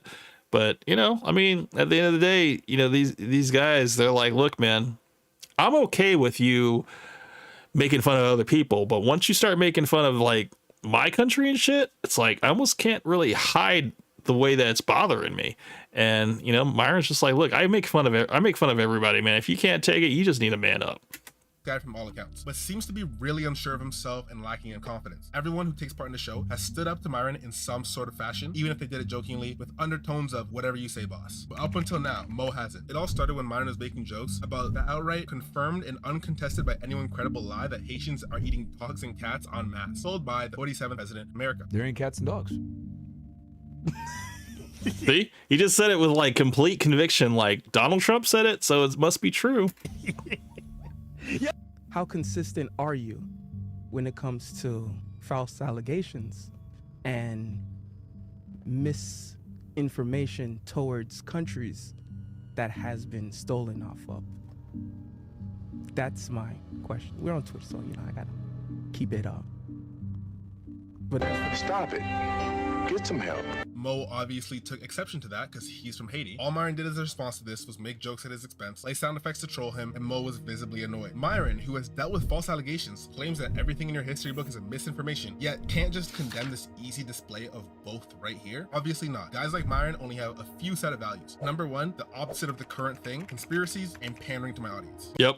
That's what X is currently for, man, is basically just saying the most outlandish thing to get the most eyeballs and, to get people, commenting back, engaging with him, because, it's just like casting out a wide net, man. Just anybody that wants to bite it, though, if somebody will respond, then it's almost like a mission accomplished. That's what he was setting out to do.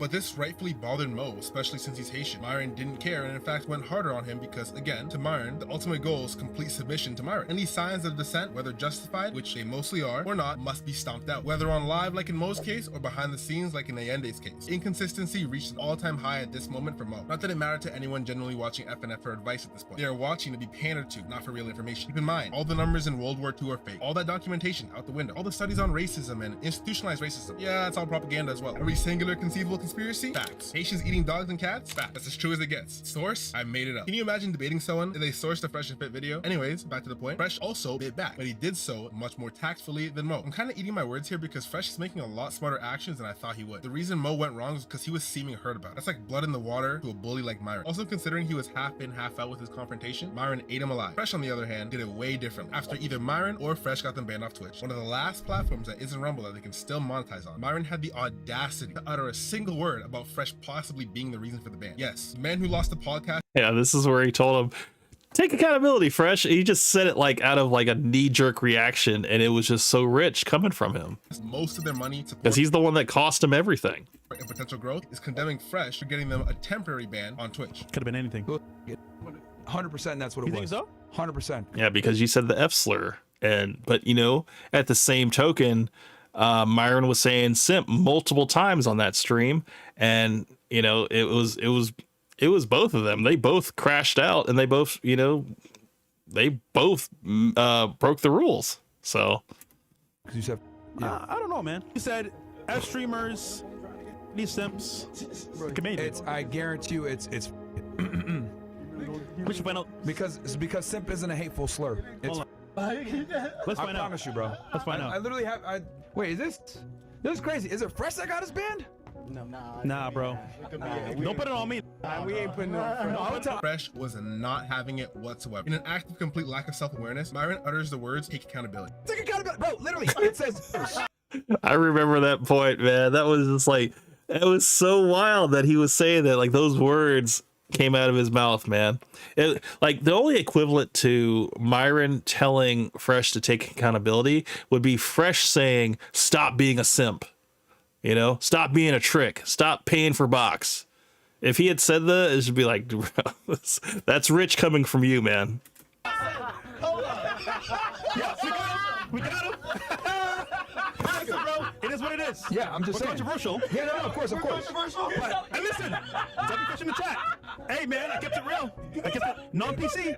We're going all the way. If it was bullying, we're crashing out. If it's not bullying, I would have said, all right, it's Everyone in the back was laughing because it was so rich coming from a guy who has never taken accountability for his actions one time on YouTube. Blames the Matrix, YouTube, feminists, the fans who don't want to buy Castle Club, and everyone in between for their downfall. Yet everyone, including the team, realizes it's Myron's own stubbornness and stupidity that leads to it. As you saw, Fresh was saying things like, at least we aren't PC. To me, that seems to be a not so subtle dog whistle to the team. I'm 100% sure they've had talks without Myron discussing how dumb Myron's lean into politics and the alt-right has been. Like we had at one time one of the most well-earning podcasts and a genuine money machine, and we lost it for what? To stick it to the wokies? Well done, Myron. How about hit the nail on the head with this? After you got us banned for the one thing that was making us the most amount of money, you're not gonna put me on this. After you did all that shit on YouTube, and I warned you. And he's right. And people laugh at Fresh. They say he's a dumb one or whatever it is. And in a lot of ways, he just really is useless. But he's not wrong about this.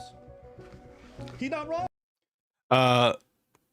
Coke Benny said, what's it say? Most tough that day was really annoying. Tough? Hold on. Mo's laugh that day was really annoying. Yes, I agree. Sometimes I think that Big Mo, he kind of oversells it. And he just, for some reason, man, like he cannot control himself. And yeah, bro, it is distracting. It goes on for too long, and I'm probably just I mean, come on, bro, you're overselling it right now. But no, I mean, the fact that he was laughing as hard as he was, I mean, it kind of was justified, you know? It's just like, you know, we are in this mess, you know, the overall mess that we're in because of you, Myron. And, you know, the fact that this little minor week suspension, you know, from Fresh is like, it's a drop in the bucket for what we've lost. You know, like, yeah, we won't get to stream on Twitch, but you know, it's not the 70K that we're missing right now. So You're not wrong. In this case, he's been telling them. Basically, we won't have to do a level 10 hype train for a whole week. Okay. We get to come back in orange jumpsuits, and hopefully we can hope for the best. But you know, we know how that turned out. Like, yo, why do you guys always got obsessed about talking about these Jews all the time and doing all this conspiracy stuff and bringing you did that a couple. And Myron's like, I gotta keep it real. Gets him banned, doesn't apologize. You ask Myron to apologize, take care about it. I don't. But people ask, Myron, do you regret getting demonetized? No, I don't. And now he's trying to put That right there is the most damning clip, because it's just like, bro, all of this is because of you, and you don't even have the humility to say, yeah, I kind of wish I didn't do that. If I could go back in time and change it, I would. But no, he's just Myron is so stuck in his ways, man. He's just like, no, man, I believe what I said was the truth, and unfortunately, the truth is penalized, being punished. You know, but if I have to go down for, I'd rather go down for saying the truth than being fake and being rewarded with like millions and millions of dollars. You know, when I'm not leading men in the right direction, when really it's like, bro, it's not about leading men. It's about making money, bro. That's all it is. That's all it is now. It's all like, how can we still earn money here? You know, because you take away Rumble, you take away, you know, their payment processing, like basically give him the same treatment that they did to Nick Fuentes, dude. It's like, yeah, bro, I don't think that they would be like, all right, this is now the time that we're gonna finally bow out and just, you know, because now it's not worth it for us anymore. I mean, it hasn't been worth us for a long time. The only reason why we're hanging in there is because there's still people that are dumb enough to still, you know, pay for our courses, pay for our castle club, and, you know, pay for our yacht parties and stuff. You know, even though we don't deliver on it, and even though there's ways for you to, you know, view our content without having to pay for it, you know, it's something that, you know, we still are holding out hope that we'll be able to continue to keep the money flowing, you know. But Myron, man, he's just too stubborn, bro. He doesn't realize that, dude, the more crashing out he does, man, the more doors that get closed, and it's fucked, bro. It really is. It's a fucked situation, and Fresh can't do anything but just stand and watch the freaking ship go down, bro. Fresh, that's crazy. Myron was livid. He couldn't attack Fresh like he did with Mo Live because everyone in the comments already agreed. The whole studio had his back, unlike in most cases when they weren't fully defending him. So Myron, for once, had to just sit there and have a taste of his own medicine. And he wasn't happy about it, as these hypocritical bullies he usually are. Fresh continued to say the exact same thing Myron did when he originally lost them all their money. Woo! These platforms, bro. YouTube, Facebook, Twitch. We love Rumble, though. That's all we need. Next topic.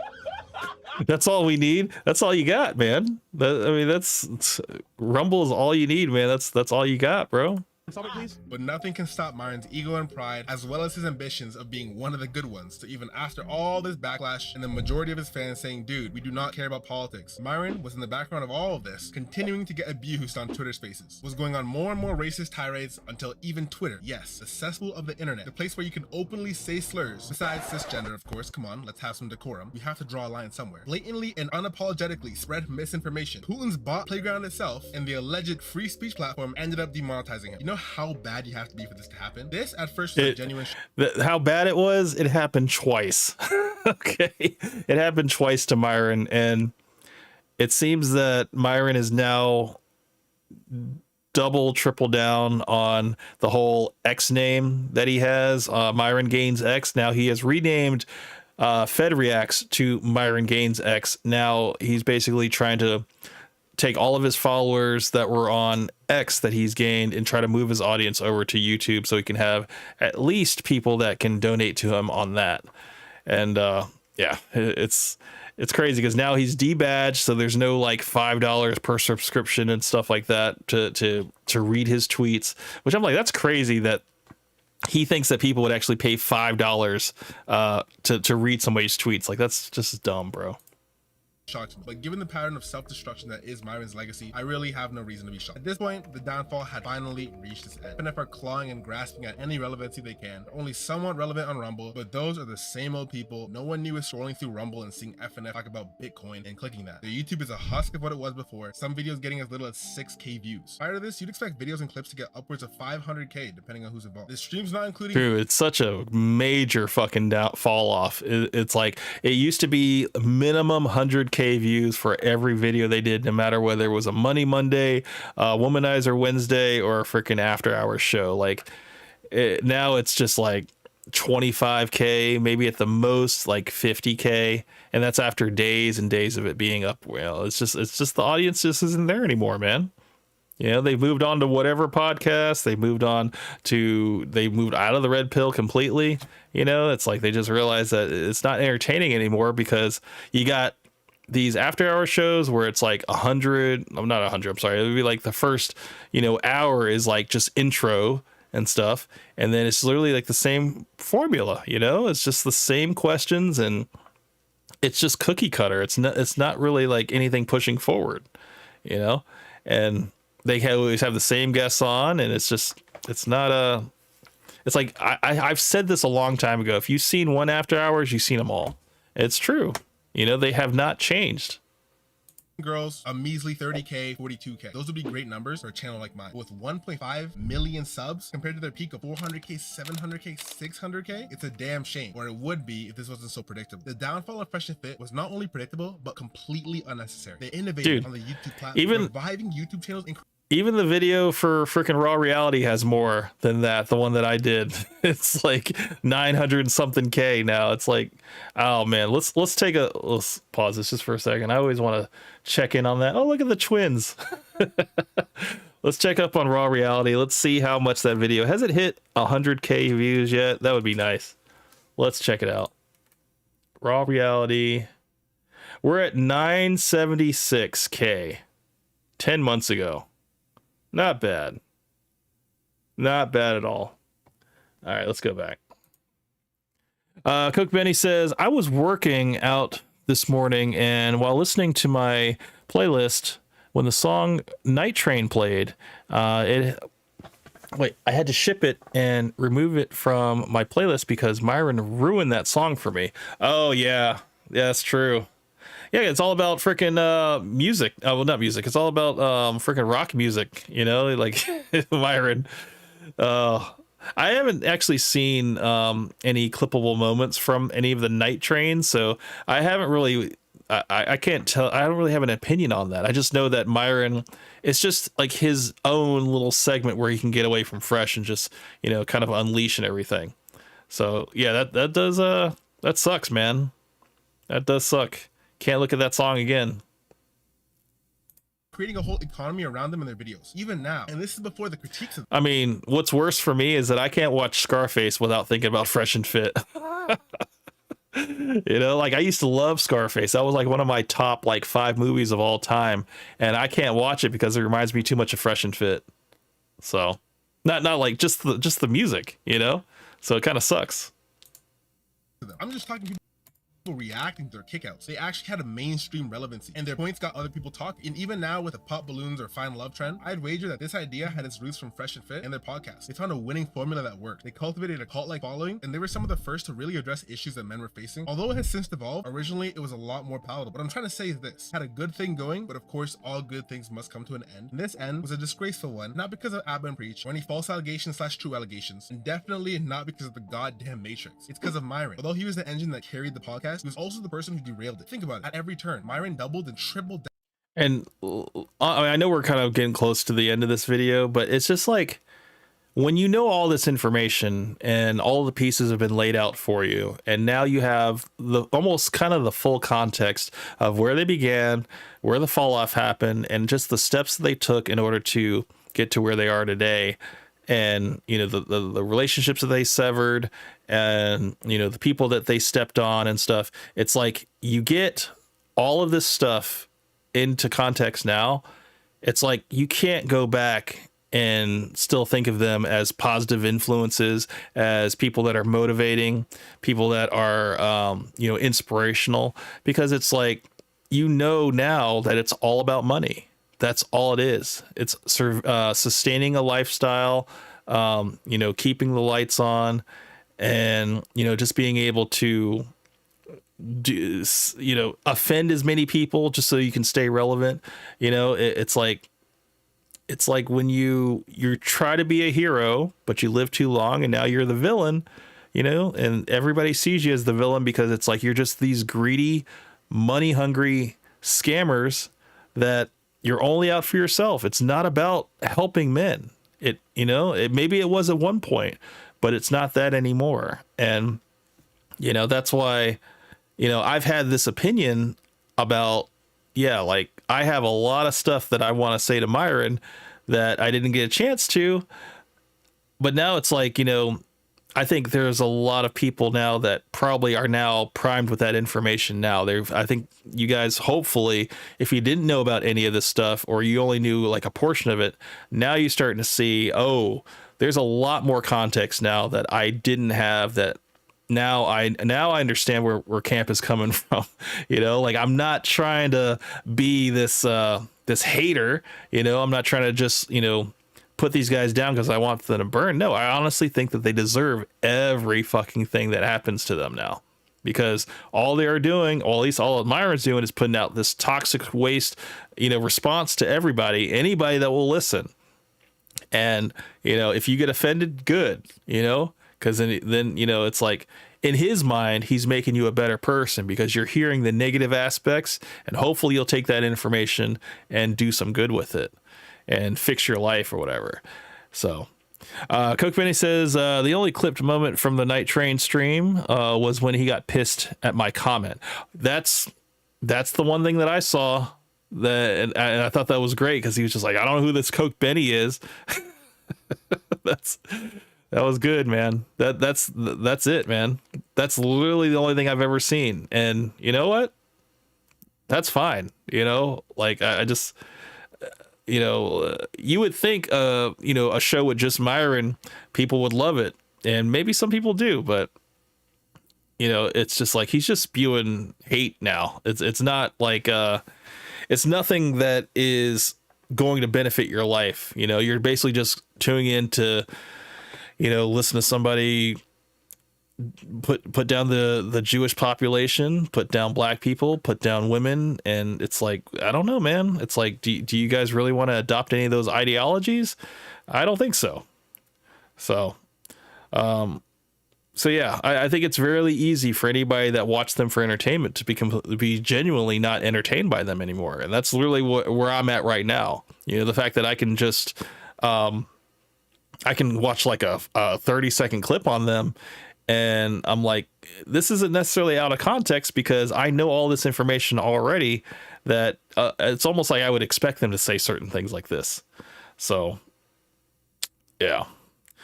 So one last minute, let's finish it out. Down on things just to feed his ego and pride. He sacrificed his podcast, his livelihood, his fans, his business, his relationships, and legacy at the altar of his own ego. He allied himself with scam artists like a Saint and the Sinner, Donovan Sharp, Wes Watson, and more. Abba and Preach made upwards of 55 videos on these guys since their initial beef, and they were instrumental in their downfall, no doubt. But it's like striking a match. The fire wouldn't have spread if Fresh and Fit hadn't already doused themselves in gasoline. And Abba and Preach also consistently broke the rule of never correcting your enemy when they're messing up with most of their videos. They literally tell Fresh and Fit what they're doing wrong, why it's wrong, and what it's going to lead to. Hell, before they got demonetized, Abba and Preach warned them. After every subsequent video, there was a chance to change. After every subsequent incident, there was a chance to introspect. That leads us to the biggest catalyst of the downfall, and that's pride. Myron would rather blow up his entire podcast and be called nigger on Twitter Spaces than admit he's wrong. So what's next for FNX? Well, they'll always have their relevancy in their own little corner of the internet, but anything now they do or any big waves they make will just be their final death throes. It's like a sinking ship. Everyone on the team is starting to realize this now. The red pill as a whole is dying, so it really is no wonder why this is taking place. As for my personal predictions, I think FNX will continue to lean into the alt-right as a pivot, continue to lose support, and Myron will continue to double down. As for the rest of the team, I think they're all going to stay on board for as long as it benefits them, but I expect a lot more public displays of animosity. Myron is no longer the guy who took them to the promised land, so now they're a little more okay with snapping back at the bully. So I think that'll be fun to see at the very least. And of course, Abba and Preach will probably continue to make bank laughing at this downfall. Maybe Abba will buy his mom another condo. Who knows? Anyways, thanks for watching this video. And if you've made it this far, This was a work of art, this right here, because it just provided a overall freaking scope of the rise and fall. And anybody that like just had no idea who they were, you know, like you're just now hearing about this. This is everything. This is the catch up right here. This is the catch up that everybody needed. You need to know how it started.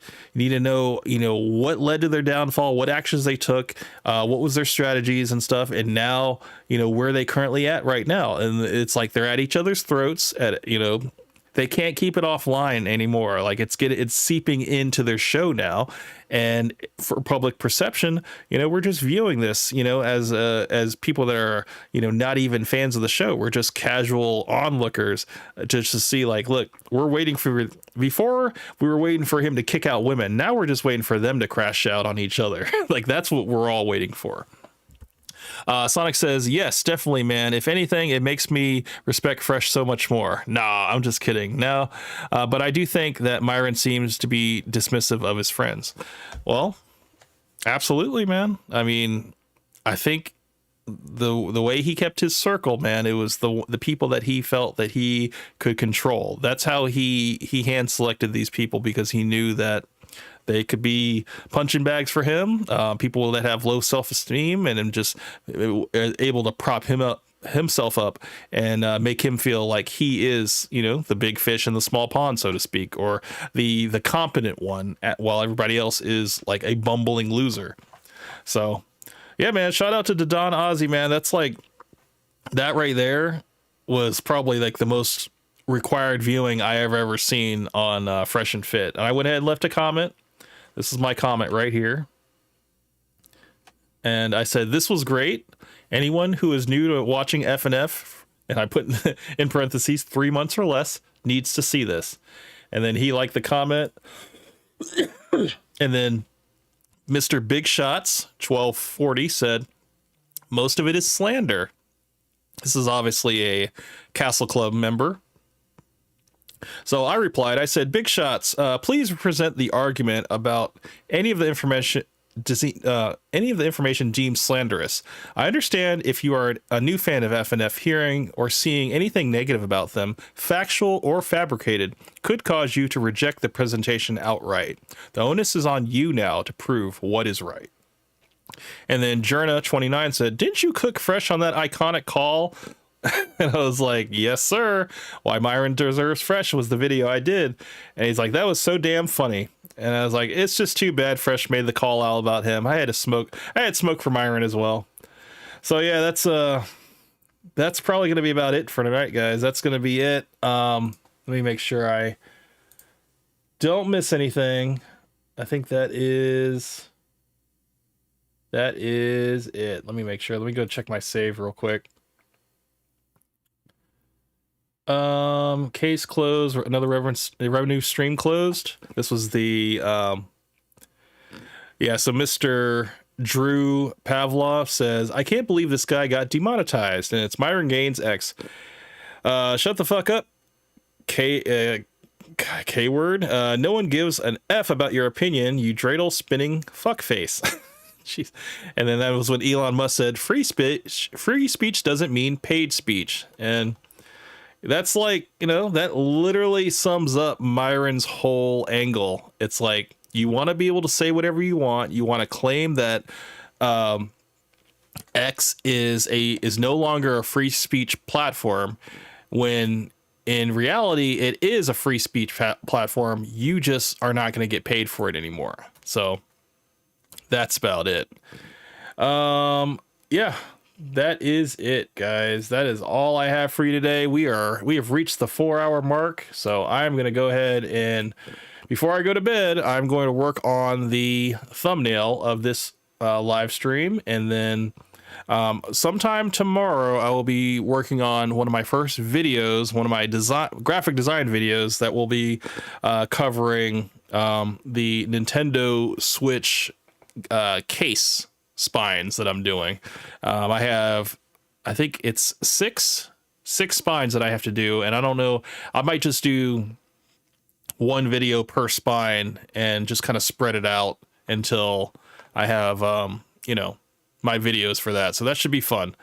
Coke Benny, Sonic, Exo Charles, I believe David, everybody that came out, Kavos, everybody, man. You guys, I appreciate you coming through. Let me hit you with the full screen. It's been a pleasure. It's been an absolute pleasure hanging out with you guys, and I look forward to the next one. I hope you guys have a wonderful new year. This has been an amazing start to the new year, and I want to continue to evolve on this live stream and the way I present it. This is just the beginning.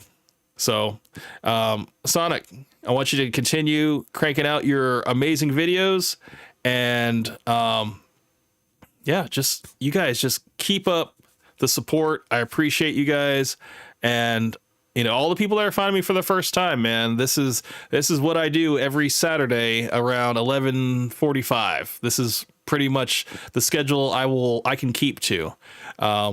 But you guys be on the lookout for my design videos. If you guys want to learn how to improve your design in terms of like coming up with better thumbnails and just design principles in general, I'm going to try to work to be your one-stop shop for that. So yeah, that's going to be the end of the stream. I hope you guys all have a wonderful evening. Happy New Year. And I will see you guys on the next one. This is Camp Hustle 1, out.